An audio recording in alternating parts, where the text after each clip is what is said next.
This is the smartest thing you've ever done, signing up to this course. Gentlemen, I would say ladies and gentlemen, and there might be the odd lady here, but probably gentlemen. This is the smartest thing you've ever done, because I'm going to tell you some shit that you need to hear. So before we start, the most important thing, obviously, regarding anything you do in your life is your mindset. And that's the first lesson about this. It's the G mindset. You know, a lot of people message me saying, why did you call it G Course? You could have called it something more serious. Da-da-da. No, I like that name. I like G. That's what it is. It's a G mindset. We're going to learn something about ourselves. We're going to learn something about how do you view the world. Because in reality, how you view the world absolutely and utterly shapes how you react to the world, how you act in the world, how people view you. It's all down to how you view things. There's very few things in this life we actually have any control over.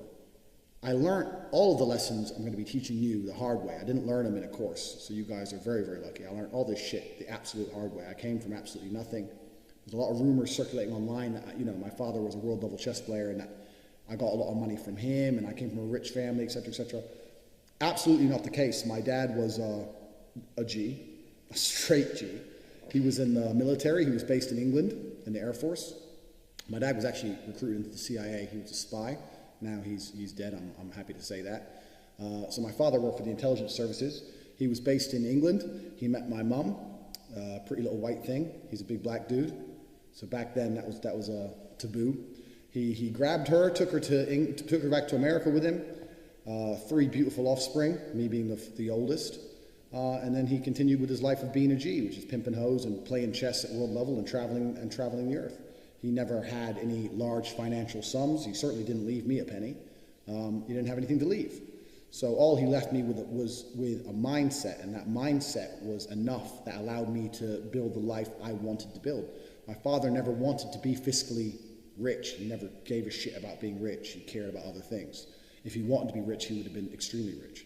And I personally decided I wanted to be rich, and all of the lessons that I'm going to be putting in this course, a lot are from him and a lot are from experiences of growing up poor, growing up in a single mother household, growing up in social housing, the projects in England. When my mother and father split, I was 9 years old, I went to England. Becoming a world level athlete, and now becoming a self-made multimillionaire. So all of these lessons I've learned absolutely the hard way. And if you disagree with anything in this video, that is your prerogative. But I can absolutely assure you, I know what I'm fucking talking about. I know what I'm talking about.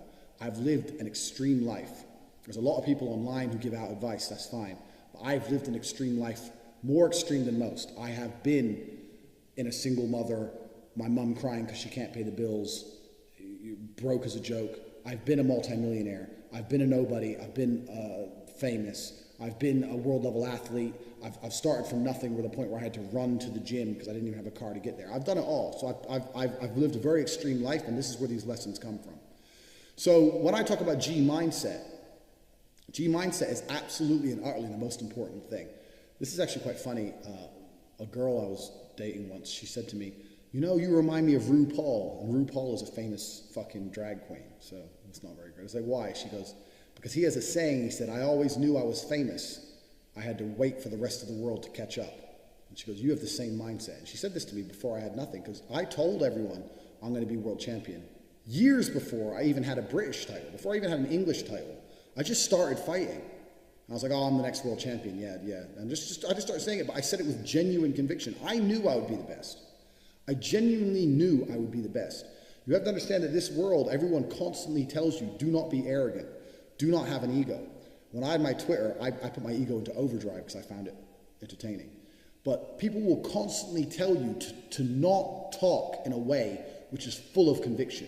People do not like you to be arrogant and have an ego. This is the worst thing ever. Let me tell you the fact, number one facet of a G mindset. Your life is never going to be worse if you walk through the world believing you are the fucking man. You wake up, you look in the mirror and go, I'm the fucking man. I am the man. There's no one on this planet who can do shit I couldn't do if I put my mind to it. I don't give a fuck how good you are at piano. If I decide to play piano, I would be better than you at piano. And I believe that. I don't just say these things, I fucking believe them. And when you go through life believing you really, really are the man, there are very few downsides.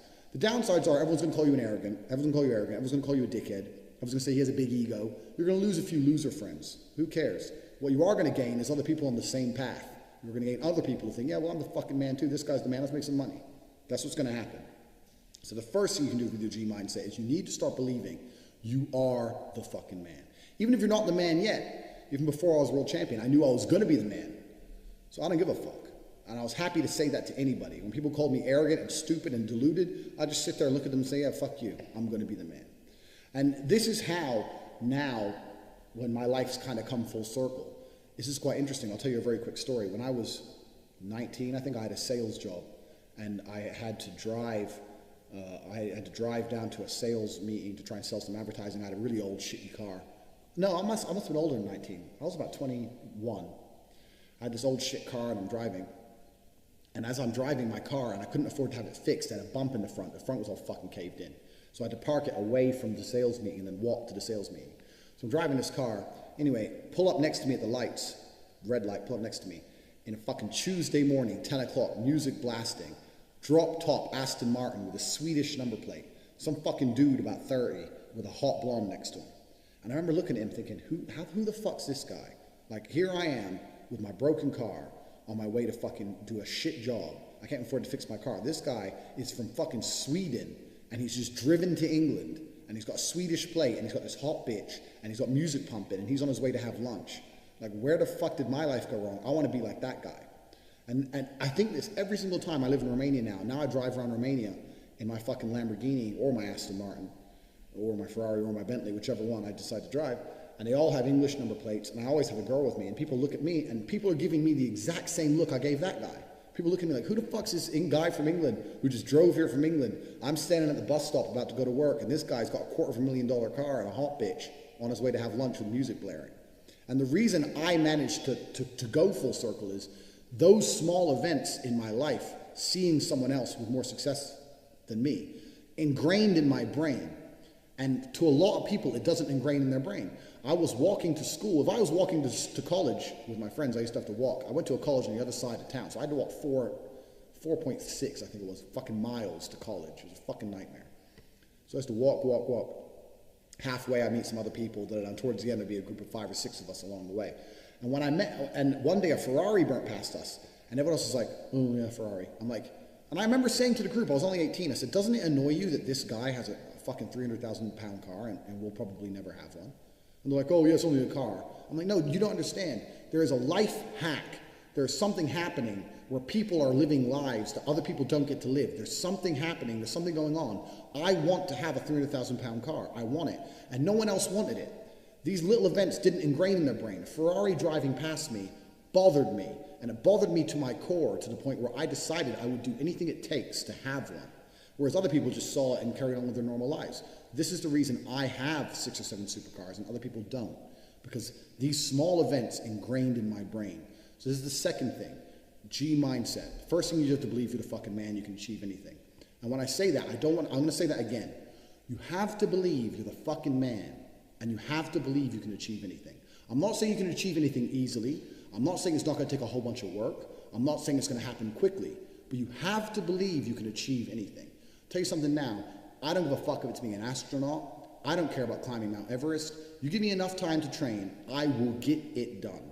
I know that for a fact because I know who I am as a man. That's the first thing. The second thing is, you need to be perspicacious. You need to understand that in this world, there's a whole bunch of people doing amazing shit that you are not doing.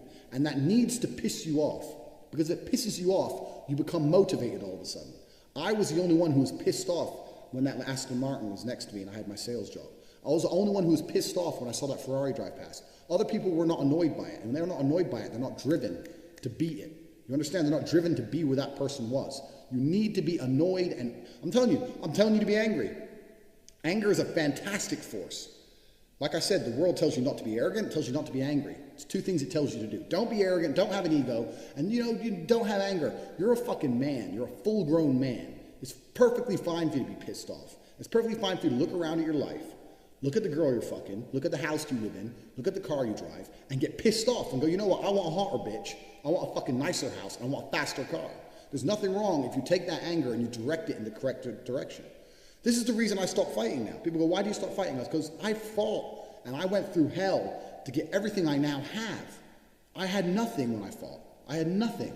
And I wanted the life I now have. Now I wake up in one of my 3 mansions with one of my 7 supercars and one of my 15 women. What do I need to fight for? Like, people have different motivations for different things. There's some fighters out there who fight for other reasons, you know? But my motivation was I was pissed off at the world. And now I'm not as angry as I used to be, so I don't believe I'm as good a fighter as I used to be. I'll still whoop some ass, but I'm not as good as I used to be. So that's why I decided to retire early. But this is the second thing. So the first thing, believe you're the man. Second thing, you need to get angry about your situation. If you've bought this course and you're watching it and you're sitting there, right now you're watching it and you look around you and you don't own the home you're in, get pissed off. If there ain't a Ferrari on your drive, get pissed off. If you don't have 10 Playboy Bunny level beauties, get pissed off. And what the fuck, you need to sit there and realize, whoa. I have a few years of consciousness, and even less than that, I have a few short years as a young man, because age will damage you. I mean, if you're a millionaire when you're 60, it's not nearly as good as being a millionaire at my age. I became a millionaire at 28. So you need to realize you've got a few short years as a young man, you're fucking wasting them. You need to sit there and go, fuck, shit, get angry. Because getting angry, forced, directed anger is an extremely powerful force. So these are the first two things you need to do for a G mindset. This is the third thing, and this is a very, very important thing, because I try and explain this to people and they don't seem to understand it. So I'm going to make this very, very blunt. Nobody, absolutely nobody, gives a fuck about you as much as you're going to have to give a fuck about yourself. Nobody cares about you as much as they need to care to fix your life. Even your parents, even your friends, even all the people who think they care about you, they care about you. Yeah, sure, there may be 2 or 3 people on the planet who genuinely care about you. But nobody is going to come to your bed, drag you out of bed, fucking drag you to a job, force you to work hard, go and get you a hot bitch and go and buy you a Ferrari. Nobody is going to do that for you. You are never going to have any of the things you want if you do not get them yourself. Nobody cares about you enough to do it for you. This is absolutely true. Personally, I'm an atheist. And when I say I'm an atheist, people seem to be a bit confused by this. I don't know why that surprises people, but I'm absolutely and utterly an atheist. And the reason I'm an atheist is because I believe that there is no grand plan. There's no God in the sky looking out for me. I don't believe that there's anyone here to save me on this planet or in the sky or anywhere else. I am me. I was born. I have maybe, if I'm lucky, 70, because I'm quite big. When you're physically large, you die sooner. 70 years of consciousness. And these years I experienced, the only person who's going to make them fun and exciting and interesting, the only person who's going to make me happy and live a life that I want to live is me. Nobody's going to do it for me. No God has a plan for me. There's no one else who wakes up each day and goes, you know what? I want to make Andrew Tate's life better. I want to get him more pussy and more money. No one thinks that about me. No one thinks that about you either. Nobody thinks that about you. The only person who gives a shit about your life truly is you. And if you don't give a shit, then you're fucked.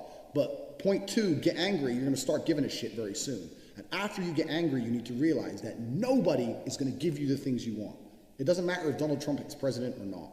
I'm a huge Trump fan, but it doesn't make a difference. No politician is going to make you rich. No one else is going to come along and say, I'm going to concentrate my effort on fixing your life. Nobody. You have to understand you are out here alone, absolutely alone. And when you understand these 3 things, you start to see how a mindset comes together. Nobody's going to save you. You're fucked. It's totally down to you. You're pissed off with your current situation and you want to change it. Plus, you believe you can do absolutely anything. This is how I thought at 18 years old. This is how I achieved so much in the short years. This is how I went from a nobody to a world-level athlete and a multimillionaire. Also, people confuse the two. Kickboxing is not boxing. I made across my entire career in kickboxing maybe about 700,000. I now have about 8 or 9 million. This was not made in kickboxing. This was made in other ventures. I have managed to be a world-level athlete and an extremely successful businessman at exactly the same time. Because at a very young age, when I had my prime resource of energy and power at 18, 19 years old, I understood those 3 tenets. I believe I can do anything. I'm pissed off I don't have the life I want. And nobody else is going to give it to me. These are 3 things you need to understand. If any one of these elements is missing, you'll never have the right mindset. The G mindset will never formulate if any one of these elements is missing. All 3 are absolutely essential.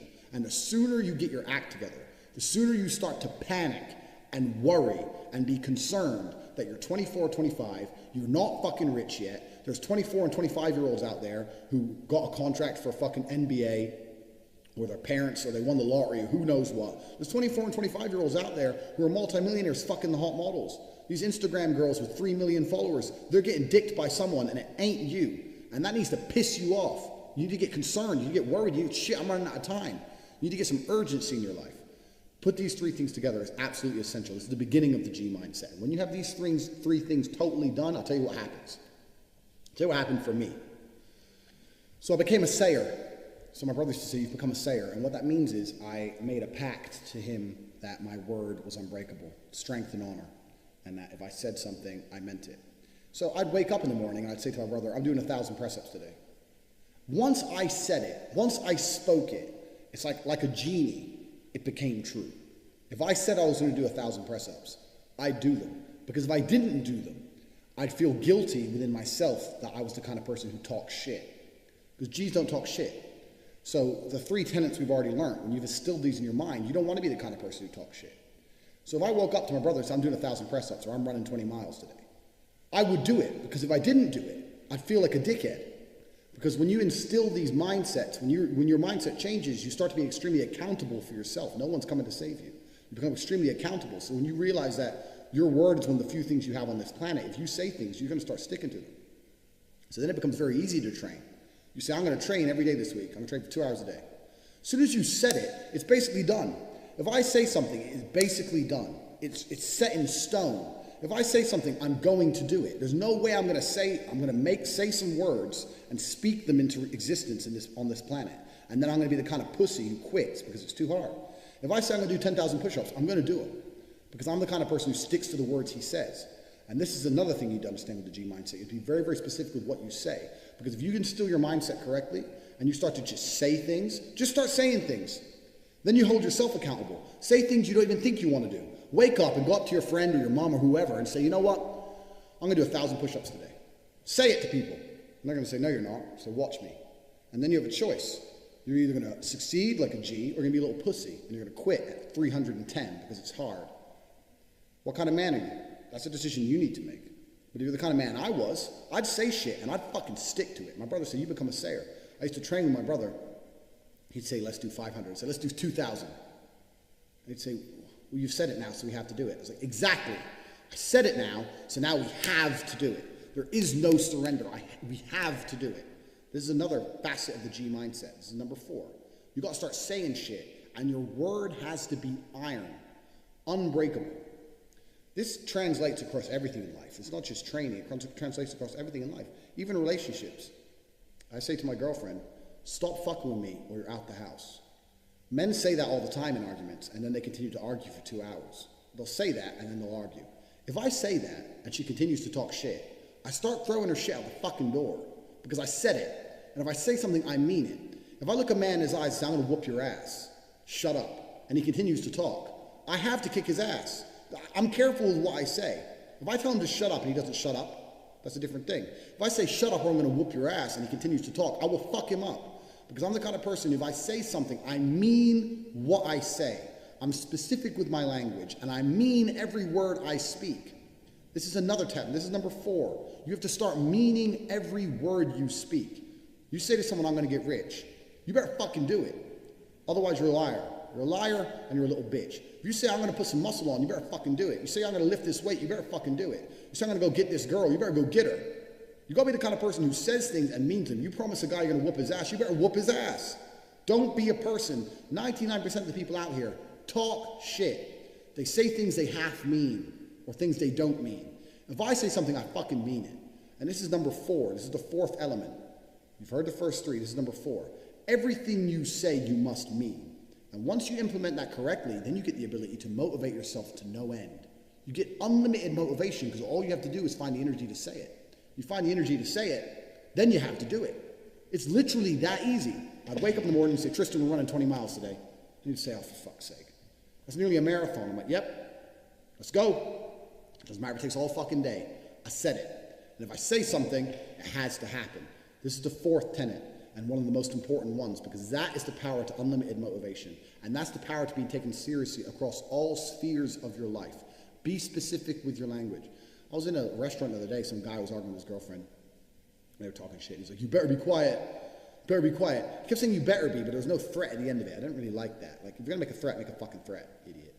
But my point is, he's trying to make a threat, but he has no threat at the end because it's empty and the bitch is ignoring him. All these things translate across your entire sphere. or if you say to a girl or a guy, you better be quiet or else, and then you don't follow through, they're going to remember that shit. Even on a subconscious level, they're going to remember that shit, and your word's going to be devalued. My word has value. Literally, I can go into, let's say, the Ferrari dealership I get my cars from. I can say, I'll pay you tomorrow, and shake his hand. He'll give me the car. He knows me. I can go and get my car fixed and say, I'll be back on Monday. I got something to sort out. He'll shake my hand. I don't lie. If I say I'll be back on Monday and I don't have money on Monday, I'll rob a bank to make sure I have money on Monday because I fucking said I'd be there to pay. This is the kind of person you need to be. So these are the first 4 elements to the G mindset. And when these sound like simple things, but to implement them correctly, truly and correctly in your mind will change your entire view of the world. You will start to look at everything completely differently. When you implement these 4 things correctly, when you say, if I say something, I'm going to do it, my word is iron-willed. When you say that nobody is ever coming to save me, ever. When you say that I'm pissed off, I don't have the life I want to have. And you couple that with, I believe I can do anything.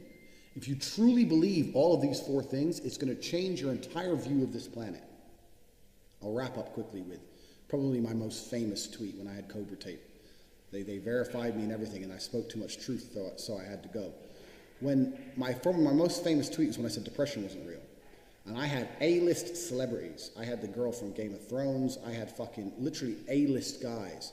Who's that dude from No Country for Old Men? And he was a bad guy in Bond as well. I actually quite liked him as an actor until he came for me. I was having arguments with all these people. And everyone's telling me how dangerous my mindset is.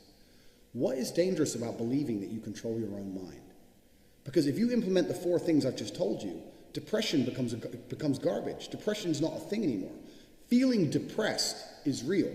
You can be depressed with your situation. I just told you, number 2, get depressed. That's fine. But believing you can fix it yourself is the important key. Sitting there believing that depression is some monster from the sky that strikes your brain and now you have no control over it and you must take pills every day is the absolute enemy to a G mindset. I don't give a fuck how depressing my situation. The only person who can change it is me. The only person who can change how I feel about my situation or try and affect the situation directly is me. Even if you put me in a situation I can't change, if you put me in jail and I'm depressed because I'm in jail, I still refuse to succumb to depression. I refuse to collapse mentally and give up. I know the only person who can control my mind is me. Nobody's coming to save me. No doctor with a pill is coming to save me. Depression isn't real. Depression is a state of mind designed to motivate you to find a life that doesn't depress you any further. That's all it is. Now you have to decide, are you man enough to go and get it done, or are you going to sit around and cry? And depression, the reason I talk about depression a lot is because depression in the Western world is the cure-all. It's the cure-all excuse. This is what people are using. My life's shit because I'm depressed. No, you're depressed because your life is shit. It's the other way round, and you're refusing to acknowledge that, and you want to sit there and live a shit life and pretend that some disease has struck you. And the reason you know that's bullshit, anyone out there who's depressed, I'll tell you something, you're not depressed, you're a coward. And the reason you're a coward is as follows. You desperately try to defend this crippling ailment you have. When I tell you depression isn't real, you message me pages and pages, desperate to convince me I'm wrong, that depression is a real thing, and that your life is terrible, and this ailment has destroyed your life because you're desperate to defend your excuse. If depression was really terrible, you wouldn't want to defend it. If depression was really so bad, and I'm telling you it's not real, and I know how to fix you, and if you implement a mindset like mine, you become immune to depression. If depression was so terrible, you'd listen to me and think, I need to try what this guy does. If he's immune to depression and it's impossible to depress him, I need to be like this man. But instead, no, you don't want to do that. You want to call me names and sit and defend this ailment because you know it's garbage. It's your excuse. It's your blanket. It's your shield. It's your excuse you get to pull out every time you look at your failure of a life. And that's why depression is absolutely and utterly not real. And anyone who's bought this course who thinks they're depressed, I'll tell you something now, drop that coward bullshit. If you're watching this and you're depressed, drop and give me 200 press-ups. Do 200 press-ups. Look in the mirror, look in your eyes, and tell yourself you're the fucking man, and drop that garbage, because you can get absolutely nowhere in your life if you believe in that crap. Depression absolutely isn't real. And you're going to say this to people, and they're going to fucking go nuts at you. And they're going to call you arrogant, and they're going to call you all the things they called me. But your life is going to be a life worth living. Implement the 4 things I've told you, the 4 important tenets of a G mindset. Understand nobody's coming to save you. Depression isn't real. You'll change your entire worldview once these 4 things are implemented correctly. And then we can move on to everything else. Right, we've been over the mindset. The mindset, the 4 tenets of the mindset are: believe you can do absolutely anything. 2, be pissed off you haven't done it yet. 3, absolutely nobody is coming to save you. And 4, your word has to be iron-willed, and use that for unlimited motivation. This is about body language. I like to look at humans from an evolutionary standpoint. I like to look at us as a species because, like I said, I'm an atheist. I do not believe that God put us here. We're not special. We're no different than any other animal here. Okay, we're more intelligent, but there's always going to be a smartest. You know, we're not the fastest or the strongest or anything else. So we're an animal species, and if you look at humans from that perspective, and you look at men, males, and I'm assuming, like I said previously, most of you are men, males for a very long period of time had a very physical role. Our role was combatants. Our role was a combative role. Our role was to protect or to destroy or to dominate or to conquer. This was a male's role. So in the modern society where we pretend physicality isn't important and we deny physicality and people say it doesn't matter, it absolutely does matter because since the dawn of human time, my favorite saying that everyone mocks me for, since the dawn of human time, for 95% of our existence, a man's role was primarily a physical role. So physicality is extremely important. And when you're looking at body language, it's quite difficult to have the body language of an alpha. What is an alpha? Let me diverse quickly. What is an alpha? If you look in a lion's pride, who's the alpha? The alpha is the biggest, strongest lion. This is the alpha. The alpha is the badass. So can you mimic the body language of a biggest, longest, strongest lion? Yeah, of course. But if you're not the biggest, strongest lion, you know, it's not as easy to pull off, and someone might call your bluff. So this is actually a very easy video. Body language is down to your physicality as a whole. The body language of a G is a combative body language. I'm not saying you walk through life like this, like looking for a fight, not at all. But you have to have a presence about you, whereas you're not an easy target. It's quite funny actually, because when you're a fighter, you can spot other fighters a mile off. Like, and it's not just big muscly guys. Like, you can put me in a room with, and 30 guys who go to the gym, who are fitness experts, can come in and walk through. And if one of them is a high-level combatant, if one of them is a professional fighter like me, I can tell by the way he moves, probably the same way a dancer can sense another dancer. I can sense another fighter. And it's something instinctual. It's something I can't even tell you how I do it. I can just tell by the way someone moves if they can fight or if they can't fight. Doesn't matter, they can have the best body in the world, they can be ripped, but it's the way they move. I know I've seen guys who don't have a body like that and I can sense it. And I've seen guys who are built like that and I can just tell they would crumble. It really is an amazing thing. And I think this is something that you become more tuned into, more honed on when you're a fighter yourself, but it's obviously something that humans naturally possess. We naturally possess the ability to spot another male and think, that guy's a dangerous guy. So I can tell you tips and tricks in an attempt to mimic the body language of a dangerous person, or you can become a dangerous person. This course is not a shortcut course. This is not tips and tricks. This is not bullshit. This is about how to become a G, how to become a genuine male of substance. And to become a genuine male of substance, you need to know how to fight. It's very difficult to be a G if you're going through life and you crumble at physical confrontation.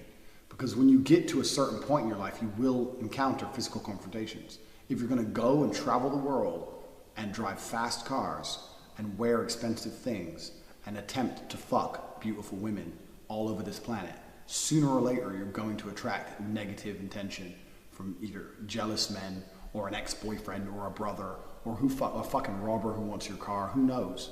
Are you really a G if you mimic every single aspect of a high quality man, and then when that situation happens, you fold? No, of course you're not. You need to learn how to fight.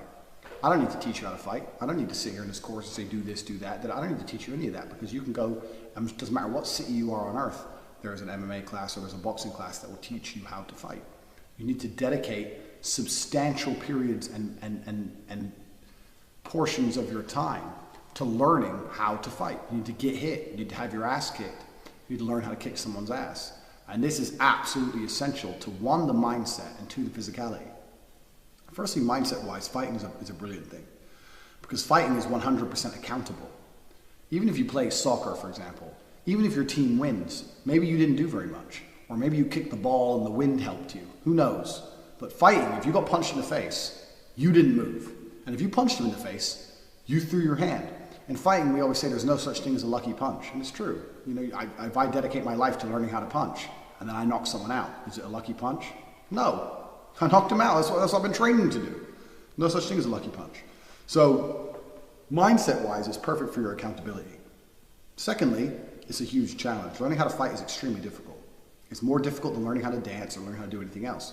And the reason for this is because learning how to fight, all humans have an instinctual way of fighting. We don't have an instinctual way to dance as much, but all humans basically are pre-programmed to fight. But the way we're pre-programmed to fight is completely wrong. We're pre-programmed to lift our head up so we look big and we can see, and to swing with our hands low for maximum power. And these are completely wrong in terms of traditional chin down, hands up fighting. So when you're learning to fight, you're reprogramming your basic instincts, and this is why it's so difficult. This is why it takes more practice than any other sport. I could learn to dance much easier than a dancer could learn to fight at high level. And that's because fighting is extremely chaotic, it's extremely quick, it hurts, and on top of that, you're trying to reprogram a basic instinct. So it's a very difficult thing to do, but if you want to become a G for real, you need to learn how to fight. And once you learn how to fight, your body language, when I say once you learn how to fight, learning how to fight takes years. Once you start to begin to learn how to fight, it's a lifestyle choice. This is not I do a 6-week course and I know how to fight. No, this is a lifestyle choice where you start to dedicate a certain period of your time every single week to being a combative individual. And it's something that you never really give up on because you never completely learn how to fight. So it's something you're gonna have to change your lifestyle and base it around. But when you start to do that, your body language is gonna change. And once again, just like in the first lesson, when you start to do that, the way you interact and view the world will start to change. The way you view other people will start to change. This is a great thing about, especially when I had Twitter and the internet. I wasn't big on Twitter until Trump was elected, and that's when I started to tweet, and they verified me straight away, and I got mixed up, and everything went crazy. But you realize that 99% of the people on there with their opinions and who are being rude would never speak to you that way in real life. It never bothered me. It didn't ever upset me. But when I was on Twitter, I'd never been spoken to that way in real life.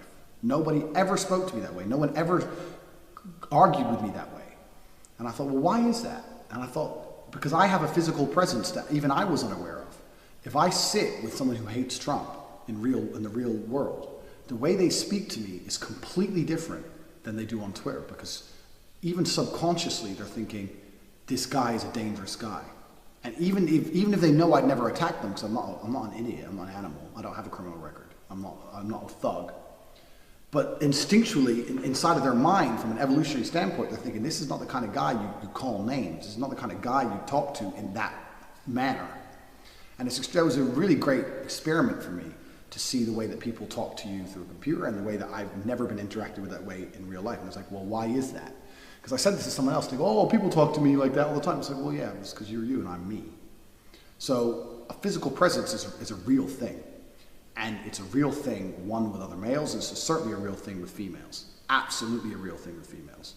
And this is something that either I can teach you to imitate, I can tell you tips and tricks, or you can just go and fucking do it. If you go and do it for real, you don't need tips and tricks. Are you going to be world champion? No, because I'm in the top 0.1% of physical athletes. But can you be good? Sure, you can be good. And is it going to damage your life in any way to dedicate specific time learning how to fight? Of course not. You're going to be in better physical condition, better mental condition. You're going to have a better body language, because a male's body language is a combative body language. That's what men are meant to do. We are meant to fight. We're meant to conquer. This is why men have been men since the dawn of human time. This is why the Romans got some rocks, melted the rocks, made swords. These motherfuckers, they didn't have Google Maps. They didn't know where they were going. They thought, let's just walk in this direction, and then we're going to find some people, and we're going to kill them. And we're going to take all their women, and we're going to conquer their city, because we want to.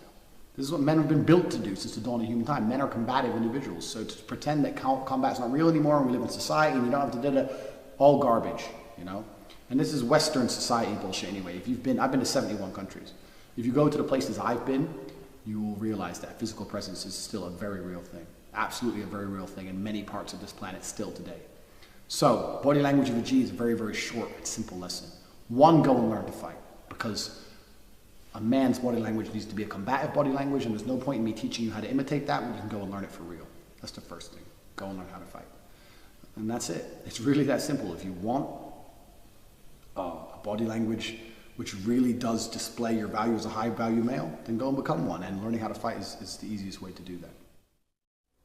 All right, so I'm going to talk about how to use your voice to make the pussy moist. Now, what do I mean by that? Well, the reality is most men nowadays walk around very timidly, they're very soft with their voice, and they don't command the room, right? They don't command someone's attention. So here's an example. Let's say you're going to Starbucks and you're going to get you a cappuccino, right? Maybe you drink soy lattes, whatever. But when you order, a lot of people are timid, like, I'll have the number 3, right? And then if someone doesn't hear them, they just kind of sit back and let it be, instead of commanding the person who's working attention, right? So if I were to walk up and order a soy latte, I would walk up, like, excuse me, I'll take a number 3, right? You're commanding their attention. You're commanding what you want. So the thing is, you want to command attention, right? If a king walks in a room, do you think he's timid? So you have to think, this whole course, the whole point is you have to start considering yourself a king, right? You're a king of your domain. You're a king of your state. You're a king of your country. You're a king of the world, right? When you walk into a room, you're commanding it. When you talk to someone, you're using your voice to make a point, right? You see how I'm pausing. So a lot of people will be like, well, I don't have a naturally deep voice, McLean. Like, I don't sound like you. That's fine. Every fucking man can absolutely take voice lessons. Can you not? Right? Can you not take voice lessons? It's not even that expensive. You go down to a community college in the States, maybe I don't know what they call it in other countries, junior college, whatever. You can go and literally pay a few bucks and get voice lessons and learn how to speak from here, right? And learn how to use your voice to compel people. Look at another thing you can do, which is excellent, and this is how I learned how to speak. Watch speeches and watch interviews with Bill Clinton. So fuck the politics, right? Fuck all the politics shit. Who cares? I don't care about that. Bill Clinton's one of the most charismatic people in the world. And watch how he moves. Watch how he speaks. Watch how deliberate he is. Barack Obama, I've actually met. Charismatic, but not, I don't think he was that like extremely effective with his speech. But he does have a way, he's a cadence in how he speaks and says things. So, when it comes to girls, it's an absolute scientific fact that women are turned on by a voice, right? A deep voice. It's just because it's manly, right? It's telling them subconsciously it's high testosterone, therefore he will be good to breed with and this baby will actually survive. So when you're talking to girls, not just lowering your voice a bit, but slowing it down. So think about this. If you have someone who's nervous around pretty girls, which is natural, but you have to work through that, and they're with a pretty girl. Hey, what's your name? Where are you from? Okay, cool. Yeah, I'm da, da, da, da. Right? They're getting their words out. Someone who feels like they're not heard or people don't respect them will speak quickly in order to get it all out before someone interrupts them. It's very fucking true. Someone who's used to being respected or establishing boundaries in the sense of don't cut me off, don't talk over me, they'll pause. And what I do, because people will still try to cut you off, especially like in New York, motherfuckers speak quick, that's the way it is. I'll literally pause and be like, I'm not done. And give it a beat, right? Give it a second or two. Because it reestablishes the frame of like, okay, I do need to listen. So you really have to own your space with people. When you're speaking, with girls, slow the voice down. Don't fucking speak super quick. Take your time, because what will happen is the girl's going to go, wow, this guy, he actually, like when he says something, he means it. He's deliberate with his speech. And that doesn't mean you can't talk quicker and whatnot, because I'm talking faster right now, but I have intention, and I'm punching you with the words. Right? I'm sending the words to you. I'm not sending them here. Most people go like this. They go, yeah, I don't know. They throw away the words. Well, I don't know. No, shoot them to you. Where are you going? You know what I mean? Where are you going? I'm shooting the words to you. Where are you going? I don't know. So get out here. And what happens is, especially with a lot of introverts, they're so here instead of focusing on the other person. If you focus on the other people, If you focus on the other person, if you find something about them that's interesting, then you'll be able to speak to them with intention. So it's very important. So to wrap it up, if you have issues with your voice, if you have a lisp, right? It's fucking fixable. When I was 6 years old, I couldn't pronounce certain words legitimately. I couldn't even say oil. Dead serious. I used to say oi oi. So it was like a joke in my family. Whenever my dad was like working on the car or whatever, so I would say, is he getting the, like literally I had a fucking stutter. So they took me to like a speech pathologist, and the speech pathologist was like, oh, he'll work it out, whatever. You know, so my mom kind of worked with me. So I don't want to hear excuses if I have a lisp or I stutter. You work through it. Fucking work through it. A lot of people that stutter, the reason why they stutter, the fact is because they think what they're going to say, people are going to make fun of, right? So it makes them nervous. I've known people that have overcome stutters, lisp, and being gay. No, I'm kidding. So anyway, I'm going to wrap it up. But deliberate, get a voice coach if you need it. When you're talking to girls, slow it the fuck down. Own your space. Own what you're saying. And here's the deal. If you believe that what you say is super fucking important, other people will too. All right, lesson 4, dressing like a G. I actually wanted to put lesson 3 and lesson 4 together. So if you're a bit disappointed with the previous lesson, me just saying learn how to fight, because like I said, this is a no bullshit course. That's the truth. You want the body language of a G, go learn how to fight. You're gonna have the body language of a fucking G. Simple. But I actually want to put these two together because dressing like a G and body language, it all kind of ties in. Like, it doesn't matter what you wear if you haven't got the correct swag. And if you do have the right body language, it doesn't really matter what you wear either. It's amazing. We're not females, we're men. So what I'm wearing now, this is a fucking $6 shirt. But I have it open because I've got a fucking, my chest is built because I'm a G. And I wear it how I want. And I walk into a room with my chest out just like what, and I sit down. And everyone just looks at me, who the fuck's that guy? But it's not an expensive shirt. Now, if I had a Gucci tag, I was walking around all meek and shit, would it make a difference?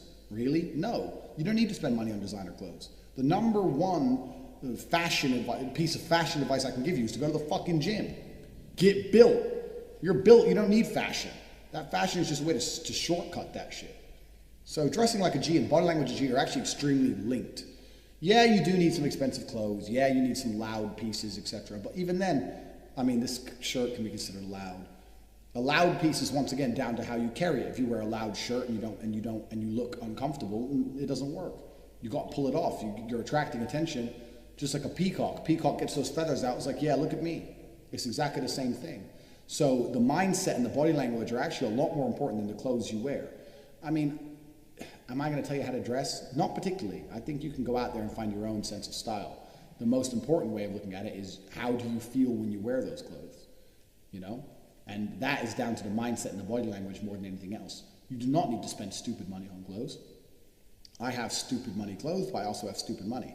But I wouldn't need them to get laid. Really, and I'm telling you the truth, women don't actually give a fuck about many of the things that money provides. Even having a Lamborghini, women don't care. Women don't care about cars. You're going to impress 10-year-old boys who they're the only people who are wowed by it. Girls are impressed that you're a man enough with enough ambition to be able to afford a Lamborghini, but they don't care about the Lamborghini itself. There's not a single female alive who will sit there and go, I don't like this guy. I don't like the way he carries himself. I don't like how he thinks. I don't like how he talks, but he's wearing a Gucci t-shirt, so I'm going to fuck him anyway. That's never going to happen. It's all about everything else. The clothes you wear really are, unless they're totally awful, really ain't going to make too big a difference. So how to dress like a G is a very short lesson. You can find your own sense of style. It's all about how you feel when you wear the clothes. Yeah, obviously there's some basic things we can go over. In fact, I don't even have any fashion rules. The only fashion rule I have to give is never, ever, ever wear flip-flops. They're never cool. They're a non-combative footwear. You can't even run in them. I don't know, maybe people say to me, oh, you're obsessed with da-da-da. I've been in a few, I've had my fair share of street altercations. I live in mafia-ridden countries, etc. But footwear, why are you gonna wear footwear you couldn't even run in? Like imagine like a car is coming at you, you can't even fucking run. Like why would you limit yourself to that point? On top of that, since when are men's feet hot or attractive on any level? Like no chick wants to see your fucking dirty feet. Put your feet away, put some shoes on. Don't wear flip-flops. As long as you don't wear flip-flops ever, there's no excuse to ever wear them. If you don't do that, you really can't fuck up too bad. You know, wear what you got to wear, but if you go to the gym and you get in good physical shape, you can put on pretty much anything. It's all about how you carry yourself, it's about your body language, it's about how you think. The clothes really, really don't make too big a difference. I didn't want this whole course to be about fucking girls, because fucking girls is actually a very minor, it takes very little effort if you achieve everything else. A lot of these game courses and courses trying to teach you how to get girls focus purely on how to get the girl. And that's the biggest mistake. If you read Rush's book or all this bullshit, it's like, go and get the girl and go talk to her this way, and this is game. And all. That's all bullshit. If you focus on everything else I'm telling you about, girls are absolutely an added bonus. If you have your money right, if you talk with conviction, if you're a man of stature, if you are going through life with ambition, if you are big and strong and well-trained and you walk through life with confidence, you're not going to need any game. Like, the girls are going to sense it, and you're going to have girls. I don't have to go out of my way to get laid, ever. Girls message me, and if they don't message me, if I message them or if I go say hello to them, they certainly reply. I've never struggled with females in my life, ever, because I've never focused on females. I focused on everything else that made me high value, and the women were an added bonus. They're the salt on the popcorn. They're not the popcorn itself. So I don't really want to talk about women too much, but even when we look at it from how to dress like a G perspective, what perfect fashion will achieve you is, it will achieve you 10 seconds. Imagine you go to the store and you buy the best Armani Gucci suit, 10 grand, 15 grand. I've got a load of them. I've got 15 grand suits. On my Instagram, you can check it out. I've got a picture of me in a 15 grand suit. A girl might look at you and she'll think, oh yeah, okay. She might think you're hot or whatever. You go over to her and you say hello. Because she liked what you were wearing, you've bought yourself 10 seconds of interest. If that, for 15 grand, you've bought yourself 10 seconds of interest. And in those 10 seconds, if you're boring, or you don't make her laugh, or she doesn't like what you say, she doesn't give a fuck about what you're wearing anymore. That's it, it's done. You bought yourself 10 seconds of interest for 15 grand. Is it worth it? Absolutely not. You can go over there in anything. And it's more about what you say and how you carry yourself than it is about what you're actually wearing. So to think that if I wear this and do this, I'm gonna get girls, is absolutely a fallacy. That's not true. I'm not going to tell you it's true. Like I said, this course is no bullshit. It really doesn't matter too much what you wear if you're the man you're supposed to be. So say how to dress like a G? Well, I wouldn't even worry about that too much. What you need to worry about first is the mindset. Secondly is the body language. When you achieve those two things, the rest really isn't too complicated. How to dress? Well, you can wear whatever the fuck you want. Because if your mindset's right and your body language is right, you can wear whatever the fuck you want. I could put on a bin bag and walk in the club. I'm still a fucking man. It doesn't matter what I wear. I can wear the fucking cheapest, shittest clothes and walk in the club. I'm still the fucking man. I'm still the man because I've decided I'm the fucking man. I've been to hell and back to get my world titles. I know I'm the fucking man. So it doesn't matter what I wear. And people will sense that about me. Even my brother sometimes, me and my brother disagree on very little, but even my brother says, you don't even brush your hair. You don't put any effort. He goes, you're about to go on a date. You're not even changing your t-shirt. You wore that at the gym. I was like, I don't give a fuck. I don't care because I'm the fucking man. I'm going to go beat this bitch. I'm going to turn up in my fucking Lambo. I'm going to tell her how great I am, and she ain't going to give a fuck what my t-shirt is. I don't need to brush my fucking hair. My hair's messy. I don't care. I don't brush it ever. Why would I brush my hair? I don't need to. I get out the shower when it's wet, and I go like this. Boom. That's my hairstyle. And it's done. I don't have to put any effort into my physical appearance because everything about me is more than a physical appearance. I transcend physical appearances. And if you do the first two lessons correctly, you will once again transcend physical appearances. You don't need to go through fucking walking along aisles saying, oh, how, this Gucci t-shirt, will this get me laid? No Gucci t-shirt's getting you laid, bro. It's never going to happen. It's about who you are as a person. The clothes just cover up your dick for a little while until she wants to get it out. You ain't going to worry about it too much. So how to dress like a G is actually completely down to you. That's your personal style. You can make any decision you want to make. But don't wear flip-flops, one. And two, if you do the first two lessons correctly, it doesn't matter what style you really choose, you're gonna do all right. In fact, I hate to contradict myself, but we're doing this entire course without any kind of edits, without any kind of cuts. There's no second takes. This is just pure truth. There is another rule besides no flip-flops. So that's one rule. This is the second rule. If you are gonna spend a lot of money, don't spend it in like Foot Locker or some shit. Foot Locker is the only place you can go and spend $2,000 and still look broke. Don't dress like a fucking street teenager. You know, just wear some normal ass. I mean, I'm telling you guys to you know, make your own decisions. I'm assuming you're not complete morons. Don't be morons. Put on some normal clothes, you know, and you'll be fine. Don't go Foot Locker and think, oh, I bought these trainers. And girls don't give a shit about that dumb shit. You can go there and you can spend very little.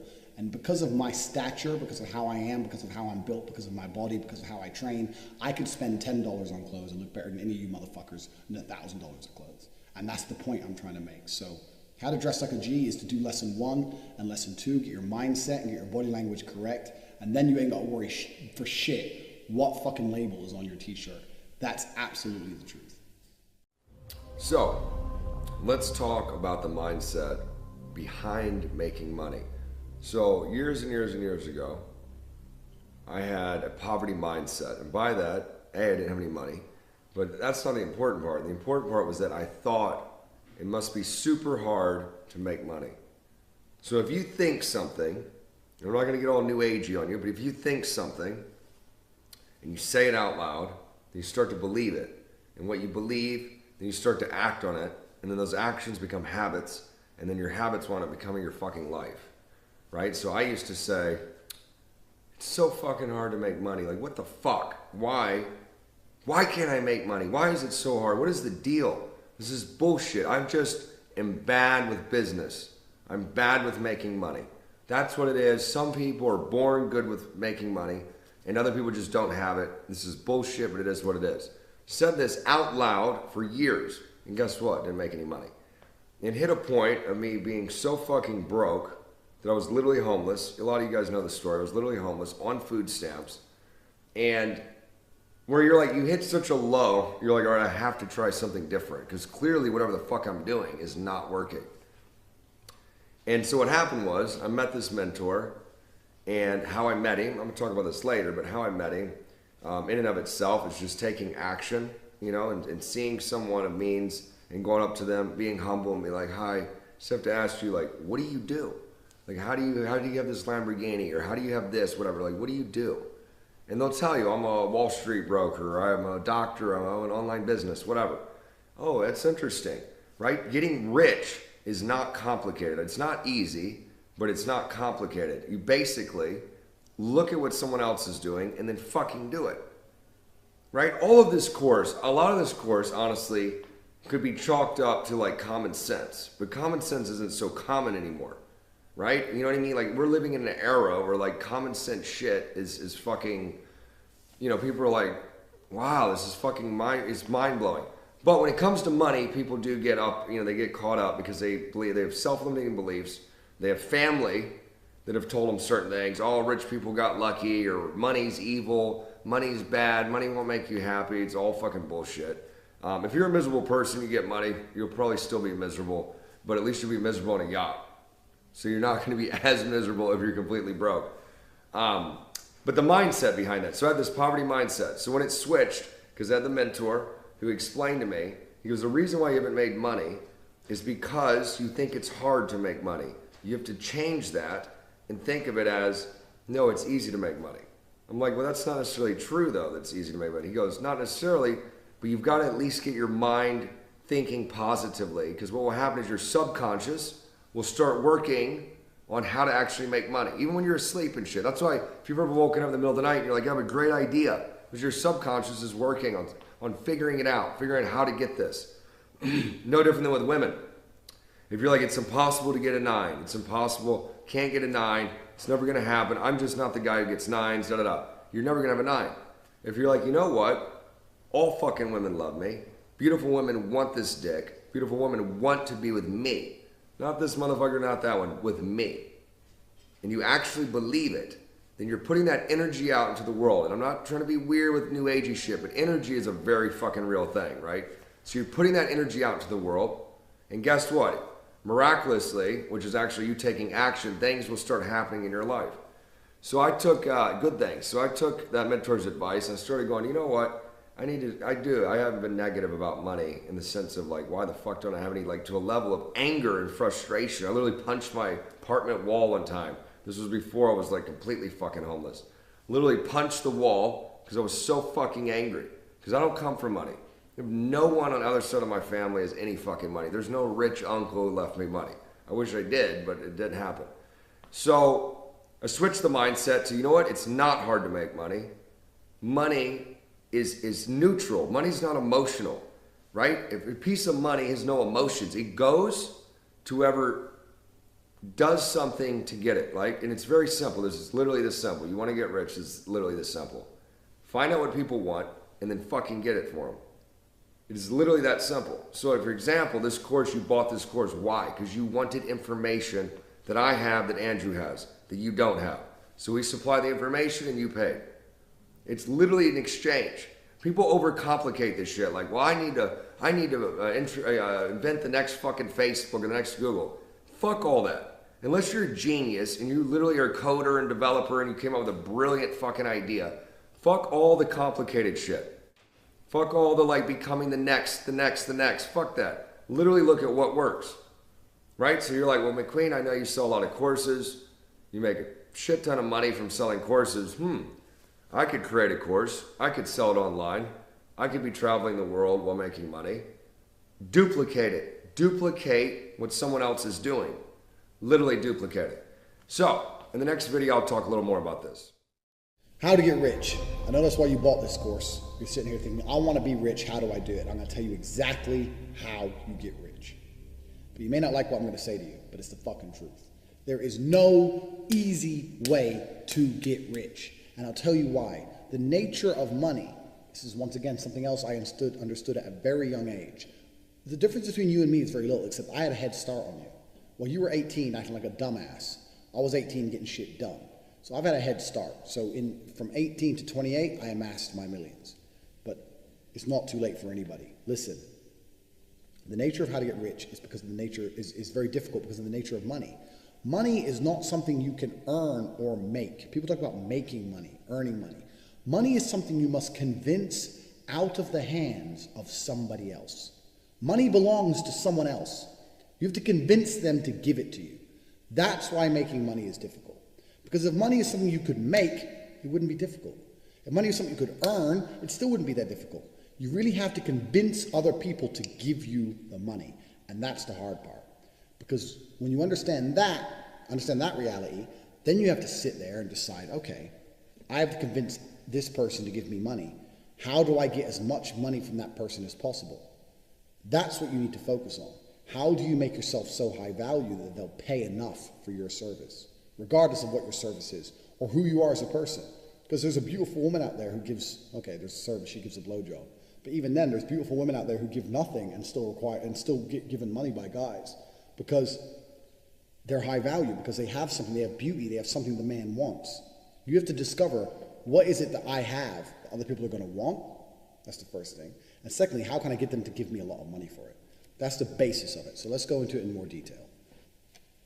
How to get rich is as follows. You need to understand. In fact, you need to get a pen and fucking paper. You need to write this down. I'm going to struggle to get rich. You are absolutely going to struggle. It's going to be very, very difficult. I did on my podcast with CNQ, I told a story about when I was really at my brokest and how I ate the same meal every day for about 9 months. And I called it flavor because it had no flavor. And it was basically rice. I used to buy a 10 kilo or 20 kilo bag of rice for like $20. It was rice, it was kidney beans, because I read the back of the cans and they had the most protein for that. Because you get cans of kidney beans for like 9p, like 10 American cents back then. So 10 cents. They had more protein than meat. I divided it all up for the value, for the money spent. I got the most possible protein from kidney beans than I did even meat. Because I'm anti-vegetarian, I don't like the idea of vegetarianism. I think it's a disconnect from reality. Humans have always eaten meat. We always will. To start pretending that's bad or wrong is something a bit wrong up here. So I'm an anti-vegetarian. I bought the cheapest possible meat because I refused to eat a meal without meat in it. But really my protein was coming from kidney beans. So I had rice, kidney beans, the cheapest possible frozen meat, and then just for greens, the cheapest thing I could buy was frozen peas. And I ate that every single day, 3 meals a day for 9 months, because it allowed me to feed myself for a month on about $90 or $100 for a month. Me and my brother, 2 full-grown men in combat training, eating 4,000 or 5,000 calories a day. We just ate piles of this flavor. It had no flavor. Ate. I said this on the CNQ podcast. And this is when, back then, the reason I had so little money is because I was spending all of my money trying different businesses. Because you are going to struggle to get rich and you are going to fail over and over and over again. All of these people say it. Ty Lopez, Grant Cardone, they all say the same thing. You have to be ready for failure, blah, blah, blah. And people go, yeah, I get it. No, you don't get it. You have to be ready to fuck up because you're going to fuck up. Because there's no magical formula. If you try your first ever business and you make money with your first ever business, you're probably going to fuck that up anyway because you don't have any experience with losing money. You need to fail to succeed. And I know it's fucking cringe. I hate to say the same shit everyone else says, but it's absolutely true. What I'm going to do in this part of the video is I'm going to put in a clip of something I recorded in my Hateful Tate series, telling you a story of one of my failed business attempts. So you can listen to that as well, and you can enjoy listening to me fuck up, because I fucked up plenty of times before I discovered a few things that started to work. So whenever I'm in Slovakia or Hungary, I drink these, because the first time I came to Slovakia, I had one at a petrol station, and they're like a drink with chunks of aloe vera in it. And this must have been about 9-10 years ago. And now I've seen these a few times in corner shops and stuff. But back then, nowhere in England had drinks with aloe vera in it. So I was only like 21, 22, and obviously I was broke as a joke, and I wanted to get rich. So I thought, fuck it, I'm gonna import these drinks, and I'm gonna sell them in England, and I'm gonna be a sole supplier, and I'm gonna get rich. So I found a contact in Hungary who could provide them to me for like, I don't know how much they were, 38p or something. I wanted to sell them for about £1. So then I started contacting all the superstores. I was watching Dragon's Den about getting distribution. I thought, this is hard. So I emailed Morrison's, emailed Waitrose, started emailing them every day saying I had some revolutionary new health drink that was guaranteed with all these bullshit results, and I promised them 100% markup on it. So I told them they'd buy it for 50p, so I'd make 12p per bottle, and they'd sell it for £1, 100% markup. Made out like I was a real company. I'm 22. Right away, all these people. Eventually I get an email back from Tesco saying, because everyone ignores you, because everyone's trying to get their stuff into superstores, so they completely ignore you. Got an email back from Tesco saying, I'm away from my, as you know, I've now left the business, and my replacement is Mr. Chris something is coming in to replace me. So I waited a couple of days, and I emailed Chris and said, hi Chris, we need to speak urgently. Your predecessor and I were one step away from achieving distribution, pretending I spoke to the previous guy who left, who never responded to me ever.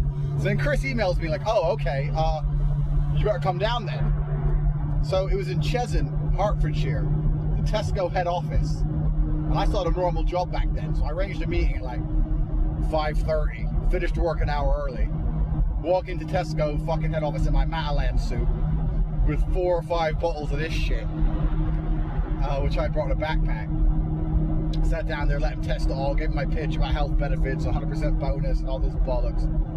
He gave me a piece of paper saying how Tesco accept distribution, saying like it needs to come X amount of bottles per crate, X amount of crates per container, like just all this expensive distribution shit. So anyway, he said he'd get back to me. So I fucking leave there excited as fuck, call up my guy in Hungary, says I need it in this many bottles per crate, this many crates per container, I need to be able to deliver this many containers per fucking week to Tesco stores, London, all this bollocks, da da da da da da. My man in Hungary goes, okay, I can make this happen, da, da, da, it's gonna cost this much, blah, blah. So I'm waiting, Chris emails me and says, we need to talk about your drink, are you free to come in again? I was like, yeah, of course. Anyway, in the meantime, the guy from Hungary says, it's gonna take me 6 months to turn around preparing your distribution. I said, oh no, it can't be 6 months. No, Tesco want it now, Tesco want it now. He goes, well, I need some money to begin doing this. It's gonna cost some money, so you need to pay me some money. You want like 2 grand. And I had no money. I had my month's wages, about 1,600 quid, came the next day. So I remember borrowing £500 and my month's wages and sending it to Hungary, 2 grand. The day before my meeting, my big meeting with Tesco, so this guy could begin fucking pissing around with crates. Taking my last £100 to last me the month, now I'm 500 quid in debt as well. Filling up with petrol, putting on my Matalan suit, walking in there, sitting down with this Chris guy who was fat as fuck. I don't know what, of course he was in charge of choosing the food, fat cunt. And he's literally, the meeting lasted 30 seconds. He said, I'm sorry that my predecessor gave you the impression we were going to stock your product. Personally, I find it repulsive. And that was it. That was the end of my aloe vera dream. He never emailed me back again. None of the other superstores ever emailed me. I kept emailing, we've got different flavors. Wasn't interested. Completely blanked me. Everyone blanked me. The Hungarian guy took 2 grand of my money, and I was more poor than ever. So now when I drive through the continent in my Lambo, I enjoy an aloe vera drink. Personally, I find it repulsive. I remember sitting there thinking in my head, that was unnecessarily rude. He was unnecessarily rude to me because he thought he was important. I'm the fat dude who chooses Tesco's food. Cunt. Bet he ain't got a fucking Lambo. I might, you know what, I might scroll through my email and fucking find it somewhere in the depths and send him a picture of me outside my Lambo drinking an aloe vera drink. Surrounded by aloe vera. Surrounded by aloe vera drink, a big booty hoe. Absolutely, you're going to struggle to make money. So the first thing is this. When we're talking about mindset, talking about being pissed off you don't have money, talking about believing you can do it. All those things are essentially important. The reason we did the first video, in fact, if you were going to do, if you watch this entire series once, that's fine, but you need to watch the first video at least 20 times because it's the mindset that's going to allow you to get anywhere else. So imagine you're starting from zero. You've now adopted my mindset. You've now started to learn how to fight, to get your body language right. Even now, even those two small things makes you a higher value person. Let me tell you something. You can go into a job and they're offering $20,000 a year. Keep the numbers simple. If you've implemented the lessons I've given you in the first and second video correctly, and you sit there and say, listen, I'm the best employee you are ever going to have. In fact, this is a fucking true story. I'm saying it like I'm giving you an example. This is a true story. When I was working sales jobs, I used to walk in there as arrogant as a motherfucker. Because if you run a company and you're going to hire someone to make you money, to work for you and sell your product, you don't want some fucking guys like, well, I'll try my best. No, I was as arrogant as a motherfucker. I'd walk into a sales job, I'd sit down and say, okay, before we continue, we need to talk about pay because I'm worth more than the money you're offering. I'm going to explain to you why. But basically, I'm the best employee you will ever have. I'm guaranteeing you I will smash any sales record set by anyone else in that room. I will smash it. In fact, I will smash it to a point where I don't even want a basic wage. I want to be commission only. I want 3 times the commission that you're paying because I don't take a basic. And I'm going to make more money than anyone else has ever made. You're going to pay me exorbitant sums of money. I'd sit there and say that to the MD, and the managing director would sit there and go, who the fuck is this cocky son of a bitch? But then he's sitting there thinking, well, if he's so sure he's going to make so much money, he's going to make me a lot of money. So they sit there and they test you. They say, well, why are you so sure of yourself? I'll say, because I'm the best. I'm the best salesman there's ever been. It doesn't matter what it is. I can sell ice to an Eskimo. I'm the best salesman there's ever been, and I'm going to sell more product than anyone else has ever possibly sold. And so if you hire me, you need to be prepared to pay me huge sums of money. You need to speak to payroll and make sure they're prepared to spend $20,000 or $30,000 a month in wages. It has to come to me, and I want it on time. I don't want a basic. I want my commission. I want it once a month. I want you to make sure you have the facility to pay me $20,000 or $30,000 in one transfer at a time. So you check that before you consider about hiring me. I'd sit there and I'd say this shit. I never failed a job interview. Never. I never failed a job interview. How do you get rich? I got the best jobs. I walked into jobs where you needed a university degree. I didn't have a university degree. I say, why didn't you have a university degree? I didn't even ask me that. I sit there and go, before we start, I don't have a degree. I know you see you need a degree for this post, but instead of spending 4 years in college, I spent those 4 years learning how to sell, so I don't have a degree. And they'd sit there and go, oh, okay, this motherfucker, he knows this shit.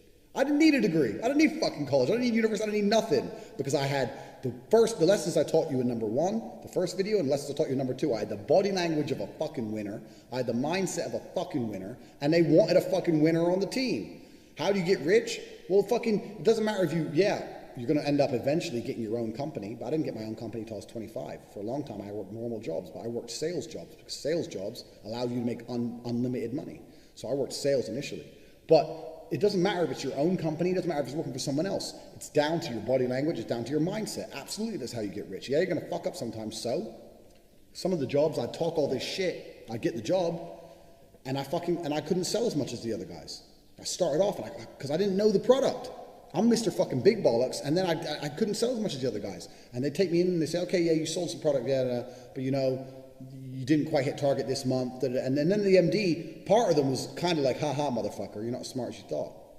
But I just sit there and say, yeah, it's my first month. I'm still learning, but my promises have not changed. I'm a man of my word, and I absolutely guarantee you I'm going to smash this sales target. And I just stick there and stick to my fucking word, and I'd repeat the same shit over and over again. You know what? Those managing directors of those companies are probably sitting there going, this motherfucker's delusional. He's a little bit delusional, but he keeps trying. He makes the phone calls. He's trying his best.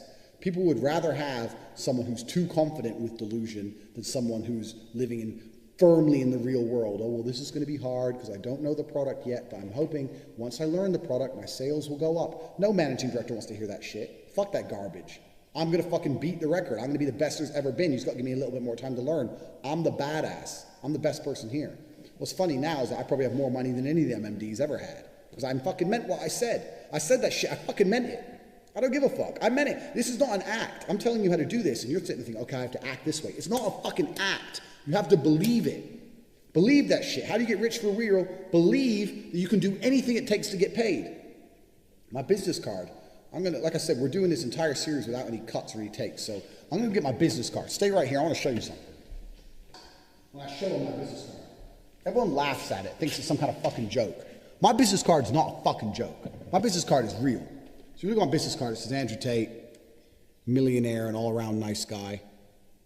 And on the back it says, I'll tell you a very quick story. On the back it says, this is a quote of my dad's, my unmatched perspicacity coupled with sheer indefatigability makes me a feared opponent in any realm of human endeavor.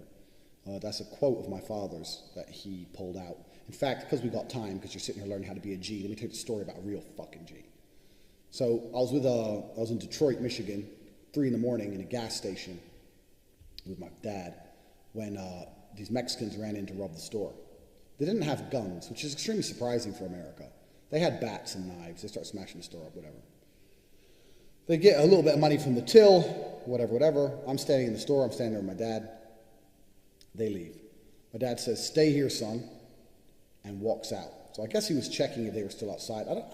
My father was an interesting character. I don't know what. Maybe he was going to fight. I don't really know what his genuine intention was. I was too young to understand it. But I heard them attack him, so they were obviously still outside. He got attacked. Anyway, the police turn up 7 or 8 minutes later. My dad is badly damaged. He'd been hit with the bat, and they cut his face, and he's bleeding everywhere. But he didn't go down. He didn't get knocked out. In the end, in fact, they ran away because he had one of them that has a permanent, because they caught him.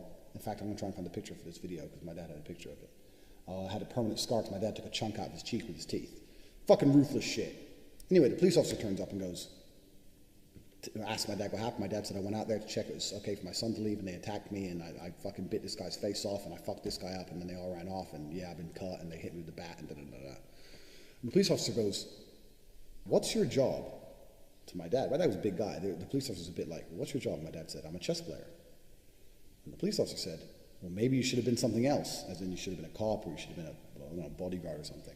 And my dad replied, this quote, my dad said, my unmatched perspicacity coupled with sheer indefatigability makes me a feared opponent in any realm of human endeavor. That's how my father spoke. That's just how he spoke through life. So he was a fucking crazy guy to be around. But that quote, what he's saying is, my unmatched perspicacity, my ability to perceive things, coupled with sheer indefatigability, my ability to not become fatigued, I don't become tired, makes me a feared opponent in any realm of human endeavor. So that was my dad's way of saying to the police officer, fuck you. You think chess is bullshit? I can do chess and I can whoop these guys' ass. I can do anything. That's how my father spoke. So that's a very quick story. But back to my business card. I've put that on there in homage to the big G. But in the back it says, I specialize in the following. And you'll see a whole list of tasks. A whole bunch of stuff on there that I specialize in. You can read it. Pause the video if you want. You can read each one. So, wars fought, modeling exposure, assassinations plotted, revolutions started. The list goes on and on. Tigers tamed, helicopter hire. When people read this, they go, Andrew, you're full of shit. I'm not full of shit. I'm a fucking G. The point is, if you're going to pay me enough money, I'll get it done. That's always been my mindset. What's the key to becoming rich? Well, first, if you're ready to pay me, there's nothing I will not do. Sits here saying revolution started, people sit there and laugh. If someone's going to transfer me $1 billion American, I guarantee I'll start a fucking revolution. I guarantee it. If you're ready to pay me my fee, maybe my fee is too much for you, or maybe you think I overprice myself, whatever. But if you're ready to pay me the fee I say I want, and you're going to pay it to me, I'll get it done. Pay me first, I'll get it done. If you want a rocket on Mars, no problem. Pay me. I'll set a price, 3.5 billion American. You give me 3.5 billion American dollars, I'll get a rocket on the moon, one way or a fucking another. I don't care if I have to hire someone else to do it. I don't care if I have to fucking learn how to do it myself. I don't give a fuck if I have to become fucking contact some aliens with my fucking iPhone, WhatsApp them, say, look, I need help moving something to Mars. I don't care what it takes. If you're going to pay me, I'm going to fucking do it. Because if I say I'm going to do something, I'm going to do it. And that's the point of my card. There's nothing I cannot do for a fee. That's the kind of person you need to be. What's the key to being rich? People need to know you as a fixer. They got to think, you know what? This is the guy who can get shit done. Back in my sales career, and I quit sales when I'm actually a 4-time world champion. I was working up until the point I was world champion, because there isn't actually as much money in fighting as people think. When I became 1-time world champion, I retired, but I was working in sales up until the age of 25. when you become good at sales and you get a reputation as a good salesman, you can never be unemployed. And it's amazing how that reputation spreads. I had job offers weekly. Weekly, I'd have people I previously worked with who've become manager and want to get their figures up would call me trying to get me back. People who I previously worked with who'd moved to new companies and were putting a team together and wanted good salesmen on their team would call me. I was getting calls constantly. Tate, come move for this one, we can sell this. Tate, come sell that. Tate, come sell this. Because I was the guy, I was the go-to guy to sell product. We have to sell product. We have to get our figures up. Who do you know who can get it done? Well, this Tate guy, I worked with him before. He's fucking crazy. He sells shit. That's who I was. And when I say what's the key to getting rich, so back then, I mean, I was taking home, I don't know, $10,000 a month or something. Like, to me now, that doesn't even cover my fucking car servicing and petrol. But to me then, that was good money. You know, in the real world, that's good money. So what's the key to getting rich? Because to most people, to even you watching, $10,000 a month makes you rich. That's rich. To me now it's not, because everything's scalable. And your perspective changes. Now $10,000 a month would leave me very poor. But back then, it was a lot of money to me. So even then I consider myself rich. So what was the key to getting rich? The lessons I taught you in the first and second fucking video. The way I thought, the way I spoke, the way I carried myself, being a sayer, saying shit and making it fucking come true like magic. That's the key to fucking getting rich. Every single lesson you're gonna go through in this course is gonna fucking come back to the same things. Your fucking view of this world. The way you view the world. I view the world, and I genuinely believe I'm the baddest motherfucker on the planet. And everyone who calls me arrogant is not nearly as successful as me, so fuck them. I don't care. I'm the best. I am the best. And when I sat there, let me tell you something, when I did end up breaking those sales records, every other motherfucker in that company, there's a lot who couldn't stand me, but some of the other sales guys, they'd be like, you know what, I have to give you respect. You've come in here, you talk shit. You said you're gonna be the best. You didn't even want a basic wage, and here you are, you just beat the record. I have to, hats off to you, you're crazy. I was like, yeah, I'm the fucking man. That's how you gotta be as a person. That's how you have to be as a person. So when people talk about being prepared to fail, I think a lot of that is because people get put off by failure. You know, failure is one of those things that's going to hit you and it's going to stop you wanting to come back and try again. That's what really being prepared to fail is all about. And that's why the fighting is so important as well, because when you go and start learning to fight, you're going to get your fucking ass kicked and it's going to hurt and you're going to feel like a dickhead. But you have to get used to just getting over that. You know, you got to get over it and get up and carry on anyway. That's why that's such an important facet of the G mindset, along with everything else I've taught you, the first 4 lessons of the mindset. But those things together, I'm telling you, if you get those things right, everything I'm saying to you is going to start to make sense. The key to getting rich doesn't have to be owning your own business. I know that's very unpopular to say. Owning your own business is fantastic. But in a lot of cases, owning your own business is more work than a normal job. People think, I'm going to own my own business, and then I'll be free to do whatever I want. No, if you own your own business, you're not free to do shit because you own your own business. You have more fucking stress than if you have a normal job. When you have a normal job, you go home, it turns off. You get your own business, it never turns off. So it's not really that clear cut. And I'm not going to be the guy who sits there and says, if you ever have a job, you're never going to be rich. That's bullshit too. You can go get the right job and the correct job, and you can end up being a very rich individual. There's CEOs of Kellogg's. You think he doesn't own Kellogg's? You think he ain't rich? He's fucking rich. He's fine. What I'm saying to you right now is that to make yourself feel more rich, to make more money than you currently make, if you doubled your income right now, you'd be nowhere near my income, nowhere near, but you'd feel rich because you've been living for a certain amount of time on a certain income. How do you double your income instantly? Well, you double your income instantly by fucking implementing my mindset and going out there and either changing your job or going back into your boss and saying, you know what, I'm gonna do a better job than I've ever done before. I'm about to do X, Y, and Z. I'm about to change this for the company. I'm gonna do all this. I'm gonna do that for a month and you're gonna see how valuable I am, and then I want this much money. And if your boss goes no, say fine, I'll find someone who will say, okay, I'm gonna do it anyway. I'm gonna do it all, and then we can talk again. If you're still not interested, I'm gonna have to find other employment. Sit there, revolutionize shit, mix shit up, do some fucking crazy shit and you'll make more money. You wanna feel rich, you can feel more rich right now. A number one piece of advice I give to everybody, they go, oh, what job, what industry? Sales. Find a fucking sales job, sit there, refuse the basic wage, demand double commission, tell them you're gonna be the best there's ever been, and because you've implemented the lessons in the first video, when you say shit, it comes true. Be that guy who succeeds, then you'll feel fucking rich. It's all about mindset. It's all about how to become rich is a mindset. It's not about trying to get hold of money. It's about viewing the world in a way where you are such a high value individual that things float to you.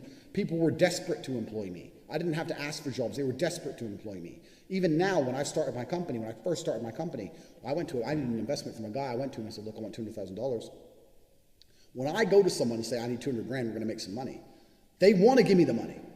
I don't have to convince them to give me the money. They want to give me the fucking money. They're like, okay, yeah, okay, 200? Okay, yeah, let's do it. Because they knew who I was as a person.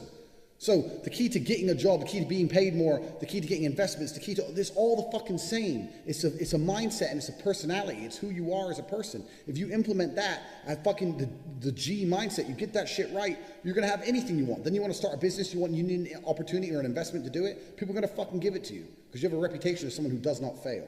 Become someone who does not fail and you will easily become someone who is rich. All right, how to get rich for real, part 2. If you've listened to the lessons in part 1, you're now making more money than you've ever made before because your time is now more valuable. You're a different person. You demand more respect. You command more respect. And even if you're only making a little bit more money than you were previously making, you're still making more money. So now you start to feel a little bit rich. Now, there's a whole bunch of people online who know more about the ins and outs of fucking ISAs and all that bullshit than me. There's a whole bunch of people out there who will give you a million different tips and tricks to do really how to get your money up. I'm not interested in any of that crap. I'm just going to tell you the truth of how to really make money. There's 2 things you need to establish. First, you cannot save yourself rich. And I say this because a lot of people are interested in being so frugal, and they think that that's the key to wealth. Being frugal is not the key to wealth. Being frugal will never make you rich. If you're making $5,000 a month and you manage to live your entire life spending $0, you pay no money for food, you pay 0 money to get to and from work, you live somewhere for free, and you never need clothes ever, and you save 100% of your $5,000 a month, you will still never, ever be rich. It will still take you 12 years to buy my car. It's not going to happen. The only way, and that's one of my cars, other than the rest, the only way you're ever going to get rich is if you substantially increase your income. This is the first thing. The second thing is, if your income is linked directly to your time, there's only so much time in the day. The first part of this lesson, the first lesson was make your time more valuable. Make those hours you spend working generate you more. That's fine. Unless you can do that exponentially to a crazy sum, unless you can get to some crazy figure. In reality, you're going to need other people doing things for you, or you need something happening without your input so that your time isn't linked to your money. If your time is linked to your money, you're going to run out of time, you're not going to make enough money. So people often say, okay, I understand that. So passive income. There's no such thing as passive income. I hear the word passive income a lot, and there's really not very much which is truly passive income. People say, oh, like property is passive income. No, it isn't. You think buying a house and renting a house is passive income, then you've absolutely never done it. Renting a house means you've got to find tenants, put tenants in there, make sure they pay you on time. The washing machine's broken, you got to go around there and fix that. Oh, the rent's late, you have to go around there and argue with the tenant. Then you have to end up kicking the tenant out. Then you have to try and find another one. The whole apartment's trashed, they've damaged the walls. Renting an apartment is a full-time fucking job, and the return on it really isn't that much. I mean, you buy an apartment for $300,000, you rent it for like $1,000 a month. It really ain't all that. I mean, people, especially old school people, talk about property. Property was the way you became wealthy. You bought a house when you were young and you became wealthy. But nowadays, it's not how it's done. Plus, property is very, very slow. Okay, you buy a house now, you're going to be rich or well off when you've paid it off when you're 55, 60. Who gives a fuck about being rich when you're 60? Who cares? I would rather be rich now and broke when I'm 60 than broke now and rich then. I'd happily be broke when I'm 60. I'll fucking rock up in Thailand with a bottle of whiskey and a couple of prostitutes and jizz 5 times a day. I don't give a fuck. I'm old. I don't need clothes or a nice car or nothing. Who cares? You're 60. No one's interested in your Lambo when you're 60. They're interested in your Lambo when you're young and hung like me. So the point is property and passive income and all this garbage is out the window. You really need to find a way to increase your income. So I'm going to tell you how I did it. I'm going to tell you everything. I'm going to tell you the basics. What I understood was this. I can't link my time to my money. And I need to find a way to increase my income. So what you need to do is, and it doesn't matter what it is. It doesn't matter if it's mowing grass. It doesn't matter if it's something else. It doesn't matter if it's fucking typing documents. It doesn't matter if it's translating. It doesn't matter what it is. What you need to do is find a service people will pay for. And you need to find someone who will do it cheaper than the price being offered. That's it. It really is that simple. So I'll give you a really quick example. Imagine someone offered you $20 to do something. That's fine. Instead of doing it and wasting an hour of your time, find someone who will do it for $19. Pay them $19 and it's done. This is why I said in the first video, you don't have to own your own business to end up rich. You don't. And you can feel very rich if you double your wages or you do a sales job, that's fine. But you will inevitably, at a certain income point, probably end up owning your own business by doing what I'm describing right here. You get people to do things for you. You're the middleman as such, and this just evolves into your own business. Even some of the people on Twitter, I noticed they're pushing like CBD oil and all this stuff, and they're being affiliates. That's fine. But if I was them, I'd have an affiliate link underneath the affiliate link, which is not just my Twitter page, but I put it out to other influential Twitter pages. So instead of getting, okay, imagine you have a Twitter and you're an affiliate. You're selling something for 50%. That's absolutely fine. I would do that. But what I'd also do is get another link that I got 25% of and 25% to someone else, and I'd be pushing that out. You make a lot more money with other people doing the work for you, if you understand. So you can be an affiliate and you can get affiliates underneath you. Doesn't matter. Even if you're the second or the third person down the line, you can still get people below you. Doesn't matter what business we're talking about here. If someone's prepared to pay for something, that's fine. Find something that needs doing, find a price they're prepared to pay, and find somebody who's going to do it for less than the price. Now, if it's a huge job, you need to make a good markup. But if it's small jobs, $1 is fine. If they're paying 20 and it takes 30 minutes, and you know someone who'll do it for 19, you just need to suck up them jobs, as many as you can. Get someone else who's going to do more. Get another person who'll do it for 19. Get more jobs, more jobs, more jobs. Do such a, make sure, quality control, make sure the jobs are done properly. You're collecting $1 for doing nothing. This is the key to making money. I, a long time ago, knew a guy who was a street pimp. And he said, pimping is the only real passive income. I was like, why? He goes, because I sit here and they are doing the work. I don't have to do anything. Then they just give me the money. He goes, no other business where that is done. But basically, that is essentially all businesses. You're pimping out someone else's time for your cash. So it doesn't matter what it is. You can go on Craigslist, you can go on anything. Find something people are prepared to pay for. Find someone saying, look, I need some garbage collected and moved or whatever, $100 for the day, whatever. And then just call around your friends, find your 15-year-old brother, find someone who'll do it for $90, collect $10. That's a task for you. Pull it off once and your world will change. You'll do it once, you go, wow, okay. Then you just have to find a way to scale it. Because the problem with linking your time to your money is there's no scalability. When you destroy that link, you can scale things. So I personally generate business. I generate quite a lot of money, and it's not linked to my time. I have a lot of people out there making money, and I make some money. There's people I pay more than I make. For example, there's a particular setup I have where I have 3 people making, let's say, $10,000 a month. I'm only making $3,000 from it, but it's their full-time job, and I literally do nothing. So to them, they're getting paid more than me, but I don't do anything. I keep all of my time. And if you can set up enough little things like this, $3,000 a month isn't much, but you know, it's the electricity bill, whatever. And it all adds up, and then you come up with a new idea, a new idea, a new idea. Most people out there do not want to be as entrepreneurial as you will have to be. Most people do not want the responsibility of trying to find money on their own. What they want is guaranteed money. That's what they want. They don't want the hard part of finding the job, negotiating the price. They don't want that. They just want someone to say, do this, I'll give you this. Most people are robots. So you have to take advantage of that. And it doesn't matter if it's cutting grass, it doesn't matter if it's something online, it doesn't matter what it is. If you can take advantage of that, you will find a way to make money. Start this on a very small scale. Start this on a small scale so your time's no longer linked to your money and you're making $500 extra a month. Small scale. Bang. Get an affiliate marketing. I'm telling you something now. You can go on Twitter right now with 1,000 followers. You can do a deal with a company to get an affiliate saying, if I get any product sold through this link, I get X%. Get that done. Then all you have to do is convince people with more followers than you, people more important than you are, to tweet your link. And they're the ones doing all the work. They're the ones with all the influence. They're the ones with all the fucking followers. And you're still getting paid off of their accounts. Like, there's a million things you can do.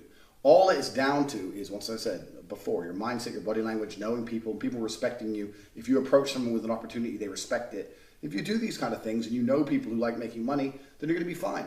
But this is also another real key thing. When I say know people who like making money, most people, the people they hang around with are dickheads. Most people hang around with people uninterested in money. Before I had money, all I talked about was money. When I'd sit around with my friends, it'd be like, oh, hi, how you been? Yeah, okay, bang. How can I make money?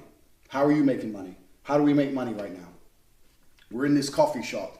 Okay, how much is the coffee? Do you think they're making money in this shop? Do you think they're losing money? Why is the waitress ugly? They'd make more money if they had a pretty waitress. Why don't they have a garden outside? It's sunny outside. Do they sell cake? No. If I had a coffee shop next door and I sold cake and I had a garden and I had a pretty waitress, would I make more money than them?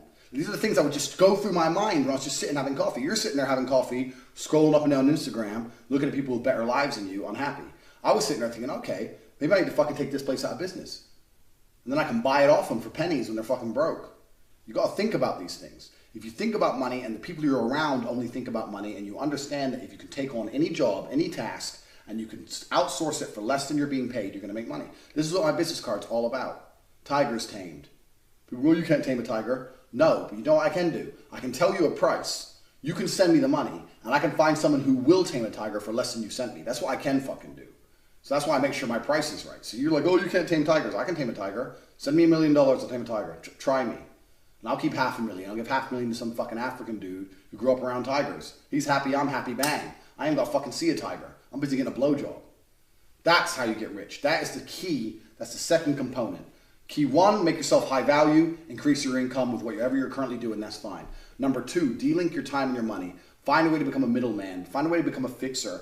Outsource things. And if you start doing that correctly, I'm telling you, money starts to come in. From there, what you want to do with the money is up to you. Some people are investing in cryptocurrency, some people are investing in property, whatever. It's completely up to you. But a lot of these online how to make money blogs are garbage. They tell you if you don't drink a Starbucks once a week and save it, in 15 years you'll have 30 grand. Like, who gives a shit? Like, what is 30 grand? Me and CMQ blow 30 grand in a weekend. Like, what can you buy a house with 30 grand? Can you buy a car with 30 grand? Well, yeah, but is it a life-changing car? No. Like, it's not even a lot of money. It's all garbage. I can tell you a few tricks for frugality, but it ain't gonna change your life. I mean, all in all, it ain't gonna change your life. You can't save yourself rich. You need to increase your income. So the task from this video is as follows. Watch all the other videos again. Get the mindset right, get the body language right, etc. So when you approach someone and say, hey, I've got a job. If you do this, I can pay you this much money. Get them to agree. Find someone else. Find the job first. Find someone who goes, I need this doing. Fine, no problem. Find someone else to do it. Make sure they're getting paid less than you're getting paid. Keep the middle money. And that's how you'll end up starting your first business. Very few people start their first business by just quitting their job and starting a company online and go in there and starting a company. It doesn't work that way. It's far more organic than that. It grows slowly. Like, you know what? I can outsource this to him, outsource this to him. I have to quality control their work to make sure it's done properly. All of a sudden, I'm basically their boss. Oh, we got lots of work coming in. They're working full time, blah, blah, blah, blah, blah. And before you know, you have a company. That's how it goes. So if you're sitting there going, well, what things can I do? Look, Google online. There's a million different little bullshit jobs on Craigslist or whatever. Find someone to do it. If you have a little brother, make his stupid ass do it. Find a way. And one way or another, that's going to grow into a company. And then you'll be rich. How to get hot girls. Now, this is a subject I could talk about for a very long time, but I want you to understand some basic concepts to the pimp game. Basic concepts to the realities between men and women. There are some factors you can control, and there are a lot of factors you cannot control when it comes to getting hot women. Now, if you don't know who I am, you don't know my qualifications, I don't want to brag about how many women I've fucked, whatever. You know, I'm rolling in the highest possible echelons. All those Instagram models you're seeing with like 100,000 followers, and you're sitting there thinking, who's that guy? Who gets to actually fuck her in the night? Well, it's me. That's who. So I'm rolling in the highest possible echelons of female quality, and I know the game inside out. So first, let's discuss the things that you cannot affect. One of the largest and least discussed factors to attracting females is an uncontrollable thing, which is timing. Timing has a huge effect on how a female is going to react to you. If you go up to let's say, imagine you're in a nightclub, you're chilling in a nightclub, you go up to a girl, you want to talk to her. Now, if that girl has just been bought flowers to take it for dinner by her boyfriend before she goes to the club, she's not very likely to talk to you.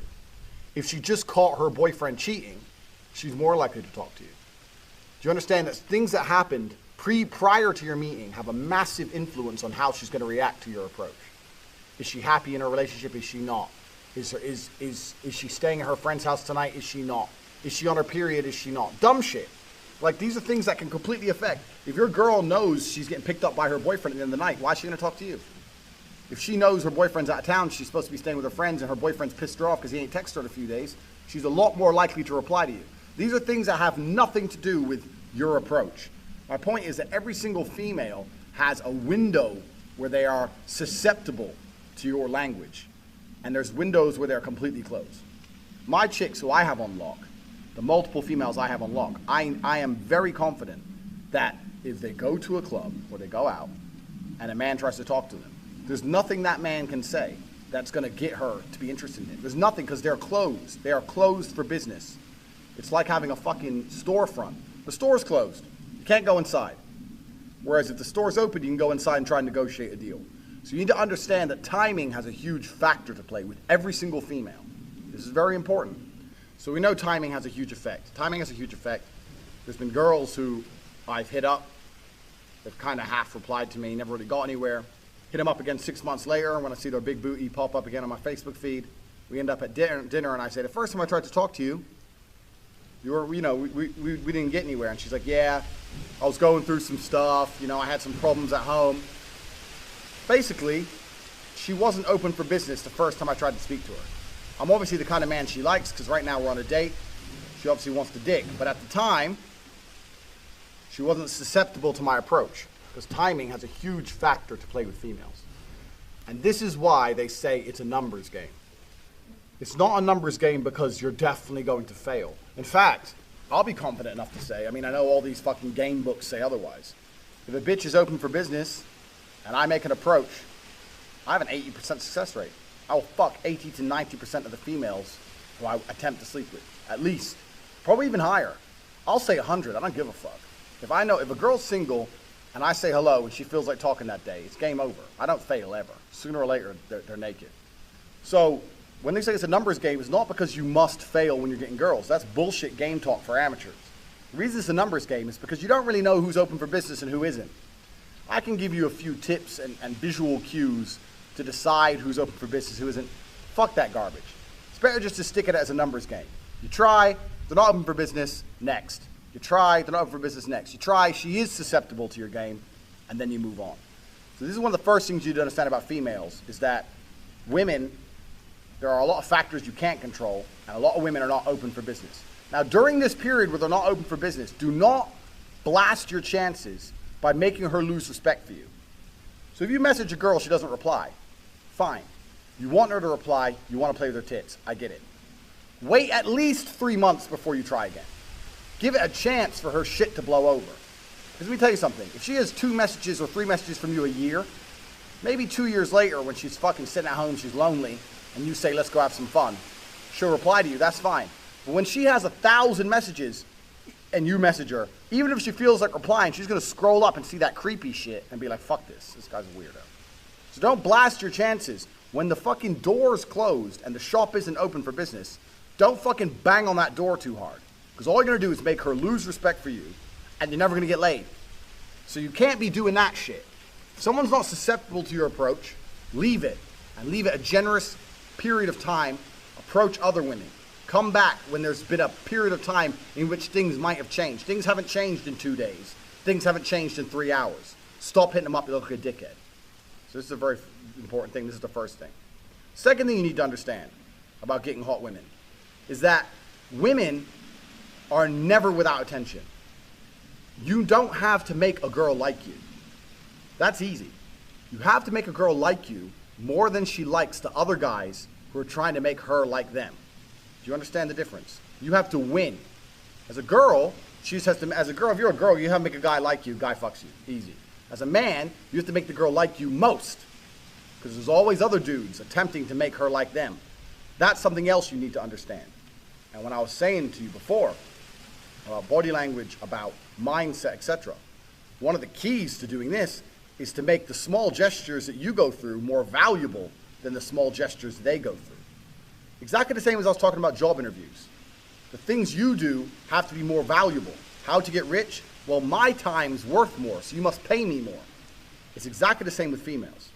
So for example, imagine you are trying to talk to a girl. She'll never admit it, but she's talking to 2 or 3 other dudes. She'll never admit it. Until she's exclusively yours, there's other guys hitting up her phone. One of those guys sends her flowers. You don't send her flowers.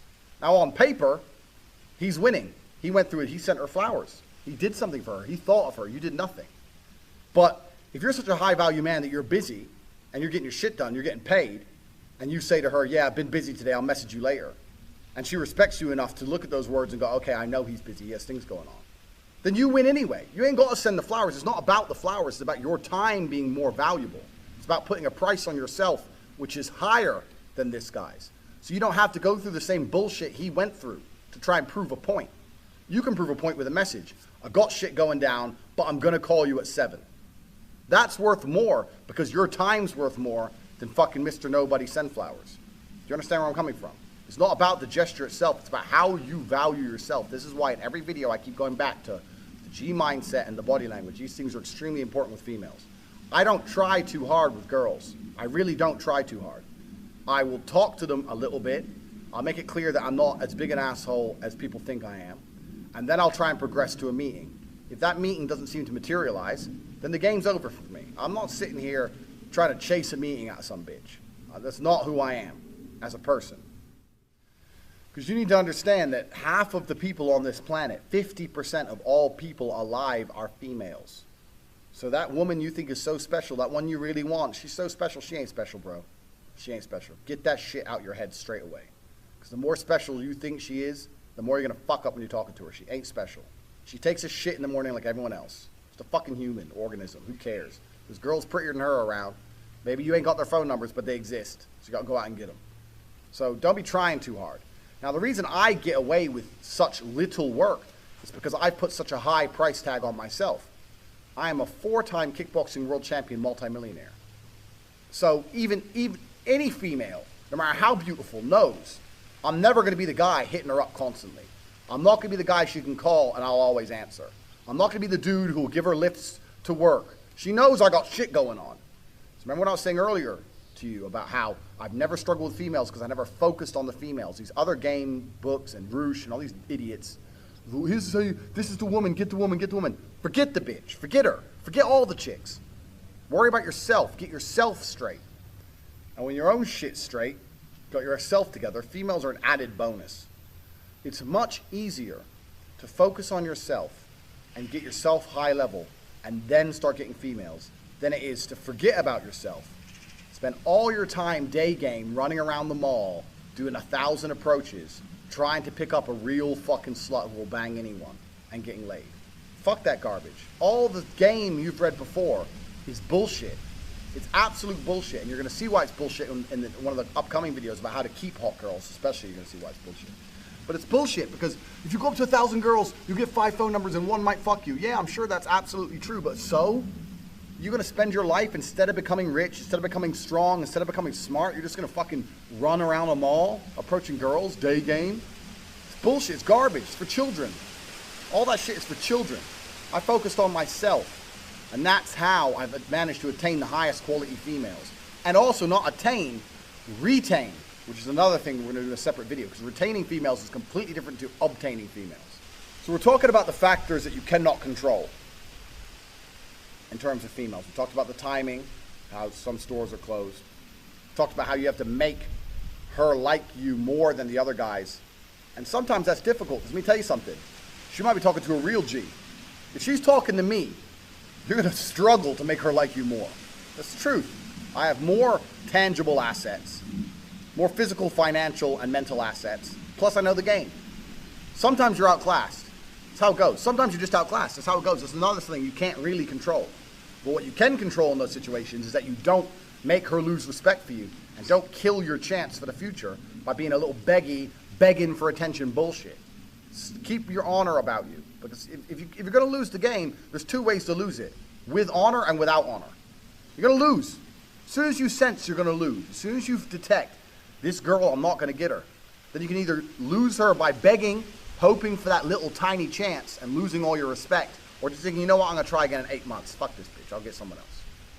So we all know what the correct decision is. Don't be fucking so desperate for a girl that you just lose all your honor and self-respect. Because then you're never going to get her. Ever. And that's some real dumb shit. So I want you to understand when we start talking about women, there's a whole bunch of factors you cannot control. Now, there are some factors you can control. Obviously, who you are as a person, like I said, lesson 1, lesson 2, etc. If you're watching this course, you need to watch the first lesson 100 times. If you understand the first lesson, the first video I made in this course, if you understand it and implement it correctly, everything I'm saying to you right now is you already know. You already know it. What I'm saying now, you're like, well, yeah, of course, because of the 4 lessons I gave you in the first course. So if you understand them correctly, I don't really have too much to say, but I'm just reiterating some points for you. So when it comes to approaching hot girls, you have to understand this. Some are open for business, some are closed for business. Next, what can you do? Besides the factors that you cannot control, what are the factors you can control? Well, body language is one of them, obviously. Clothes, we've discussed all this. But really, when it comes to approaching females, game as a whole is something I don't like. I don't like the idea of it because it's bullshit. It really is bullshit. I cannot sit here and tell you how to act. Even if I told you to have the exact same mannerisms as me and say the exact same things I would say, they work for me, but they will not work for you because we're individuals. We're absolutely individuals. For the same reason when you learn to fight, You learn the basics of it. But if I were to say, mimic my movements millimeter for millimeter, I won't get hit and you will get hit because we're in different bodies. It's just, we're different people. So I can't sit here and say, do this, do this, do this. Anyone who tries to tell you that, what they're doing is they're trying to oversimplify an extremely complicated situation in an attempt to get paid. Because every single female you approach is going to be different. Every single scenario when you're in is going to be different. Every restaurant you sit in is going to be different. You're different to me. The mood she's in is going to be different. The weather is going to be fucking different. Maybe it's raining, maybe it's sunny. Everything has a small part to play. So for me to sit here and say, if you do this, and then you do this, and then you do this, you're going to get laid, is the kind of bullshit people package up trying to make it a complicated situation seem simple to get money. Getting laid is not simple. The only thing you can do if you want to retain, especially in a future video, retain as well as obtain hot women, is be yourself. You cannot project and act for any considerable period of time. That's not possible. The only way you can be anything for a considerable period of time is to be yourself. So maybe you're a shit person. Yeah, fine, maybe. But you have to absolutely and utterly be yourself. Now, there are some things which are ironclad beneficial when it comes to getting females. You can be yourself and be a confident version of yourself as opposed to a meek version of yourself. Confidence is always attractive because men were built to lead. Like we said earlier, men were built for combat. So confidence is something you need. Everyone already knows this shit. And confidence doesn't have to be sitting there and bragging. Confidence is little things. When you pick the girl up, where are we going? I know where we're going. Not where do you want to go? She doesn't want to hear that shit. She doesn't want to make decisions. Females don't want to think. They want to be led down a rabbit hole of entertainment. They want to be entertained. They don't want to think. They don't want to sit there and have to think about it. They'll say, yeah, we're going here. Even if you get there and it's shit, because I don't like it here, say, yeah, well, I do. Stick to your fucking guns. So confidence is obviously the first thing, but you know that shit already. Just be confident about who you are and what you say. Doesn't mean you have to be an asshole. You haven't got to be an asshole. In fact, a lot of people confuse the two. A lot of people go, girls like assholes. No, girls like confidence.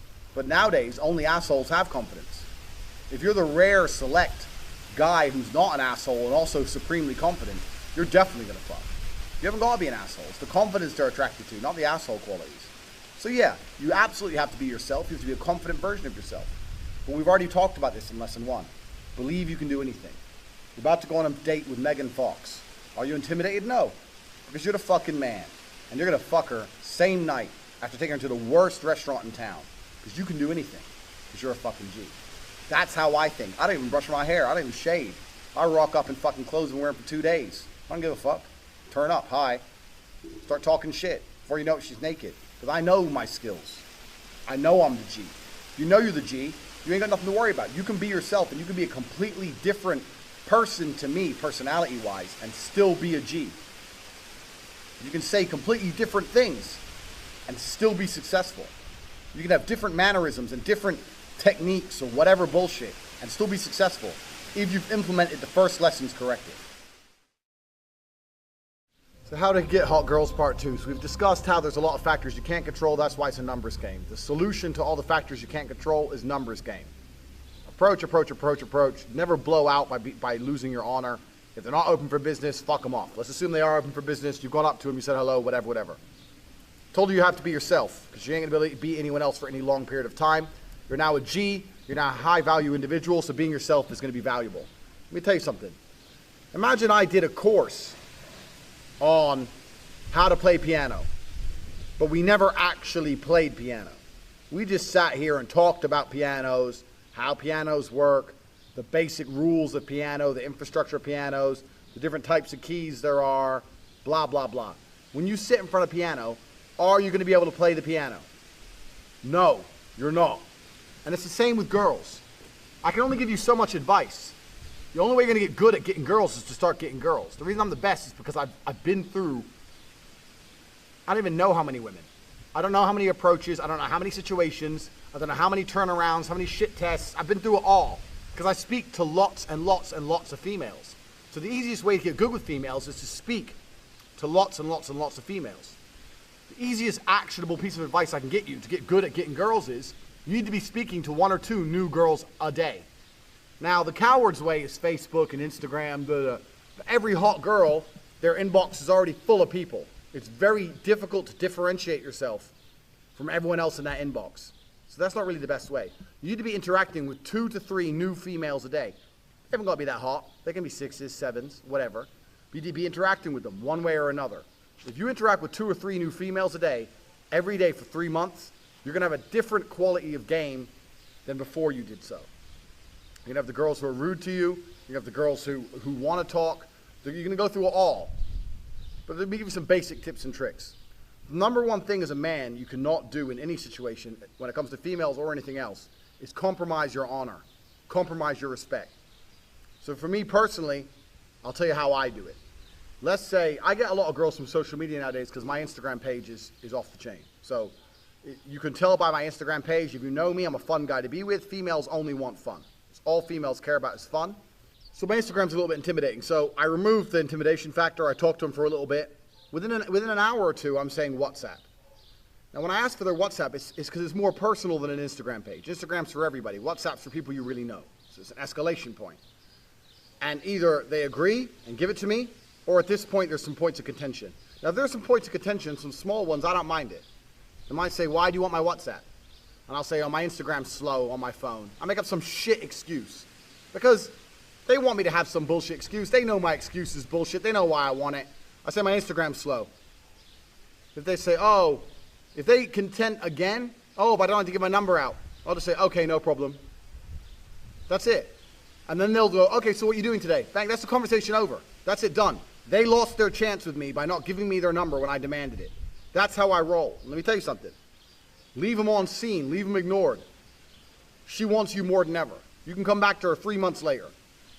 If you come back to her a week later, she's going to give you attitude. So you can't do that. You got to leave it for such a long period of time she genuinely believes she was forgotten about. This is the abundance mentality. I'm talking to so many females. If I ask for your number after an hour and you're not going to give it to me, I don't want to talk to you anymore. Because you're too much fucking work for me. I ain't got time for that shit. Because I'm going to fuck someone today anyway. I'm at that level, so I don't really have to play your fucking game. If they give me the WhatsApp, that's an escalation. Within another hour or 2 hours, I'm looking to arrange a date. I am not the guy who sits there talking away. That's how you end up in the friend zone. I'm not that guy. Let's go for coffee. Oh, really? So soon? And then I'll say something like, well, you think you can get to know someone over messages? And they'll be like, well, no one says yes to that. I go, no, but you know, we just started talking. I said, well, you're not going to ever know me, and I'm never going to know you. You seem too complicated for me to work out over WhatsApp. That's what I'll say. And they'll either go, okay, and we'll sort out a date, or they'll go some other bullshit. Oh, well, you know, I just gave him the... If it's more bullshit, I say, okay, no problem, and ignore them. That's how it is. Because I deal with so many females. For me, it's a numbers game. I have so many females on my phone, I can't possibly reply fast enough. So I don't give a fuck. I don't care if you're a 10. You want to play these games with me, I'm not playing them. I don't play the games. Because you can never sacrifice your honor. So any female I've ever interacted with, even ones I haven't fucked, could not go through the history of our conversations and find anything that compromises me as a man. Keep that in mind when you're writing shit. That's really important. Because women only want to fuck guys they respect. They don't want to fuck any other guy. They don't want to fuck handsome guys. They want to fuck guys they respect. And if you sacrifice your respect, then she doesn't want to fuck you. So why do you want to meet her? You got to always keep the end goal in mind. Why do you want to go on a date with this girl? Is it to be her friend? Is it to buy her dinner? Is it to listen to her stories about her fucking other dickhead friends? Or is it to fuck her? Because if it's to fuck her, then you need to keep that in mind and not sacrifice your respect. If you have to sacrifice your respect to get her to come on a date, then she ain't gonna fuck you anyway, so why do you want the date? You don't. So don't forget the fucking end goal. So to learn, you have to learn about yourself more than you have to learn about women if you want to get good women. You have to know what your strengths and what your weaknesses are. I know my strengths, I know my weaknesses. There's very few, but I know what they are. You have to learn about yourself if you want to learn about women.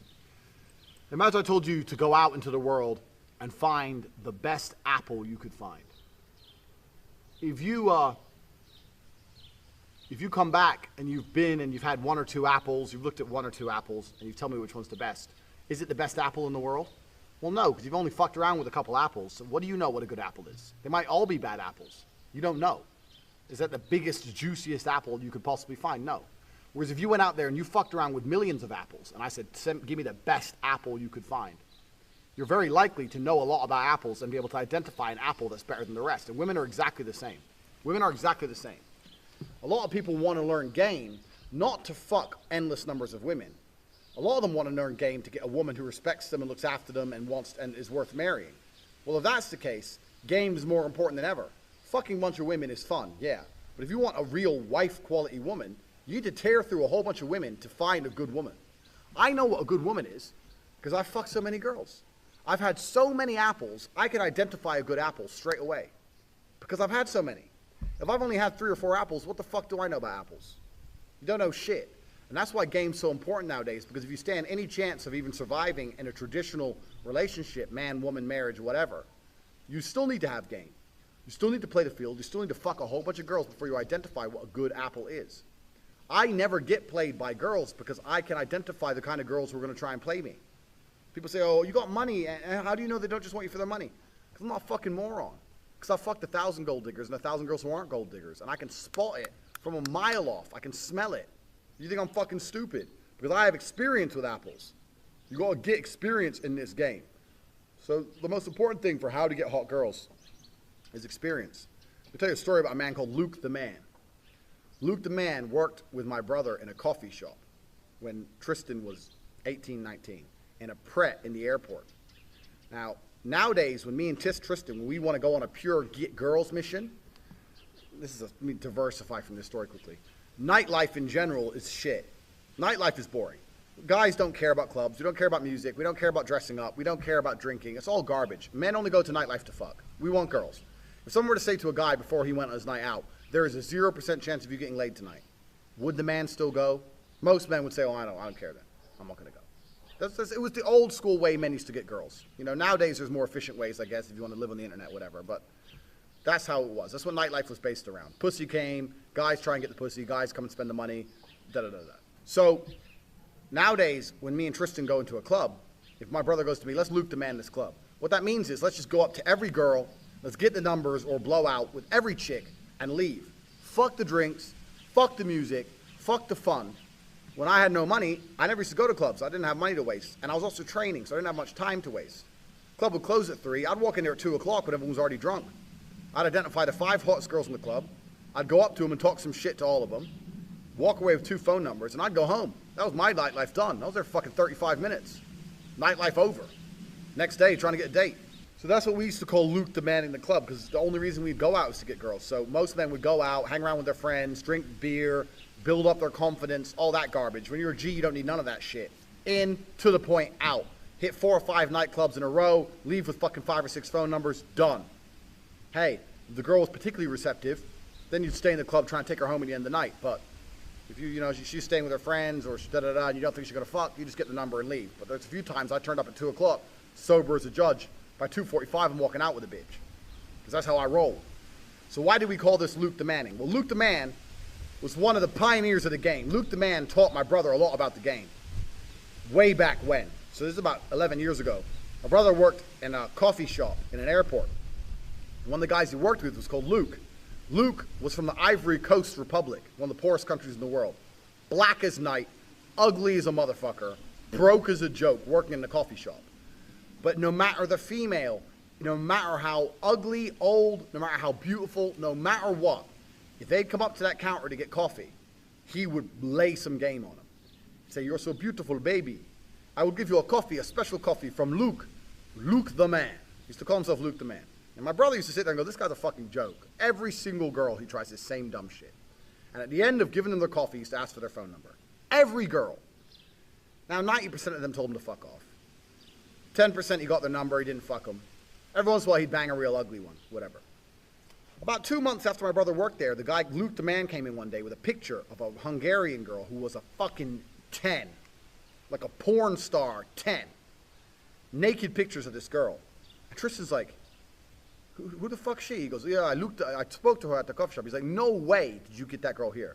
He goes, yeah, 2 days ago I got to here, I was at her house last night. Tristan could not believe it. Like, how the fuck? This girl's a 10. You're the ugliest, brokest black dude I've ever known in my life. Your teeth aren't even straight. How the fuck did you bang her? He's like, I'm Luke the Man. He's like, I don't give a shit. I'll talk to every girl with confidence. Every girl with confidence. I'm mixed race. I'm half black, half white. This is the one thing the brothers have over the white guys. Black guys don't need money to get laid. Black guys can be broke with one leg. They still get laid because they're confident and they don't give a fuck. That's how they are. So black guys, you got to worry. But here it is. He fucked a 10 out of 10. How many 10s have you fucked? You're probably sitting there going 1, 2. No, you've never fucked a 10. My 10 and your 10 are different. You've never fucked a 10. But Luke the man has. Luke the man's fucked a 10. He has less money than you, and he's uglier than you. And he can barely speak fucking English. How? Because he didn't give a shit. Because Luke the man's a G. Luke the man has confidence, and he'll talk to any bitch. That's how you got a B. Luke the man knows about girls. Remember that story. And how to keep hot girls. Now, this is interesting because when I had my Twitter on Cobra Tate, people used to call me out on this. People thought I was a liar. But let me tell you something. I don't lie, because I'm a G, and my word is iron. And there is a level of pimpery you can attain where you can literally have a harem of females. I say this to people, and people don't believe it. And when I say harem of females, I mean beautiful women who are loyal only to me, talk to no other men, who know about all the other women I fuck, and still take dick and behave. It's almost like the best lawyers become judges, you know? And the best players end up in my position, where you have a harem of females. If you go back to the video where I was saying about how to get women, I was saying that it's important you be yourself. And here's absolutely why. To obtain a female can be done with game and Roosh and his garbage books and tricks and tips. Maybe if she's drunk, you can pull that off. I know a couple of them that kind of half work, but I haven't even said them in the video because, you know what, it's not the key to success. However, you cannot retain a female for any long period of time with an act. You can't pretend to be anyone other than you are forever, because it's just not going to happen. Game lasts if she's drunk in the bar, but who you are is the only thing that's going to keep her around you. So when I said it's important you are yourself, it's because if you get a 10 out of 10, you don't want to fuck her once. You want to fuck her every day, and you want to make sure she doesn't fuck anyone else, and you want her to give you massages, you want her to look after you, you want her to listen to you. Well, then you have to be yourself, because she ain't gonna. Who else you gonna be? Me? You wish, motherfucker. No, you gotta be yourself. So the only way you can really retain females over a long period of time is being yourself. So this is why I was telling you how important it is to be yourself at the beginning and also make yourself someone worth being in the other videos I was explaining it. But how to keep hot women, like I said, there's a level of pimpery you can attain where you can have literally a harem of females. And I'm going to tell you the key to this, and it's remarkably simple.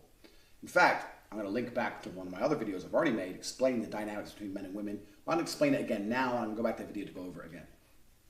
Women are biologically programmed to share their man.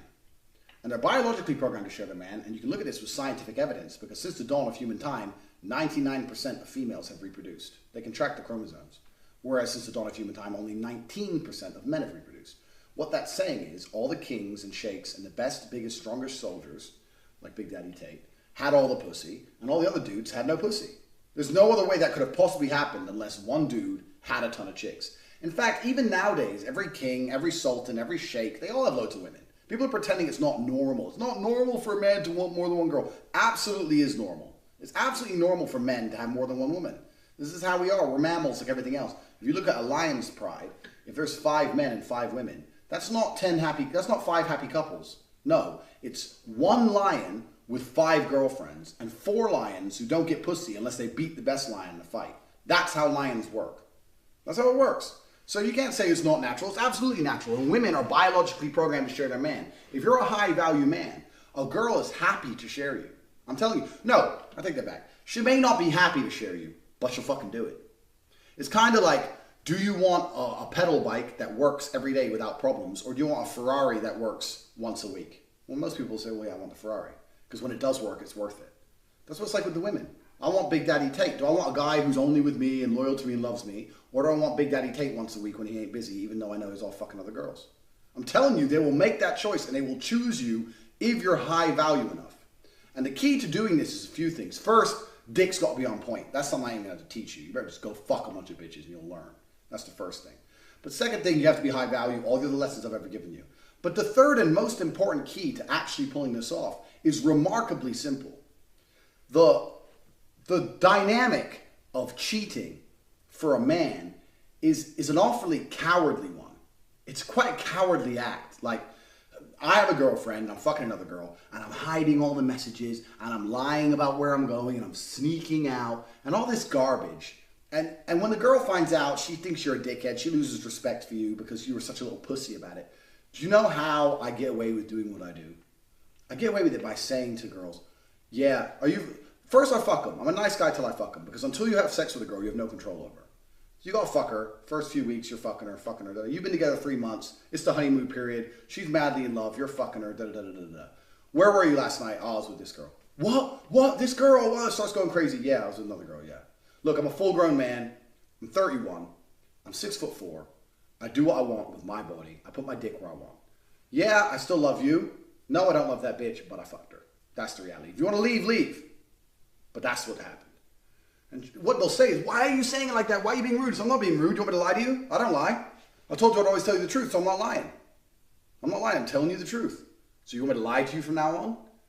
And then they sit there, and here's what happens. One of two things happens. They leave, but if they leave, they never loved you in the first place.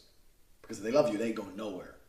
Or they sit there, and women ain't that stupid. They think, okay, I love this man with all my heart, and he fucks someone else. Do I want to go and leave the man I love and try and find a man I don't love, who's hopefully not going to cheat, who probably will? Like, they start doing the math, and they start just asking stupid questions. Like, well, how do I know you only like me? How do I know you don't like her? Who is she? All this bullshit. And you just got to shut it down. It's like, don't worry about it. Don't worry about it. Look, don't worry about it. You're the one I'm with. What happened, happened. Don't worry about it. And they ain't going to go anywhere. I'm telling you, they ain't going to leave. Dick them right that night. It'll be fine. They'll be a bit pissed off. Whatever. But it grows into a lifestyle. They start to understand that's just who you are as a man. My girlfriend says to me, she goes, I know I couldn't change you, so don't even try. She knows. She'll say to me, tonight, are you staying with me or out? She says out, but basically, are you staying with me or are you dicking someone else? She knows. She's 1,000,000% loyal to me. She talks to no other man, and she knows I fuck a whole bunch of women because I am programmed to fuck women. I'm not going to apologize for my biology, and neither should you. You have no reason to apologize for your human biology as a man. We are programmed to fuck because we don't get pregnant. Women get pregnant. Women have to be selective about who they sleep with because if they got pregnant in the olden days without a man to look after them, that's a death sentence. You're on the street with no man to look after you. The reason virginity was so respected in the olden days is because that's the easiest paternity test in the world. The only way you know who the man is if she ain't fucked no one else. Otherwise, you don't know who the fucking baby dad is. No one wants to raise a kid that ain't theirs. There was no DNA testing back then. But men, we ain't gonna worry about none of that shit. We go fuck who we want. Run around, fuck.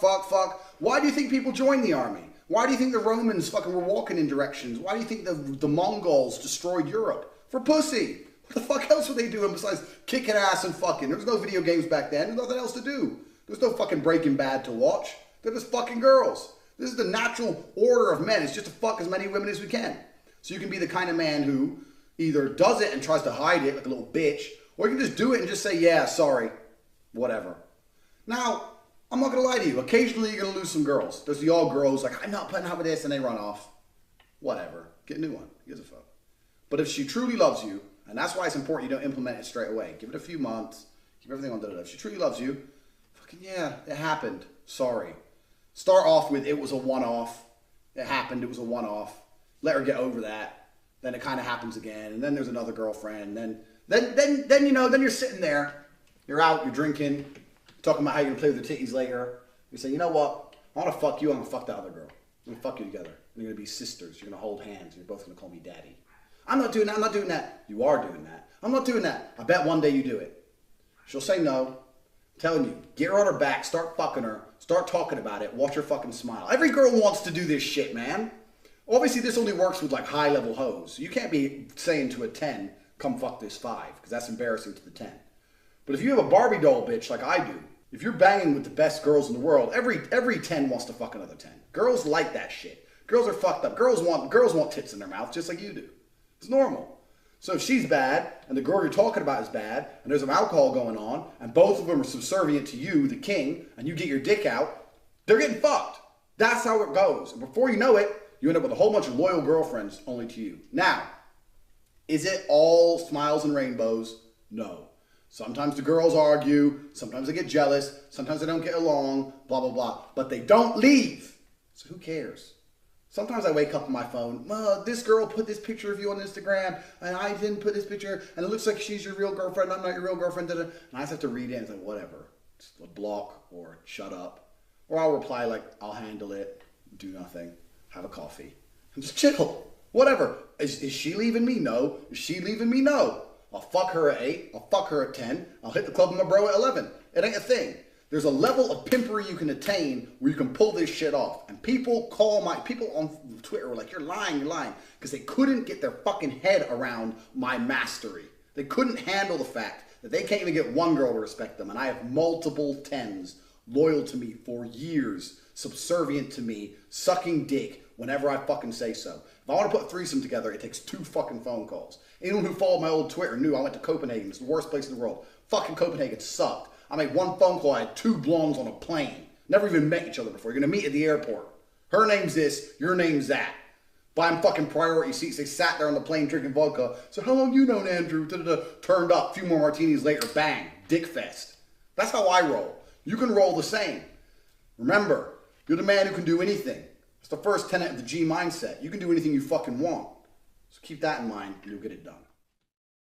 As for how to keep hot girls part 2, we've discussed how to get them, discussed how to put your harem together. All of this is based on being the fucking man. You gotta get like to a G level. No woman's gonna share you if you're a little pussy.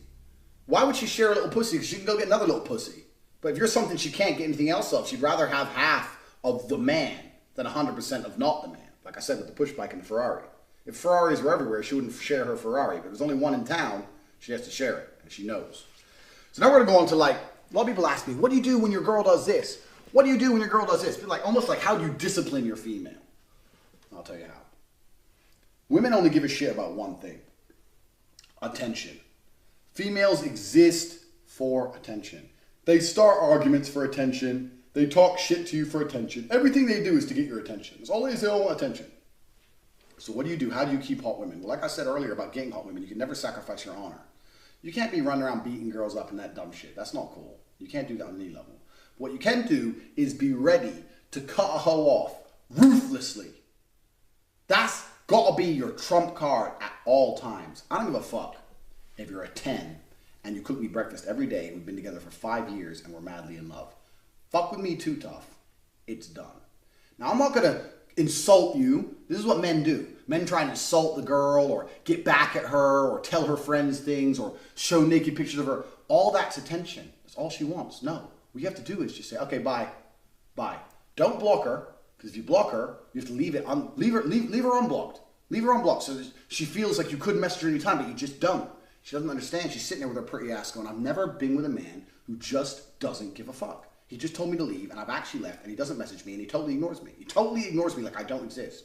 He saw me in the club, and I was dancing on some other guy, and I was drinking, and I was trying to make him jealous, and he totally ignored me. Like I wasn't there. He didn't want to fight the guy, nothing. He just ignored me like I didn't exist. That's how you drive a bitch crazy. That is the number one thing a woman who's in love with you can't stand, the idea of being absolutely ignored.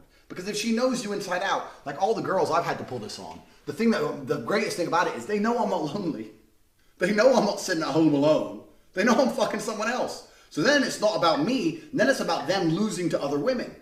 Then they're like, fuck, he's fucking all these other girls. He's having fun with those other girls. He's taking those other girls to places he used to take me. And he doesn't care about me anymore. And he's not messaging me. And I tried to make him jealous. I put my Insta story with some guy. And he doesn't even care. Doesn't even look at it. And like literally, I've had girls say to me, we split up and you didn't even check my Insta story once. Like, why the fuck would I check your Insta story? I don't give a fuck about you. I don't check your Insta story. What the fuck? You're putting things on there to try and make me jealous. What am I going to look at that for? You don't get zero attention from me. My attention is my only weapon as a man. Because that's all we have. We give women attention so they give us sex. So if the sex has to end for any reason, you don't need my attention anymore. That's my currency. I'm going to give it to someone who sucks dick. And you're not allowed to suck my dick, so bye. That's how it has to be. So how to get hot women, because there's going to be times when you and your girl argue. That's fine. You got to make your point, make it quick, make it blunt. If she gets too fresh, just ignore her. This is how it's got to be, because when a girl wants an argument, the reason they're so hard to reason with is because women have no shame. If they want an argument, it doesn't matter how logical you are. They just want the argument. They don't want a solution. So they're just going to keep arguing for the sake of it. It doesn't matter how correct you are. They want the argument. So you can't win. So why are you giving her? Because the argument is attention. It's basically like her coming to your attention wallet, your currency, and just taking it out. Fuck you. I'm not playing that. Cook me dinner. I don't want to cook you dinner. Cook me dinner. I don't want to find someone else while I'm out. What? You're going where? No, you're not leaving. You're not leaving. Well, I need to eat, bitch. You cooking or I'm leaving. Let her choose. I'm telling you. You've got to stick to your fucking guns. Attention's your number one weapon. So in this part 2 that people go, well, you have a harem of girls, you got all these girls, what do you do when your girl gets fresh to you? But to be honest with you, my girls don't get fresh too much because it's almost like, it's like the carrot and stick. But the stick has to be somewhere, they got to know it's there, but you don't have to pull it out that often. Like my dad was strict, and people think the idea of a strict dad is he kicks your ass all the time. No, the idea of a strict dad is he kicks your ass so badly once, he never has to kick your ass again. Like they know, I knew, do not fuck with him. because I know the end result. And my girls know. They've tried it once, all of them have, and now they sit there and go, I can't push too much because he'll get the stick off the wall.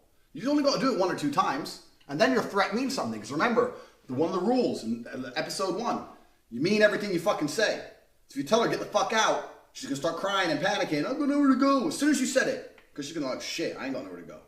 Maybe she has somewhere to go, but she doesn't want to go there. Who gives a shit? Point is this, you got to mean what you say. So you haven't got to be constantly disciplining them if you discipline them properly the first time. And the only way you discipline a woman is to ignore her. I've had girlfriends I've ignored. I had a girl, I'll tell you a story, whatever. I had some girl, and I was fucking her, I was 3 months, whatever. She was madly in love with me, obviously. She got my name tattooed. She had King Tate tattooed here.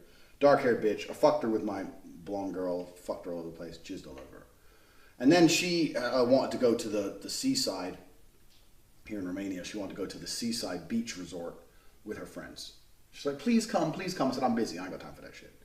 She goes, oh, can I go? I said, to be honest with you, I don't really want you to go because I don't like you out partying without me. You shouldn't be doing that shit. She's like, please, please, please, because you're going to go away soon with Vivian. So she knew, she's like, look, you're going to go away on holiday with your other girlfriend. Can I go away for 3 days with my friends? So I kind of reluctantly, that's the level. My girls literally bargained. They're like, look, I know you're going to go fuck her, so please can I just go with my friends here? I was like, fine, whatever. So I let her go. Day 1, she's messaging me, madly in love with me. I ignored her. Just as a little punishment, little bit for going still. Ignored her. Anyway, day 2, I'm in the club with T. These bitches walk in, me and T start macking on these hoes, these Moldovan girls, blah, blah, blah, blah. This girl does an Instagram story and tags me in the Instagram story, me and her kissing in the club. The girl at the seaside fucking sees that, messages me, what the fuck, da-da-da, starts going mad about this new bitch I just found. I'm drunk, so I just like read and ignored. I don't give a shit. And then she, at the rest of this, I don't know, I got a message from someone else saying she was at the seaside. She was trying to like dance with some guy, maybe jealous, whatever. I didn't check her Insta story, I didn't check her Instagram, never spoke to her, whatever. I never spoke to that bitch again. I saw her in the club twice. Both times in the club she tried to come up to me. And when I say ignore, I don't like push her away or something. Like I'm walking and she comes up to me and goes, Andrew, Andrew, and it's not there. So I just walk straight, no one said nothing. Like she's a ghost. And nothing drives a bitch crazy like being ignored. This pretty ass girl has never been ignored before. Never. It's been about 4 months now. And 3 days ago she messaged me out of nowhere. She held on for all these months before she finally collapsed. Because after she sent me those messages about me with the girl and I left it ignored, we never spoke again. We never said a word on WhatsApp, never said a word, nothing. Then she messaged me, how's Tate? Smiley face. 4 months she gave in.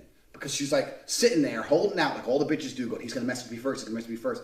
I'm too busy getting my dick sucked to message you first, bitch. I don't care. Because there's more of you everywhere. There's half the world are women. Even if I did miss you, which I don't because I'm too fucking gangsta. Even if I did, I'd just find someone who looks like you. I don't give a shit. I'll close my eyes. I'll fuck a bitch who looks nothing like you with my eyes closed and pretend it's you. I don't care. I'm not gonna start messaging you, oh, you went to the seaside and you danced with a guy. I don't give a shit about those games. I ain't playing those games. You tried to make me fucking jealous, like a basic asshole. You got ignored, now you're begging for attention. She's back in London now saying, can I come for 2 days so we can talk? Bitch is about to fly international, come here to talk. Get fucked, basically. She wants to fucking suck my dick, get fucked, and go, I love you, I made a mistake. Why? Because strength and honor. Because I stick to my fucking word. Because the only way to discipline a hoe is to ignore their existence. If she started dancing with that dude and I was like, what the fuck? What are you doing? Message her, she'd be like, yeah, well, you were dancing with that girl. And it would just be some bullshit argument on WhatsApp, some bullshit talk. And even if we got back together, she wouldn't respect me the same because she knows she can annoy me by pretending to be a hoe. And like, it's just a mess. It's a mess. Why do I want to get back with a girl who knows she can bother me by acting like a hoe in a club? Then she's going to go to the club again. They're like, no, it's all a mess. She now knows the hard way. You fuck with Tate, you don't even get a message. You don't even get acknowledgement. You don't get fucking confrontation. You get nothing. Tate just disappears. You lose Big Daddy T. That's what happens when you fuck with him. So don't fuck with him because he'll just go and he'll fuck someone else and some other girl will be in love with his dick and I won't get any of it and I can't stand that shit. No one wants to miss out. FOMO, fear of missing out. You got to be on a level of fucking pimpery where these girls know if they're not fucking with you, they're missing out. That's how you punish females. So how to connect with millionaires and billionaires. This is my favorite topic to talk about because it can transform your life. So way back in the day, when I had no fucking money, no connections, nothing, what did I do? I looked around at successful people and went up to them and said, what do you do? Now, that sounds simplified, right? That seems very like, well, okay. but that it's actually the implementation and doing it. I wrote about this on my blog years ago called The Power of Who You Know. I was 18 years old. I was on a plane. I looked over to my left, or it was to my right, and this older gentleman was reading a political book. And I used to really be big into politics, thought about going into politics. And so I commented on it intelligently, and we got to talking. We had this great 2-hour conversation. We get done. He gives me his business card. He's like, look me up. I was living in Indianapolis. He was in Chicago. Come to find out, he was the Chief Supreme Court Justice of Illinois, Michael J. Gallagher. He's retired now. That's literally his name. Complete J, and the Supreme Court Justice of Illinois. I mean, you realize the level. It's insane. So what I did at fucking 18 years old with no money, contacted him very politely, like the next week. Hi, Mr. Gallagher, thank you, for giving me your business card. You mentioned doing lunch. I'd love to, take up that opportunity. If you have time, and that's okay. Very fucking respectful, very conscious of their time, not sitting on the phone for 30 minutes. And he's like, absolutely, come to Chicago, let's do this day, at this time, etc. So I would drive 3.5 fucking hours to Chicago from Indianapolis, and went to lunch with him, introduced me to the governor of Illinois, who happened to be in the restaurant. So you're talking an 18-year-old dumbass who was literally hobnobbing like the governor. It's insane.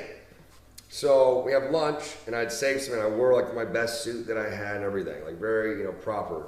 And I remember the bill coming, and I said, I'll get that, Mr. Oh no, he's like, I got it. And I remember him kind of smiling, thinking like, smart of him to fucking offer to pay, but I've got it, like not a big deal. But you want to offer, right? So it's always respect, conscious of their time. So anyway, we formed this friendship and mentorship, and he was influential in getting me a full ride to law school, which I passed up. To this day, he was probably pissed about it. But the point is like I would have never gotten those opportunities if I wouldn't have actually just opened my mouth when I saw something that we could have common ground on, which was his politics book.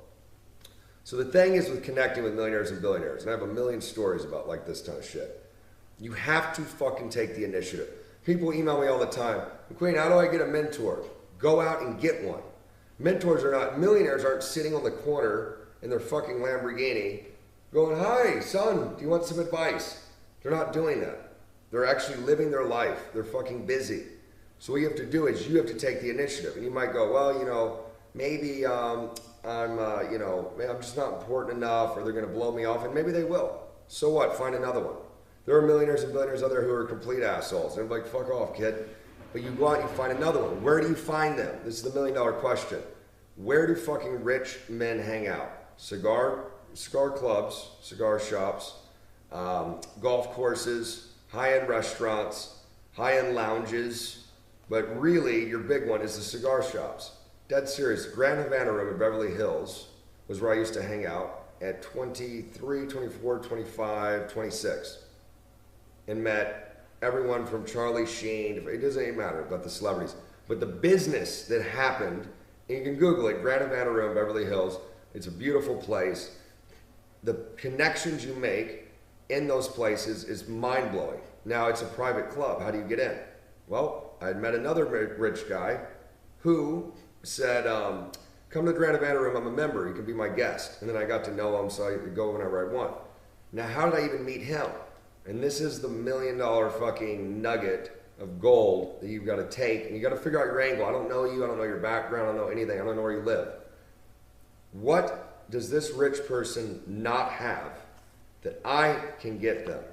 And 9 times out of 10, I'm telling you, it's going to be women, right? So these rich dudes, obviously they can have hookers. They don't want hookers. Some of them like have hookers. What they want is they want girls that will hang out, who want to be there, who are not getting paid. And that is how I met a lot of these people. So in LA, obviously I had tons of girls, and what I would do is, they'd hit me up, hey McQueen, we're gonna go to whatever, we're gonna go to this restaurant. Do you wanna bring some girls? Of course, right? Because I had something they do not have. I didn't have money, but I had access to women. Just from like going out, meeting girls or whatever, like, hey girls, I have a friend in town, or he's a rich dude, he's gonna buy dinner. All right, cool. They would come and be fun and be cool, and they're not hookers. And legitimately, these rich men love that. because the female energy, who doesn't want to be around hot girls when they're eating? It's great. So that was my angle. So what you have to do is find your angle. What do you have access to that a rich person doesn't? And generally it's not going to be a monetary thing, obviously. Like, it's not like you have a Ferrari and they have a Lambo, right? You probably don't have anything. Maybe you don't have any money. So what do you have? Well, you have knowledge now. And I will tell you right now, if you use social skills and fucking game to meet women, and you have access to women, you happen to be out and you always have hot girls with you, guarantee the rich dude in the club, the rich dude in the restaurant is going to be looking and think, who the fuck is this? They're going to come over and want to meet you, right? What do? Oh, I'm just, just trying to do my thing. I'm starting a business or whatever. Oh, this is Claudia, and this is Tiffany, and this is Michelle. And you're going to see his eyes light up. And he'll probably even ask you, like, are they paid? You're like, no, they're not. No. Wow, here, let's exchange contact information. I have a jet. Let's fly to Vegas. Let's fly here sometime. Just bring some girls. Done. So, once again, it all comes back to pussy. Everything's driven by pussy. But legitimately, if you want to connect with millionaires and billionaires, you need to find your angle. You need to be able to provide value and provide something. Now, a lot of you are probably sitting there going, but I don't have any value, or I don't have any leverage. Make it. Then make the leverage. Figure out your angle and then make it happen. So I don't know your situation, so I can't tell you exactly do this, do that. But you have to find your angle, and then you also need to hang out in places where successful people hang out. If you're hanging out at fucking Pizza Hut and at the mall and you're Hot Topic or fucking American Eagle, if it's even around anymore, and you're hanging out in those places, you're not going to be meeting millionaires and billionaires. Go to where the source is. Even better, if you're a super young cat, fucking get a job at a golf course as a caddy. You want to talk about learning about business? Be the motherfucker that carries the golf clubs and listens to the business guys talk all day long, because a lot of deals get cut on the golf course. Get a job at a private airport, sweeping the fucking runway. Whatever, that's a great job. I had that job years and years ago too. Get a job at a cigar shop. Even if it's a menial bullshit job, it will give you access to these people. And you're fucking polite and you're cordial and you know how to handle yourself and you're not an idiot because you're using all of the knowledge in this course. Guarantee the opportunity is going to come where you're going to, I'm sure I have to ask you, like, what do you do exactly? I'm very curious. I'm a young guy. I just would love to get some advice. And you know what? For even now, because I'm getting older, people do it to me, and obviously they're my brand. But we want to help. If you come at me respectfully, then I want to help you. I want to provide knowledge. I want to see you excel because it's a way of giving back. And if they're a truly good person, they want to give back. So that's how you connect millionaires and billionaires. Find your angle. Get in the places where they fucking hang out. I'm telling you, you have to do that. You cannot sit at home or at fucking Pizza Hut and go, I don't know where the millionaires and billionaires are. And it doesn't matter where you live. You can live in Ohio. You can live in the middle of fucking Belgium, wherever. There are always rich people in those cities. And you need to connect with them, find out what they do, and maybe it's something you want to do too. Global G lifestyle, this is absolutely not really important. Once you get your life half in order, once your money starts coming in, there's a few things you have to do. And this is something I was ultra paranoid about for a very long time. And that is basically, in one form or another, get off the grid. But it's extremely difficult to get off the grid and still live a normal life. We live in a digitized society. You still need certain things. You need an address, you need a passport, you need a driver's license. There's certain things you need. So to a degree, you're going to be on the grid.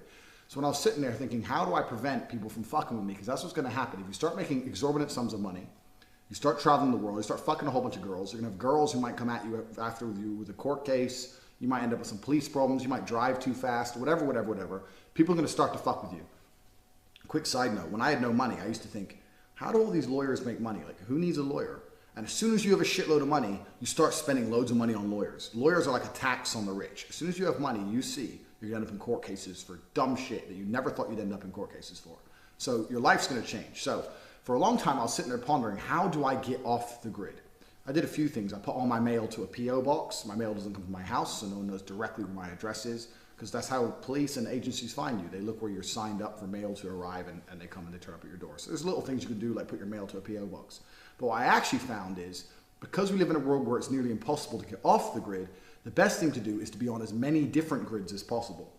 So when I say that, what I mean is you need, and this is an absolute essential component, you need to have multiple passports. You need to have multiple driver's licenses. You need to have plenty of copies of these very important documents so that you're not at the mercy and whim of one particular government. So I'll give you an example. I have 4 passports. I won't name them all, but I have a British and an American and 2 others. I have 5 driver's licenses from 5 different countries. So there's been a point in my life where I got up, got on a plane, flew to a country, went into a driver's school, said, how do I get a driver's license? They said, you need a residence, you need an address, you need this. And I spent 6 weeks doing whatever it took, starting bank accounts, getting residency, getting a fucking tenancy agreement, anything it took to pass that driver's test and get that driver's card. Because now, if I take that card outside of the country I'm driving in does not have jurisdiction to affect my driver's license. So for example, you're driving in England or driving in America. Let's say we're England, I know England. You're driving in England, you drive too fast, the police stop you, you give them your English driver's license, they take the license. Well, in England, if I'm driving too fast and they stop me and I give them a Thai driver's license, or an American, or a Romanian, or an Estonian driver's license, the British government, the British state does not have the right to affect that license. They cannot take that license from me.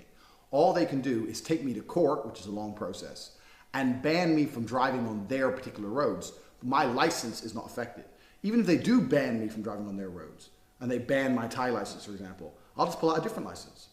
You see, I'm now above the law. I'm now above the law with speeding.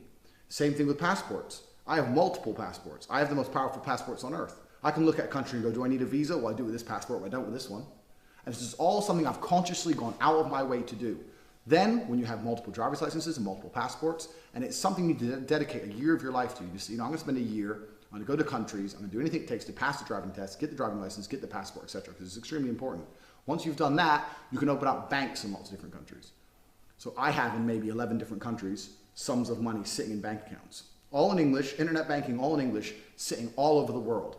Who the fuck knows what's going to happen? Do you know what's going to happen? America might get invaded, might fucking nuclear bomb, whatever. I don't want to talk conspiracy theories. The point is, my money's spread out. My passports, my ability to travel is spread out. I've decentralized myself. Talk about the blockchain. I am the blockchain. My ability to drive is spread out. You can't pin me down and take my license and refuse to allow me to drive a car. You can't. So who are you going to speak to? You got to speak to 6 different governments. Do you know how long that's going to take? Then you have to prove I committed an offense bad enough for them to take away the license. They don't give a shit. You want to write to Bangkok and tell the Thais that I was speeding in England? You think they give a fuck? They don't give a fuck. They ain't taking my license away. Nobody cares, because although the world is connected, we are not yet, thankfully, at a level where everything is completely globally interconnected.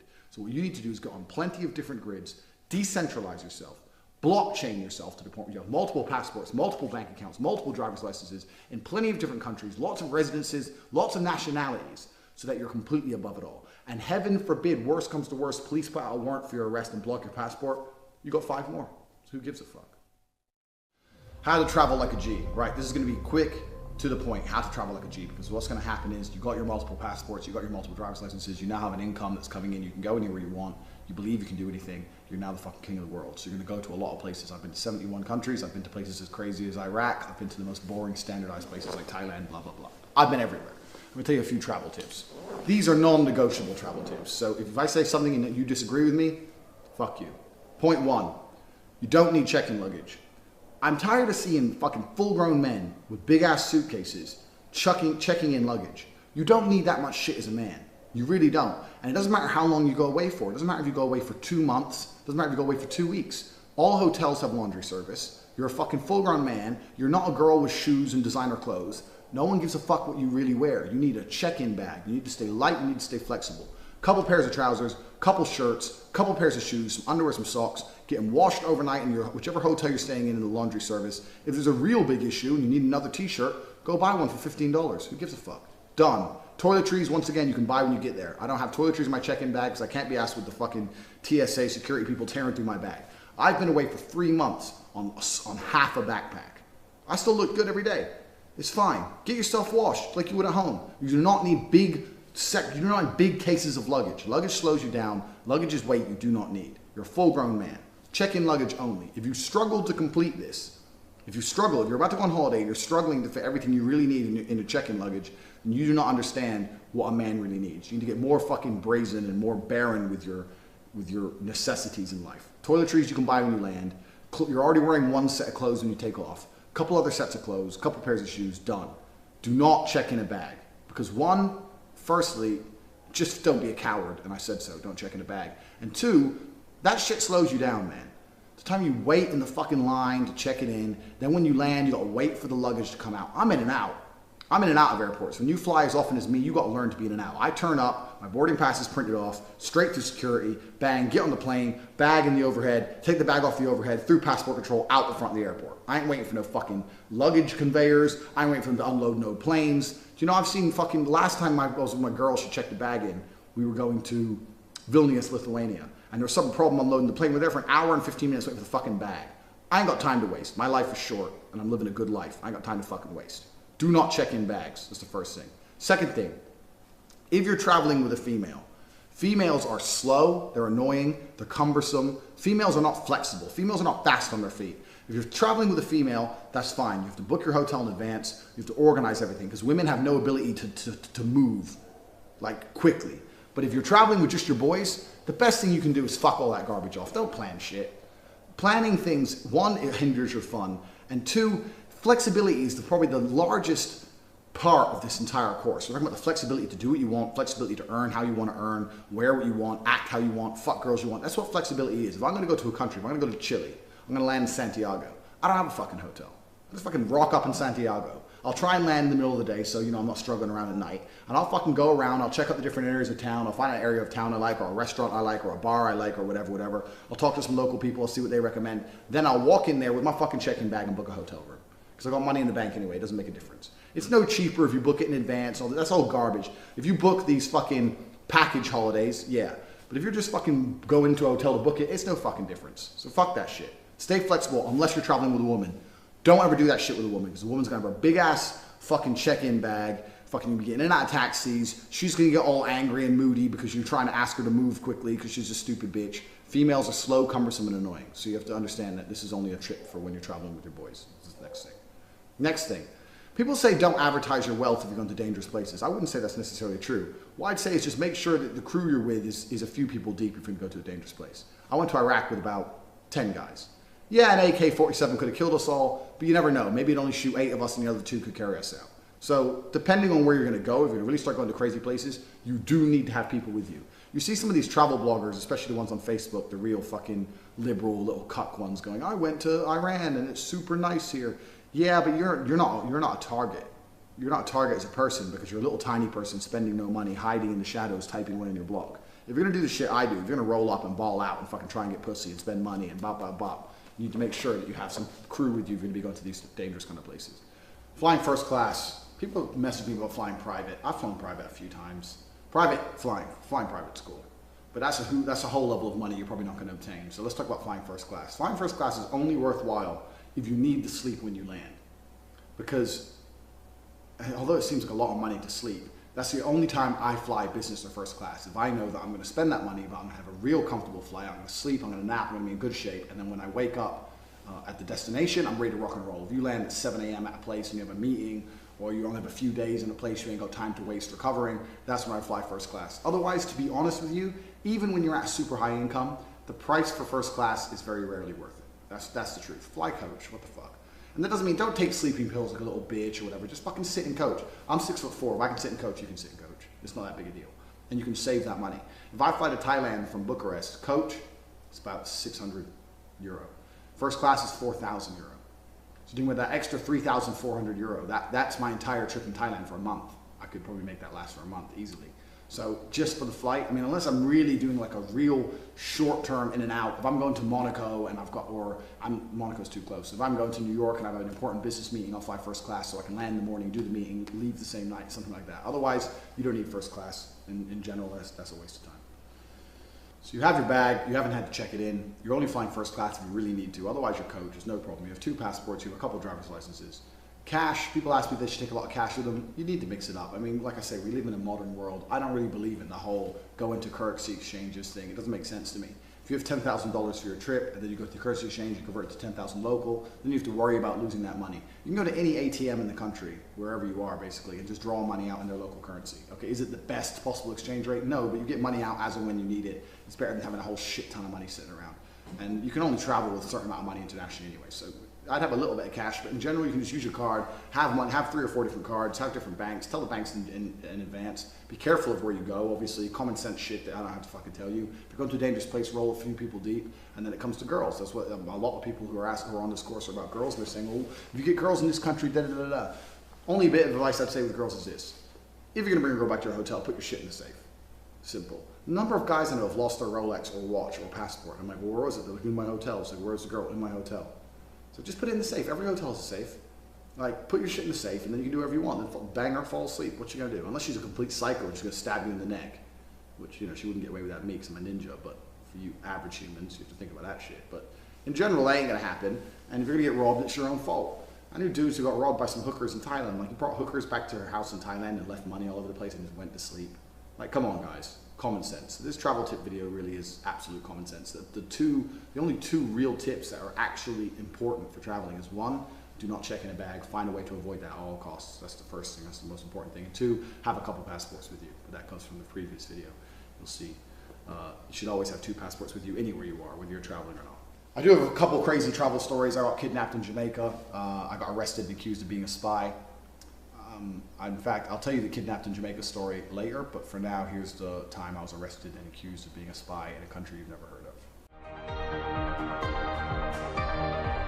I'm going to do something I've yet to do on my YouTube channel, which is tell you all a quick story. The first half of this story is actually all on video as part of a web series I made called The Hateful Tate, which nobody watched.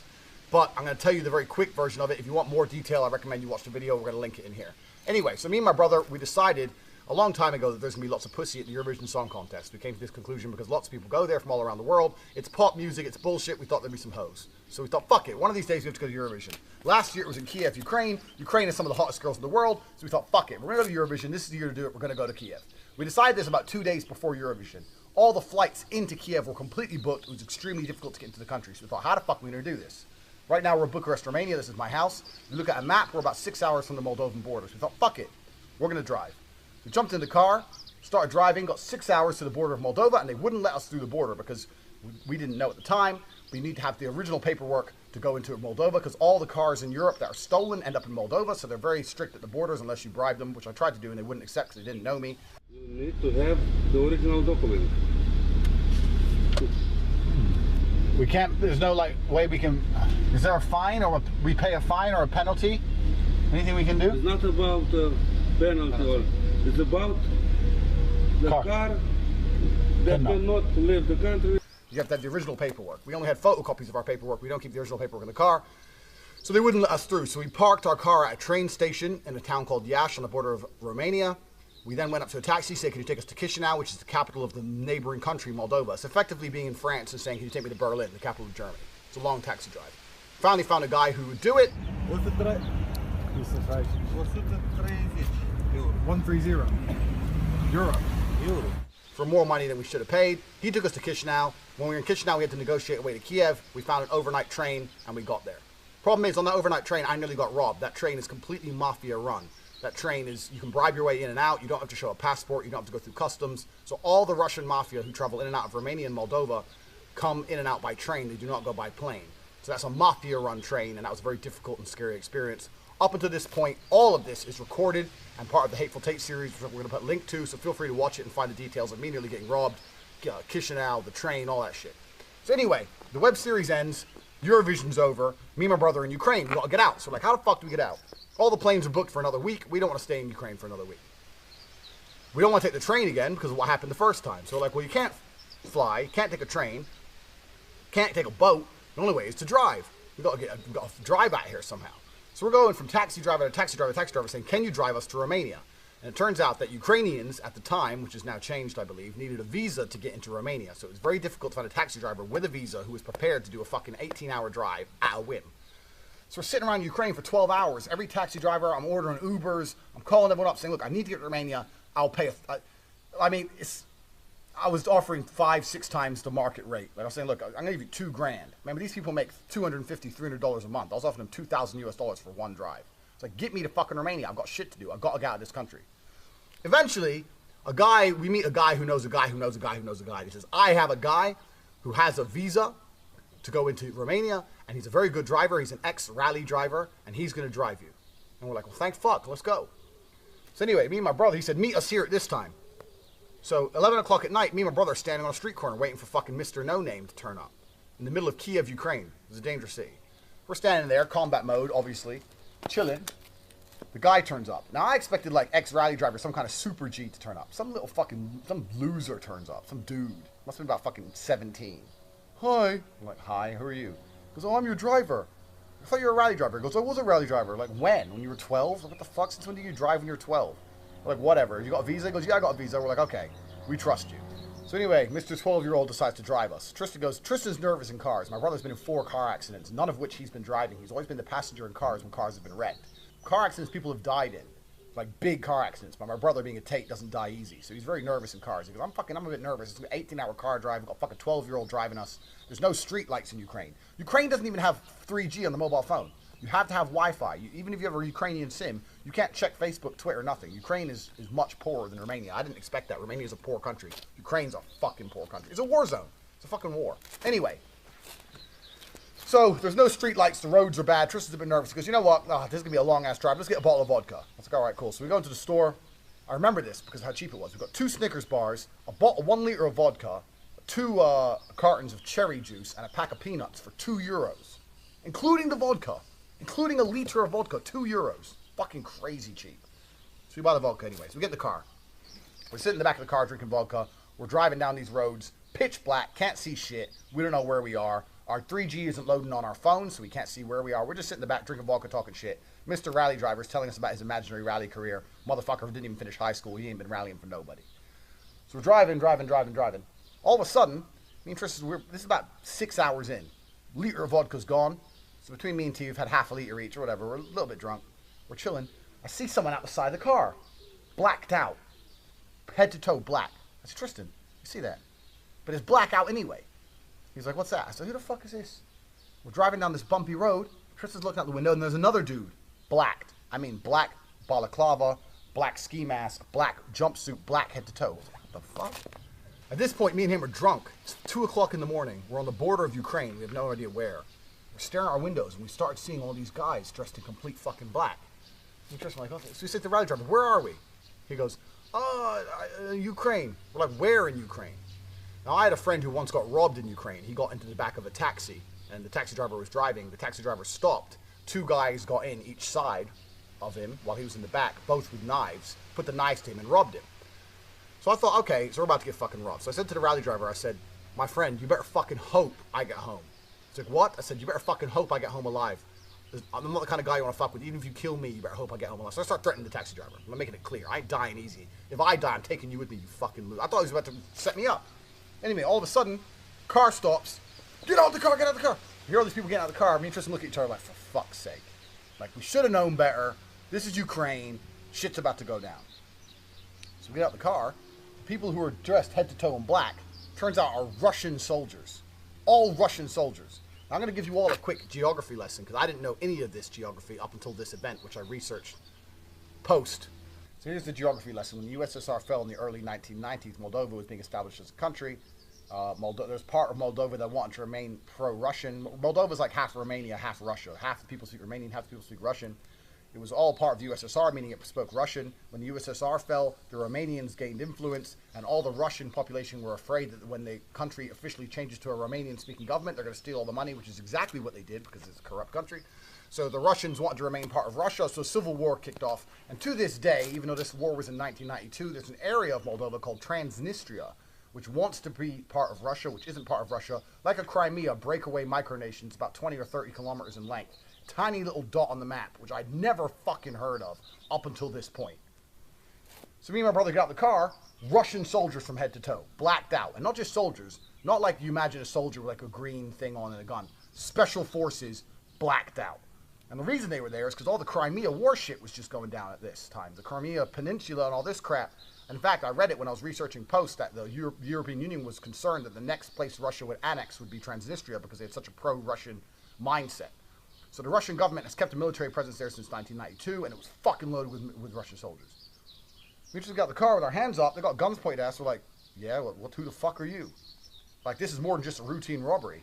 They even had our Mr. fucking rally driver at gunpoint. So we're all at gunpoint. They take us, arrest us, march us, sit us down in this room. And they're like, who? Firstly, they start talking to us in Russian. It's like, my friend, we don't speak Russian. It was a good 10-minute conversation with them yelling at us in Russian and us saying we don't speak Russian until they finally agreed to find someone who spoke English. I don't think they even believed we didn't speak Russian. I think they were sure we spoke Russian before they finally conceded. Left the room, these two big fucking guys, and got some other fucking huge dude to come and sit down with his broken-ass English. And he said, "What are you doing here?" I said, "What am I doing where?" "I'm trying to go back to Romania." He said, "Where did you come from?" I said, "The Eurovision Song Contest." So what the fuck else? Now, a lot of times people have looked at me like I'm a dickhead in my life, but the most important event in my life, or the time I was looked at like the biggest dickhead ever, was this Russian soldier looking at me and my brother, 3 o'clock in the morning in the middle of a fucking micronation war zone, and I said I'd been there. I'm there because of the Eurovision Song Contest. He looked at me and he's like, this guy's either the biggest idiot I've ever met or a brave motherfucker. Anyway, by completely terrible coincidence, my brother and I were wearing black. We had black t-shirts on. I had black jeans. He had black jogging bottoms on. He said, "Why are you dressed in black?" I said, "I don't know, man. We just got a taxi from Ukraine. We're trying to go back to Romania." He goes, "You're impersonating soldiers. It's 3 o'clock in the morning. You're pretending you come from Eurovision. You're dressed in black. What are you doing here?" So they accused us of being American spies. We're like, "We're not spies. We just want to go back to Romania." So we're sitting there in the interview room. They come in. Now, let me tell you one thing that did actually cross my mind, because I'm a combatant individual. That's what I do. This is what I did for a living. So it always crosses my mind to fight. It always crosses my mind thinking, okay, this situation's pretty bad. Can I fight my way out of this? There's two guys in the room with me, both armed. They're both big guys, but I could probably take them hand to hand because it's close combat. But once I get out, there's fucking like 30 guys. They had attack dogs, Rottweilers, the whole fucking lot. So there's no way I can fight my way out of this. All I can do is try and like go along with the fucking process. They bring our suitcases out the car. They pour all our shit on the floor. The dogs start going through our suitcases. These guys start ruffling through our stuff. They search me and Tristan. We had to take our t-shirt off, take our jeans off. We're standing in our fucking underwear, handcuffed in a fucking little booth. I'm gonna try and Google and find a picture of the exact spot so you can see it. A little booth in Transnistria, being accused of being American spies. We have American and British passports. At 3 o'clock in the morning, we're in a micronation breakaway. I was desperate to get on my phone. The reason for this is I just actually met Donald Trump Jr. about a month or a month and a half before this. So I have him on WhatsApp. He's my boy. And I've got 2 or 3 very important Romanian politicians, high level, like Secretary of State, etc. on WhatsApp. So I thought if I can just get to my WhatsApp and just send some messages, the Russian, they're going to want to kill me. I mean, they're going to keep me for a while. This might go on a few weeks. Let me just get on WhatsApp and speak to some important people and try and get the fuck out of here. So I was saying, look, guys, just give me my phone. I've got a guy in Romania who can speak Romanian and Russian, and you can talk to him, and he'll explain to you that I'm not a spy. I'm just a fucking idiot who went to a shitty song contest and got in the wrong taxi. My taxi driver, Mr. Moron, decided to drive through a fucking war zone. I didn't know. I didn't know this was still technically at war. I had no fucking idea.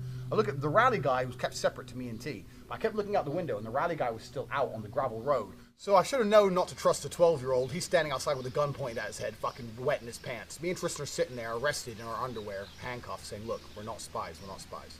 Why are you dressed like soldiers? We're not spies. Anyway, I sat and said to the guy, I said, look, let me get my phone. I'll make some phone calls. This will go away. He says, you're not going to touch your phone for a very long time. I said, my friend. He said, don't call me your friend. I said, fine. I'm not a spy. I'm an idiot. Just take the money that's in my bag and let me go. And this is what I love about corrupt countries. He didn't say yes or no. He turned to his friend and said something in Russian. Da, da, da, da, da. They spoke in Russian for a few seconds, and I can guess what he said. He said, count how much money's in his bag. They went in my bag, and they started going through my bag looking for money. And they went through it, and they found about 7,000 American dollars. And they sat there, and he goes, instantly, there was no pretending that they weren't going to do it. They found the 7,000. It was actually quite nice of them, because they could have just took it and kept me, to be fair. But I guess, they were men of honor. He goes, okay, here's the deal. I never want to see you again. I was like, trust me, my friend, I guarantee you're never going to see me again. They took the 7,000. They let us put our clothes back on. They loaded us back in the taxi with the dork, and they escorted us out with one of those fucking Humvee trucks with guns pointing at us the entire time straight out to that fucking Tiraspol or wherever we were. So what's the moral of this story? The moral of this story is quite a few morals. 1, don't take the train from Chisinau to Kiev if you want to live. 2, don't take taxis from Kiev to anywhere if you want to live. Don't go to war zone. Stay out of that part of the world. This is the part of the world that no one goes to. I live in a part of the world that basically no one goes to. And then I go a little bit further to the area where literally nobody goes. No one speaks English. There's no big Americans there. I live here because I make money here. But really, it's a crazy part of the world. The reason I'm telling this story is because me and my brother and I are due to go back there in 2 days. We tried to avoid going. But a friend of ours invited us. He said, look, we got some work there. We got some business there. You're going to make some money. On top of that, there's a miniskirt competition. I mean, come on. Who doesn't want to go to a miniskirt competition in a war zone? Like, what the fuck? Like, there's a whole bunch of beautiful ass women who can't escape, and they're like miniskirt competitions. It's a crazy place. No one goes there. Nobody goes here. I know I've given all of you a geography lesson. None of you have heard of this place, for sure. And now you're all on Google like, what the fuck? So anyway, I'm going there in 2 days' time. Hopefully I don't run into my friend, the border guard. This time I've actually got a visa. I've seen my boys in Romania. I've got high-level visa, Romanian visa, saying, look, he's a diplomat, he's allowed to come, blah, blah, blah. So hopefully they'll let me in and out with ease. But subscribe, because everything that goes down while I'm there in a couple of days' time is going to end up on the YouTube channel. That's exclusive, so you have to be subscription, otherwise you're not going to get it. Subscribe for that, and if you want any more details on this amazing story, like I said, watch the Hateful Tate series, and you'll see everything that went down.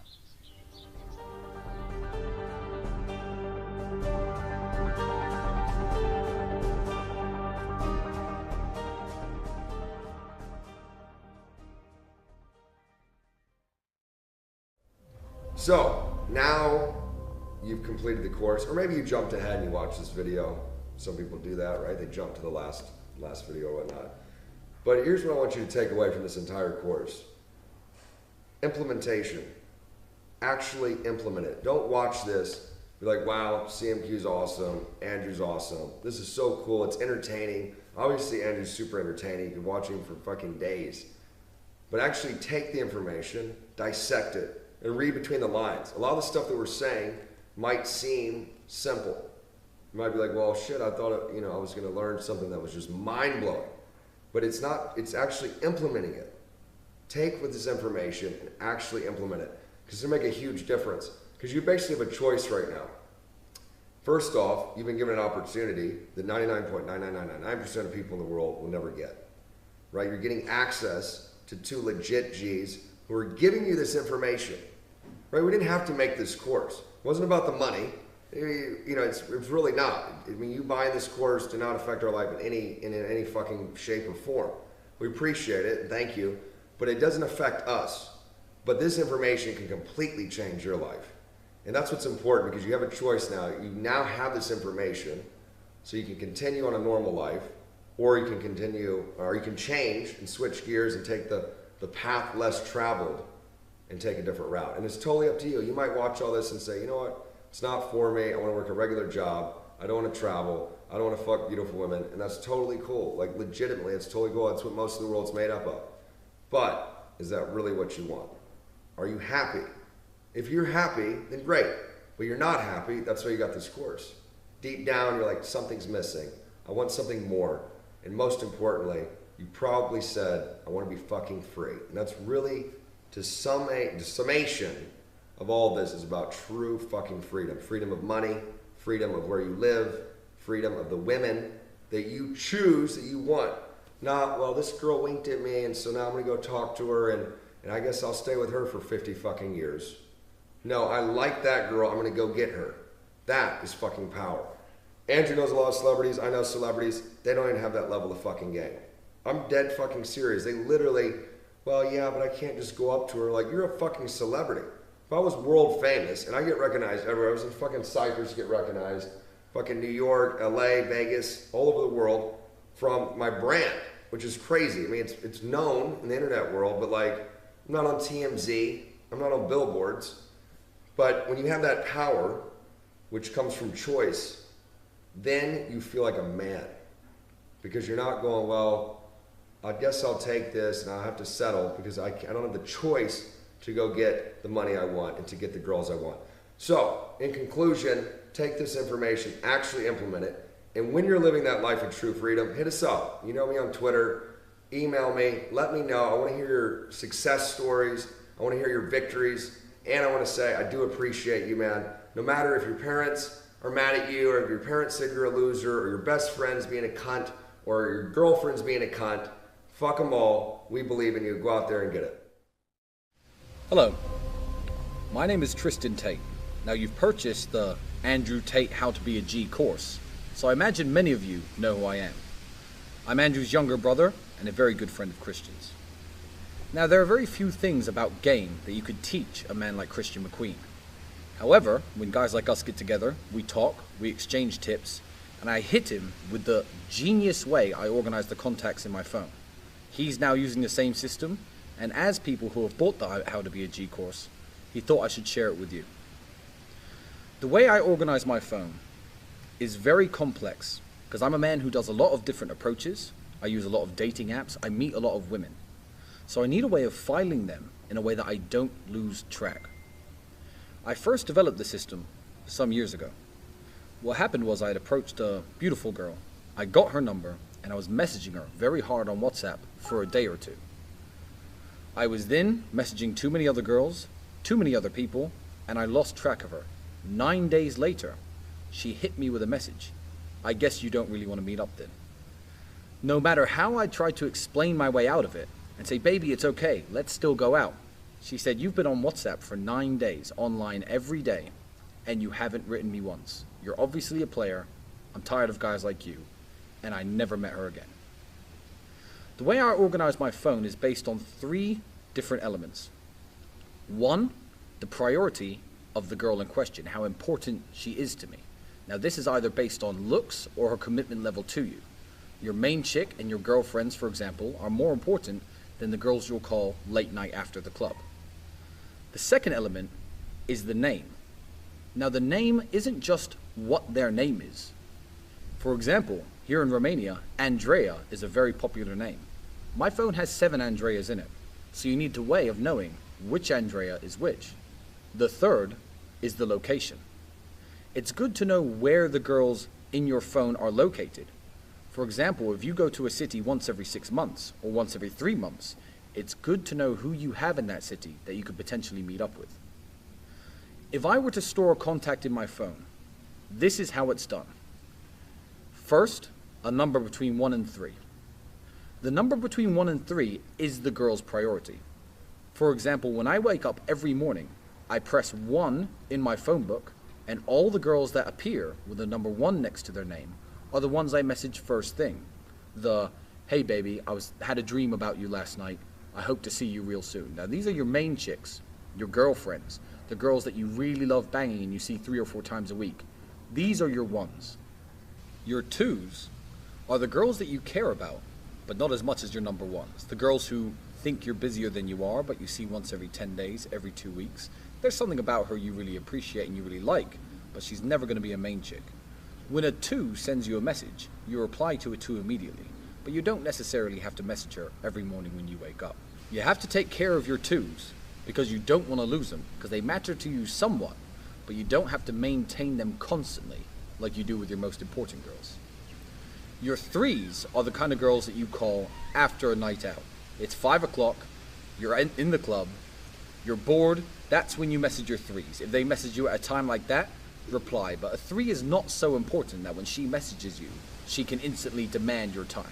You manage your 3s on your own terms.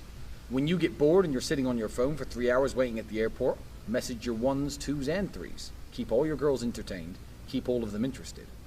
Now this priority system would have stopped me from making the mistake that I made with that girl. I would have saved her as a 1 because she was stunningly hot. I was actively pursuing her and trying to bang her. So for those 9 days that I ignored her, she would have got a good morning message every single morning. Saving a girl's name is very important to do correctly. And there are many girls who have the same name. If you do a lot of approaches and you're trying to meet lots of different women, you're going to encounter some girls that you don't even remember meeting, especially when you're out in clubs drunk. So when you save their contact details, make it as clear as you like. What I like to do is her name followed by her Instagram handle, so I can always check how hot she is and follow up on how good she looks to make sure that my eyes weren't deceiving me after 20 bottles of vodka. The girl's name is Andrea, for example, her Instagram tag, or Andrea the blonde I met in this club. That's the way to save your girls' names. That way you can't make a mistake and you can't do what I've done, Christian has done, and Andrew have done many times before, which is confuse a girl for somebody else. You instantly lose them. The third most important thing to put when you're saving a contact in your phone is the city name. Now this takes a very long time for it to actually become useful, but as you slowly build up your contacts list as a man who travels and does approaches worldwide like me, you slowly accumulate a list of girls in various cities. So if there are cities you visit once every 6 months or once every 3 months, me, Marbella, for example, I can go to Marbella, type Marbella into my phone book, and the 6 or 7 numbers I have in Marbella will appear. You can then hit that girl with a, hey babe, just came to Marbella, you're the first person I thought of. she'll reply, "Oh my God, I didn't know you still remembered me." Doesn't matter if you remembered her. You know she lives in Marbella because the contact is saved as Marbella. So to recap, every time you save a girl's number in your phone, if I'm in New York City and I approach a beautiful brunette named Samantha, she's not that good looking, but I definitely want to see her if I'm there, I'd save her as 3 Samantha, her Instagram handle, and New York City. When I'm in New York 6 months down the line and I type New York City, I can see Samantha's number is there. If Samantha was a 10 out of 10, gorgeous girl who lived here in my city of Bucharest, I'd save her as 1 Samantha, Bucharest. That way, every day when I wake up, I type number 1 in my phone, Samantha appears along with my other priority girls, the girls I have, the girls I badly want, and she gets messaged every single day. There's no chance I'd forget her. Disclaimer, the 1, 2, and 3, depending on the operating system of your phone, you have to be careful. With my phone, the Tonino Lamborghini, typing the number 1 comes up with my contacts that start with 1. I do realize that with some phones, if you press 1, it will start to dial a number 1 or show every number with a 1 in it, in which case you simply save it as ONE. Phonetically spell the number 1, 2, and 3, but it is the same system. Whether you're new to the game of approaching and dating multiple women, or it's something you already do, I hope you find this system useful. Thanks for listening. I get asked a lot how to grow an Instagram page, and I think the different social medias have very different objectives and very different advantages to growing each one of them. For example, I became quite big on Twitter. I started Twitter with 1,000 followers. I got to 12,000 followers in like 3 weeks, and then I got to 45,000 followers in 2 months, and then I got banned. But that's because I'm an exceptionally hilarious individual. But Twitter, it does gain you perhaps monetary contacts and political conversations and a shitload of hate, a whole bunch of people who hate you. But in general, I mean, unless you're really making money from Twitter, having a large Twitter following, I mean, yeah, you can make some money from it, but I don't think it's as beneficial as having a large Instagram following, because a large Instagram following leads to girls. And pussy is one of the best things on the planet. That's why a lot of you join this course.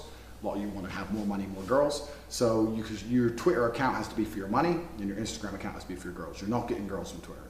Absolutely not. So how to grow an Instagram following. Growing a Twitter following is very much about what you say. So I can't coach you how to do that. The reason mine grew so fast is because I'm the fucking man. And the way I think and the way I write it, etc., etc. But an Instagram following is going to happen absolutely and utterly by default if you follow every other lesson in this video course. If you start making a load of money, and you have nice cars, and you start traveling the world with your multiple passports, and you start taking pictures with hot girls and going to cool places, you're going to have a large Instagram following. There really isn't too big a secret to it besides that. My Instagram following isn't massive. I mean, I know there's people with loads and loads and loads. I got 25,000 followers. It's not a huge deal, but it's enough. I probably say 2 or 3 random girls a day inbox my Instagram and just say some shit. And the reason for that is because they look at my lifestyle and it emulates a lifestyle that they'd like to have. So they probably just split with their boyfriend, they're about to go to work in Starbucks, they don't want to go to work, they're scrolling through Instagram, they stumble upon me, they see my lifestyle, and they think, oh fucking hell, this guy looks like he has fun. Because if you look like you have fun, you attract women. All women want is fun. So by portraying a life of fun, you're going to attract females. And that's what your Instagram should be for. You have to make your life look fun. And that's going to become very easy if you follow the other lessons in this course. One thing I would say is have your Instagram on private. The reason for that is because unless you're a super hot girls have a completely different Instagram mechanism to a man. But to a man, there's going to be a lot of people who look at your life and spy on it, but they don't want to follow you. They just want to have a little look and then they get bored. If you have it on private, they have to give you that follow to find out what's going down. So I have mine private for that reason. I gain a lot more followers when mine's on private because people are curious and people are nosy. But in general, you need to portray an image of fun. When your Instagram account's on private, hashtags don't matter because people can't search the hashtag because your account's private. None of that shit matters. All that really matters is you have a life of fun, you keep it private, people will tell their other people, someone will follow you and say, have you seen this guy's account? No, da-da-da, and then they'll go and follow you from there. So really it's about the pictures you take. There's no secret to Instagram besides the pictures you take, and the pictures you take are going to become fantastic because you're going to follow everything else in this course. You're going to climb a mountain that you've never climbed before, you're going to do some crazy shit. It's going to be you and 10 girls wherever, and you're going to take a cool picture. Another thing though, there's no perfect algorithm to anything. If you're too show off on Instagram, you are going to lose some girls, you are going to piss some people off. You can't go through the world pleasing everybody. You really can't go through the world pleasing everybody. We're wrapping up now. We've been doing all these videos, and I've kind of tried to reiterate over and over again about how to be a G, you need to do this, you need to do this, you need to do this. If you start living this way, everyone's going to give you hate. Like, everyone's going to hate you. But there's no way in life to get anywhere without being hated. The only way you can not be hated is if you say nothing and do nothing and have no opinion. But then is that a life worth living? No. It doesn't matter if you say the earth is round. There's gonna be someone out there who hates you for it. There's a whole group of the flat earthers, they think you're wrong. So anything you achieve or anywhere you go in life, you're gonna attract hate, you're gonna attract people who dislike you. The most important thing is just to really be above all that shit. I was exceptionally good at that on Twitter. Exceptionally good. When I was saying the things I was saying and people were sending me thousands, I got hundreds of thousands of replies on some of my tweets of pure hate, wishing me the worst possible things, insulting my dead father, anything they could think of to try and bother me. I never gave a fuck. It doesn't affect me. I don't care. And that's how you need to be. So you think about growing an Instagram following, you're gonna put some cool pictures up and there's gonna be a whole bunch of people who give you hate. Good. Because if someone's going out of their way to bother responding to a picture of your life, you've emotionally affected them. So right now, you've emotionally affected them. You've won the exchange. If they emotionally affect you back, which is their intention, then it's 50-50. But if you just read it and laugh and don't give a shit, or whatever, then you won. You have space in their brain. They don't have space in your brain. That's how it works. So there is no key to growing an Instagram following. In fact, a very good measurement of how well you've implemented the rules and laws and videos from this course is how your Instagram account starts to grow. If you implemented everything properly and you're starting to get more likes and people are starting to look at your life and think, wow, this looks cool, it's starting to go up, then you're going to start to see, well, that's a very easy, quantifiable, and I'm not saying it's the only thing that matters, but it's absolutely an added bonus to living a life worth living. Because everyone wants to live a life worth living, and that's what Instagram's for. People scroll through it and they look at other people's lives and everyone's lives looks perfect. Well, it's your turn to have a life that looks perfect. And it hasn't got to be perfect, it's just got to be really fun for small periods of time, and make sure you snap a photo. All right, man, so for context for everyone watching the video, today's the day the Trump balloon goes up in London. So in London, there's a huge anti-Trump demonstration, right? Because Trump's visiting, right? And they wanted to put up a huge blimp of Trump as a baby, and a lot of people were saying it's not constitutional. Or why would you do that to the American president? Da, da, da, da. Yeah. And Sadiq Khan, the London mayor, Sadiq Khan, Kut Khan, because he's so anti-Trump, he provoked them and endorsed them to put up a huge balloon of Trump through London. And there was a big debate about it on the news saying, would you have endorsed him to put up a big balloon of a black Barack Obama, or you as a pig because you're Muslim or anything? He's right. like, I believe in freedom of speech. It was some complete garbage. Yeah, he hates bullshit, Trump. yeah. These people are fucking idiots. The fact that they think that protesting and marching through a street is going to somehow, one, affect anything, firstly, and secondly, as if the president changes, their life's going to be any better. Here's the deal, and this is actually a good point. This ties into something. The energy you give to something, you give yourself over to, right? So if you give yourself over to being a cuck, you're going to become a cuck. If you give yourself over to hating Trump, your hate is not going to end him. Your hate is not going to take away his billions, his hot-ass fucking wife, or his presidency. Never. So people spend this energy invested in other people. We have tons of haters online. Yeah. It doesn't affect us. It legitimately doesn't. Matter of fact, it provides entertainment, but it runs their life. Because all the energy they're spending hating on us could be spent on banging girls and making money, which is what we do. And this leads me into the question, how does a G bang multiple girls in one day? He's legitimately, hand to God, fucked 4 girls today. And it's 2:30, motherfucker. The key is, for me personally, it's not easy, but I don't sleep. I split my nights up. So usually what happens is you fuck. Every man wants to fall asleep after he fucks. You fall asleep and that's the end of the night. I somehow find the mental fortitude to bang, chill there for like an hour, hour and a half so I'm not too rude, get up, say I got work to do, and disappear somewhere else. Because if you have a harem of girls, they all want to see you, especially at night. That's why they know that you're out with another girl. They know you're out having fun, and they want to be the one you come back to. Yeah. That's actually my number one problem. During the day, I can be fucking free all day. When the night falls, all my girls start being like, "Are you staying with me tonight? Are you staying with me tonight?" All of them. And they check my Instagram story. I'm in the club and I got other hoes. Like, please stay with me. And if I don't stay with them, they're a bit like, "Oh, I know he didn't go home alone. Exactly. I know he's somewhere."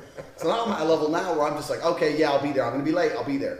I got fucking message on this phone right now. It's like, "I'm not gonna be here till 8." She's like, "You're out till 8?" I was like, "Yeah, I'm out till 8."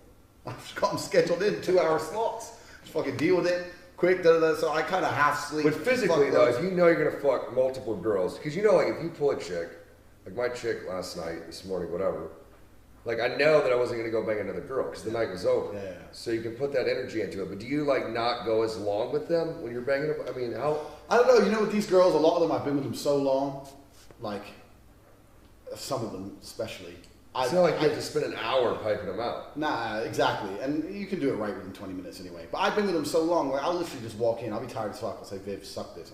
I'll half fall asleep. I don't care if it takes her half an hour to get hard. I don't give a fuck. I've known her for ages. It's not like I'm trying to impress or nothing. Right, Like whatever. exactly. So I'll do what I gotta do. But basically, yeah, I just fucking slot them all in, because that makes my life so much easier for the following days. So much easier. So I just what I gotta do. So that's what it is. That's how you do it. Don't sleep.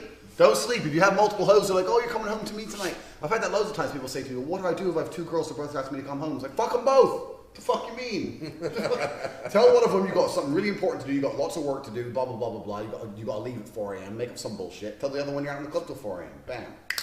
Double solution. So really, it's about scheduling. It's about scheduling and not falling asleep after you jizz, which is what every man wants to do. We're all like, oh, I want to go to sleep now. Well, the key is as soon as you jizz to actually like sit up or not lay down. Yeah. If you lay down, you're done. Absolutely. You're fucking done. So that is the key to fucking multiple girls. And not that any of the people in the Trump rally are ever going to need this information. You're talking about the Trump rally. These fucking dorks. Man, it pissed me off. I was watching this morning. These people just don't understand it. And what you said is actually a quote I read from, like, I'm not big on religions and shit, but one Buddhist guy. I'm not actually a huge fan of Buddhism. People talk about Buddhism like it's the greatest thing in the world. Buddhism, in my mind, is like, it's loads of perception without judgment. Like they perceive everything, but they don't judge, which is sometimes cool and sometimes it's stupid. Right. Sometimes you have to judge the world and judge people, you know? Yeah. But one of the things they said was absolutely true. When you hate someone, that's poison inside of you, not poison inside of them. Yeah. Like it makes absolutely no difference to their life. Yeah. And you knew from your Twitter account now, and when I had my one, people sitting there desperate to upset me. Like you're already upset. Yeah. So if I don't let you upset me, I win. Exactly. So fuck you. It's like, it's crazy. It's really crazy that people put all this energy into hating something else. It really is. It's sad. I think why they do it is because it allows them to escape their reality of knowing. Like, so here's an example. If you're a loser, and I can focus my energy on hating on you and trying to prove that you're a loser, then it takes the attention off of me looking at my own self and realizing I'm a fucking idiot. Absolutely, it's self-hate. I've said this loads of times. I said, if your life is perfect, if your life was genuinely the way you want it to be, and you were genuinely a happy, contented person, you had everything you wanted, and your life was completely on track, would you sit there hating Trump? Exactly. Would you fuck? You wouldn't care. You'd be like, I don't care. I'm busy. My life's good. And even though we like him, we're not sitting here even worried about it. Yeah, we don't give a shit because our lives are good. So we're not going to sit there and be like, oh, Trump, and writing him. Or even being a fanboy. This can go the opposite too. Absolutely. The people that are super fucking fanboys. Like, I respect Trump. Yeah. He's a G, obviously. But I'm not going to sit there writing and praising him all day. Absolutely. That's also a waste of energy. Absolutely. So it doesn't have to be necessarily negative energy. Your fucking energy should be focused on yourself. Listen, if you're not a millionaire, if you don't have hot girls, then you're not doing enough. That is literally that simple. Your energy is all you have in life. Exactly. It's all you have in life. You've got to put it into something that's going to directly, absolutely, and positively affect you. People think politics is... I know people buy the politics trap because they believe that it's going to change their life. Which is when Barack got into office, I remember I was sitting with this hot-ass Latin Instagram hoe. It's another story. In LA, and she was actually a Republican or whatever, but like we sat there, I'm like, fuck! And that was it. Yeah. And I literally, that was my reaction when they called it, and then it went on to have to come out of fucking bullshit and to make money. Yeah. Like literally didn't matter. Yeah. It really did not matter. The only time it really mattered with the president is like they came in, they're like 75% tax or something. Yeah. Most of this shit doesn't matter. People worried about Roe versus Wade and shit. Like, they're going to take away abortion. It's not going to happen. What's crazy is even if they did, go somewhere else. Well, this is it. What we were saying earlier on in the course about being international.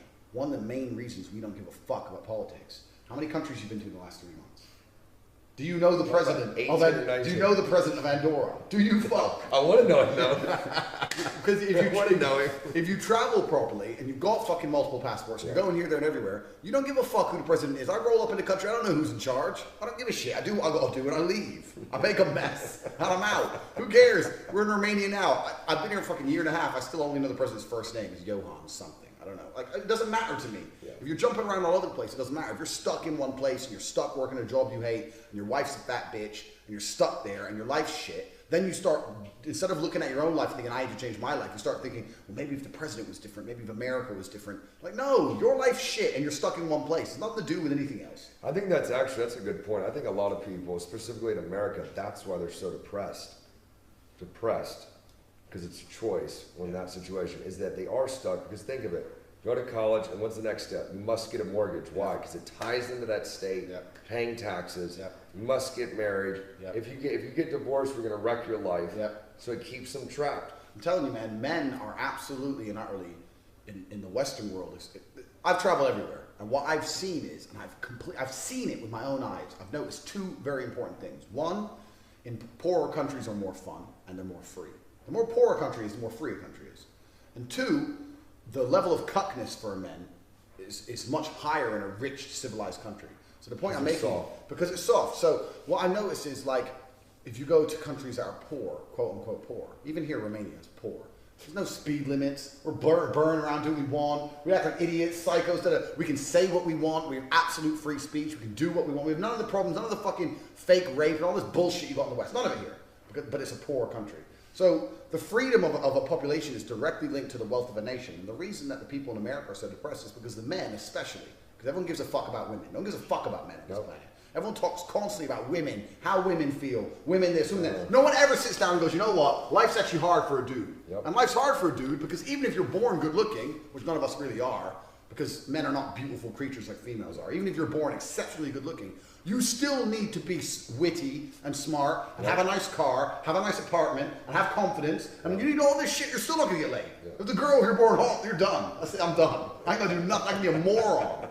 It's true. So life's hard as a man, but no one gives a shit about the mental health of men is because men are the fucking worker ants that pay the taxes to the rich companies and the rich in the rich countries. This is why these rich countries specifically try and cuck men, exactly as you said.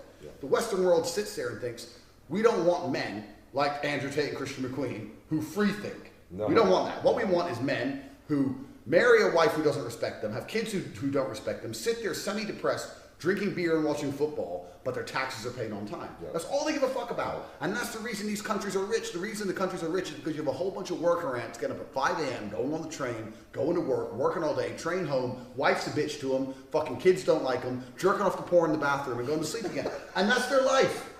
You tell me they're not depressed? And when I said depression wasn't real, they're like, well, it is real. No, depressing situations are real. Shit, I'd be depressed if I was living that life, so were you.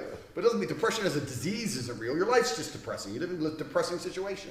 But this is what they want in the West. They want this because they want you to just sit there convinced that if you work hard enough or you follow the rules long enough, somehow it'll all be okay. It's a fact. The other thing is, too, it's like the Viagra commercials.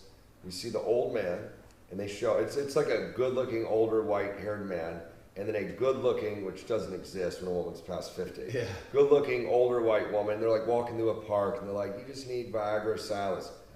Guaranteed, if that dude is 60, and you put a fucking 20-year-old hot-ass chick on his lap, he's not going to need Viagra. So they make it acceptable.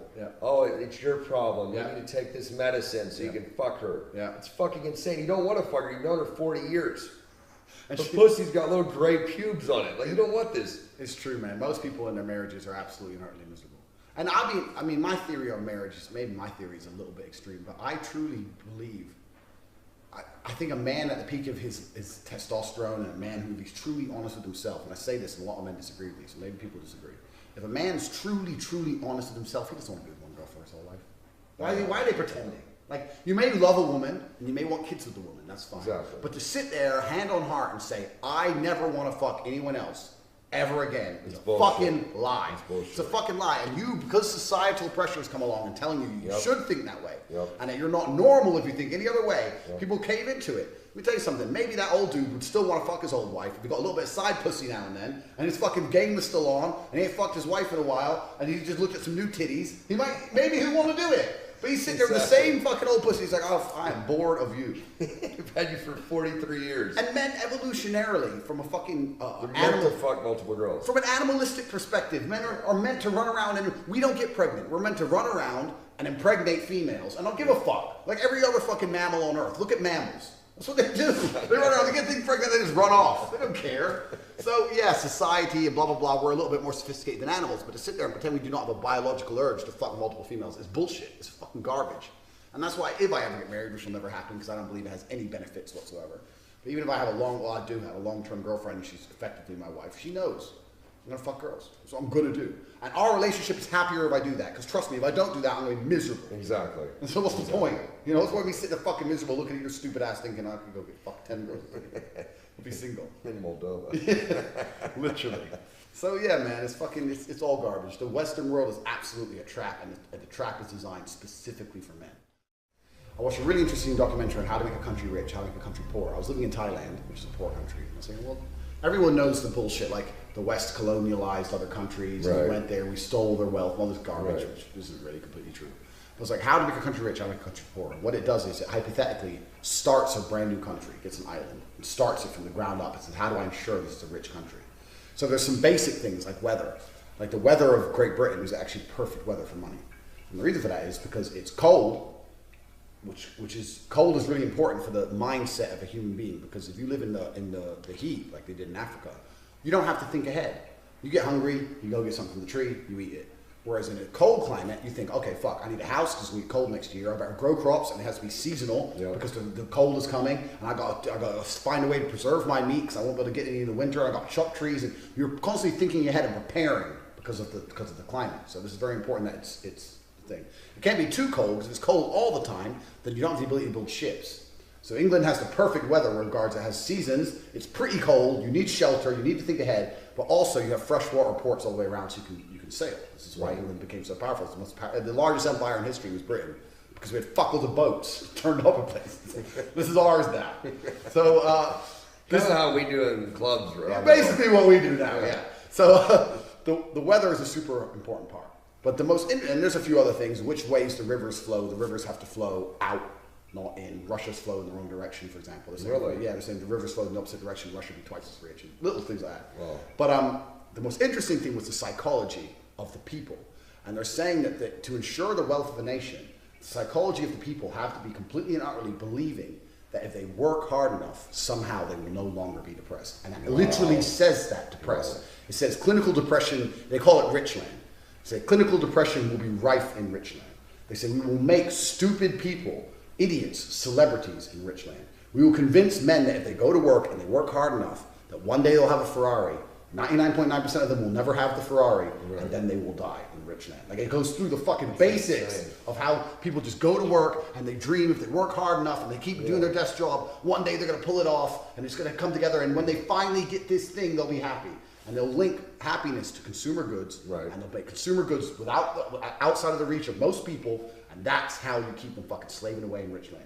You have to watch it, man. It probably puts into perspective how people get fucked. What's it called? It's Richland. Google Richland. And it also explains why these fucking morons are famous. There's no coincidence they make complete fucking morons. Now I'm curious about that. What do you mean? What do they say about that? So they're saying that by making absolute idiots, if they made the people who are curing cancer famous, you wouldn't feel any type of envy towards him, because you'd say, okay, well, this person, like, he's brilliant. He's brilliant, and he's smarter than me. So take an average person, make him famous, and then other people go, well, I can do that too. Oh, I can do that too. Or even worse, what they're doing is they're instilling envy. Well, that fucking moron's famous, and I still have nothing of my life. And how does he have things? Maybe if I get a Ferrari, I'll be a somebody. It's all that. It's back into the consumer trap. Right. Back into the consumer trap. Like, this nobody has all this. Right. So how can I? There must be a way I can get all this. Right. And that instills people to be, hey, it works. It still us to be fucking consumerist and fucking think of our own ways to become millionaires. Right. We both sat there thinking, I need money.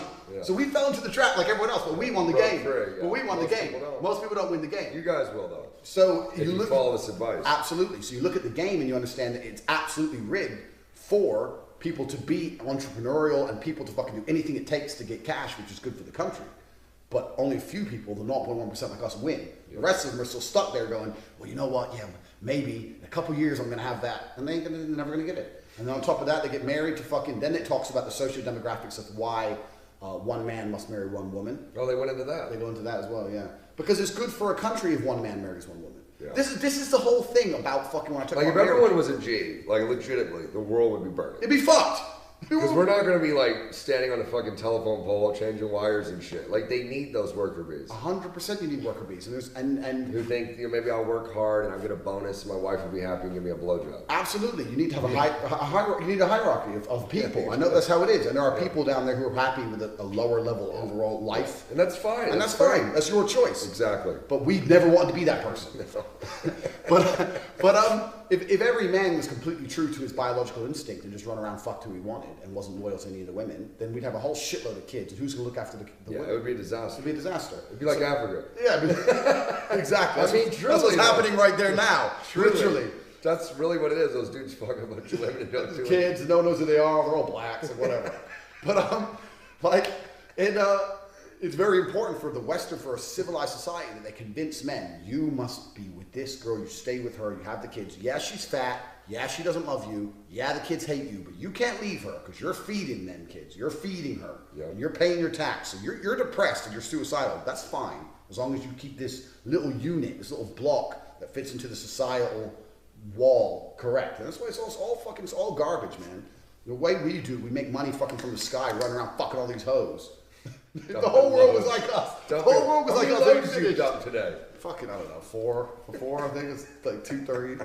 But yeah, we're not good for society. But what we are is we're good for our own health. Exactly. And we're good for ourselves. Your own sanity. For our own sanity, because some people are not programmed to be the worker ant in society. Exactly. Some people just aren't programmed to do it. And I knew that after getting fired from like the 30th job. I'm like, I'm just not designed to work for someone. Absolutely. This is not going to work. And when I say, you see this in everyone anyway, this is why people go traveling.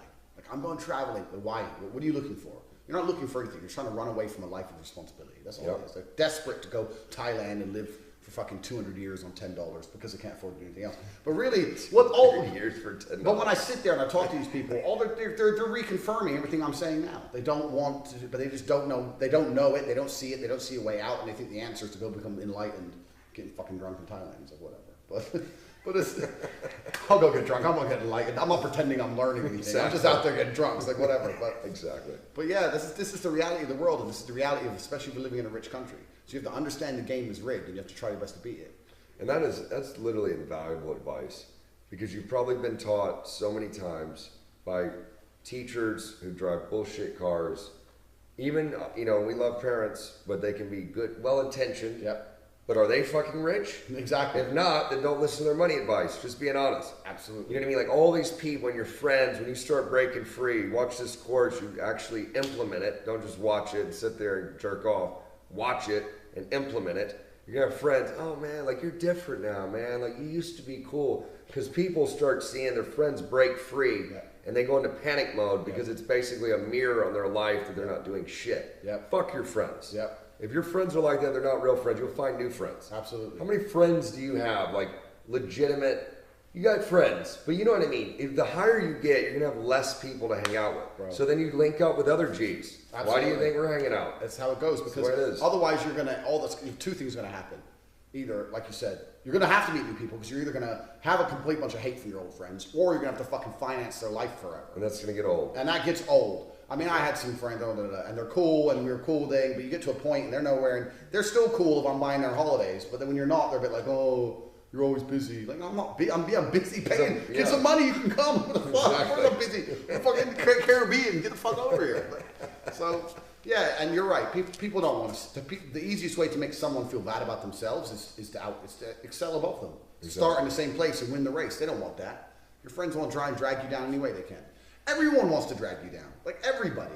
Like when I was fighting professionally, people saying the number one thing I saw that ruined fighters, and there's other fighters in my camp or other fighters. Number one thing I saw was girlfriends, because their girlfriend just didn't want them succeeding or being fucking. You think, oh, your girl wants you to be world champion? No, she fucking doesn't. Your girl does not want you rich and fucking surrounded by ring girls and traveling the world. Even though she wants you at home. They secretly lust after those guys, without a doubt. They don't actually want you to do it because they know you're going to have options. And when a man has options, what does he have? Power. Yep. And then he can really choose. Because a lot of dudes with girlfriends are fucking tied to that one girl. Yep. And she knows it, and she enjoys having that control. Absolutely. They don't want you to fucking become someone of super high value all of a sudden out of nowhere. So these girls, and what you said, the lust thing's crazy. They'll sit there and do their best to stop you becoming somebody like that. And then fuck someone like that behind your back. Exactly. Like, it's fucking madness. But the number of girls I had to get rid of, and they try and disguise it as dumb shit. Like I used to train from 8 o'clock till 9:30. So I had some girls fucking. She was hot. She was 9 in London. I said I picked you up at 10. She goes 10. I was like, well yeah, 10. That's when I finished training. She goes, oh, so I'm a booty call. I said, you're not a booty call. I'm picking up at 10 because I have to finish gym. Well, why do you have to train today? Because I got a fucking fight, bitch. You're trying to prevent me from training. Just any way you can. Yeah. Like, you're like, fuck you, bye. Like, but this is how they'll do it. I've seen so many fighters literally collapse to that influence from either dickhead friends, dickhead girlfriends, ruins their career. Like, oh, well, I'll have to start changing my training times for some fucking hoe. You think she's gonna save you when someone's punching your fucking face in? You think she's gonna jump in the ring and save you? Fuck that bitch. You're training. What the fuck? Crazy. Well, and that's why you're the four-time world champion. And it's the same with everything, man. It's the same with, like you're saying, friends, and like you're saying, parents are well-intentioned, but they don't always instill freedom inside of you. Especially if your parents followed the pre-prescribed. Yeah, sitting on their age too. Like the baby boomer thing was all go to college. Yeah. If you went to college, wow, you're gonna get out. And the whole thing here, I want you to think bigger. Think of this. You know, you've heard of this for sure, but in America, it's like 6 figures. That is the 6 figure. You make 100 or 100,000. That's what. Make 100,000 a year and you've made it. 100,000 a year in New York is nothing. Yeah. It's like fucking right through the poverty line. Yeah. So think fucking bigger. Don't limit yourself based on what society says. Because you know what? Think of this trap. 100,000 a year, cool BMW, nice apartment. It keeps you enslaved because then what do they call it? Golden handcuffs. Yep. So you got to keep making that 120,000 a year so you can keep up your BMW and your little vacation to Vegas every couple months, whatever. But you're never really breaking the fuck free. Absolutely you're not, because you're still fucking turning up all the time at this fucking job. And you're still working with people you hate and doing shit you don't want to do. And then you could say, I love my job. You don't love your job, because if you had unlimited money, would you still go do your job? Exactly. No, you don't love it. Exactly. And it's the middle class are the ones who fucking fund these governments. The poor people exist to scare the middle class, and the rich people exist to inspire the middle class. But the money comes from the middle class. Exactly. The rich people ain't paying all that tax, and the poor people ain't paying it. Mr. BMW, Mr. 100,000, Mr. Successful is the guy who's really giving up his life to put money in the fucking government bank to fucking drop bombs on fucking knows who. It's crazy. So you're right. Successful in many terms of the word isn't success. I used to say this to Tristan before I had money. We were in Slovakia one time, and some guy came up and spoke in Slovak. I said, I don't speak Slovak. And he said in perfect English. He goes, can I have some money for vodka? Honest though. I was like, you know what? I said, my life's pretty good. Like, I have a house, and even I want vodka. Yeah. So you must really want vodka. He's like, exactly. I was like, let's go get some vodka. So I bought the dude a bottle of vodka. And I said to Tristan, what was it, like $1? Yeah, literally. Yeah. I was like, in many ways, I see this guy as more successful than the BMW guy, because he doesn't answer to nobody. He does what the fuck he wants. Yeah, he's homeless, whatever. But his time is completely free. He lives on his own terms. He does what he decides. You know, say he has to ask for a bottle of vodka. Well, he got it. So he's happy today. Like, you have to completely judge success. My view of success was never just have money. Because I could have fucking done 1 million corporate jobs and had money. It was be free. This is what you're saying, freedom. Freedom is not. This is why a lot of people talk about getting their own business. Because it's one of the only ways you could somehow find a way to de-link your time and your money. Are you free if you're a banker? I know bankers in fucking London, they have money, but they have to catch the fucking NASDAQ, Wall Street, the British exchange, and the Japanese exchange. They're in the fucking office at like 4:30 in the morning, and they leave at like 9, 10 at night. Yep. Like, the fuck, 6 days a week. If they don't do it, someone take a job. So it's like, are you free? Yeah, where's your life? True measure of status nowadays is your time.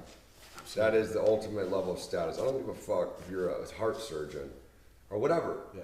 When you are tied to something, these doctors, I know this heart surgeon, he's got like a little beep, whatever, not a beeper, but like whatever they do it now. Literally, we'll be on a date, we'll have to get up and go to the hospital. Yeah. Now, he loves what he does, like truly loves it. And I respect that. If you love being an accountant or love being a post office worker, great.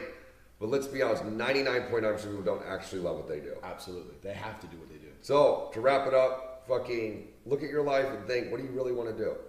There really are no barriers. The only barriers exist in your mind. It's not bullshit, it's facts. Be realistic in the sense, I wouldn't be like, oh, I'm going to go into the NBA. It's just fucking retarded. I hate basketball anyway. But seriously, you know, in terms of money, in terms of women, you have to really think, what do I want? Not my parents, not my brother, not my cousin Kathy, not my cunt girlfriend who barely licks my balls. Chick this morning was sucking on the balls, bro. I did the face on, face off thing. You gotta do the face on, wax off. You've probably never done this. Take your balls, rub them on their face like this, wax on, wax off. Dead serious. They love it.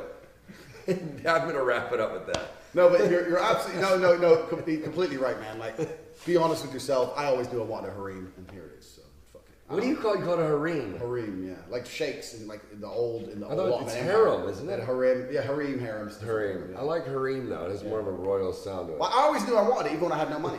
I was never the one girl guy. I was always like, one day I'm gonna have myself a bunch of bad bitches. And everyone's like, yeah, all right, man, you can't pay the rent. It's like, you'll see how this fucking is. And there you are. Here we go. Moldova, bro. Moldova.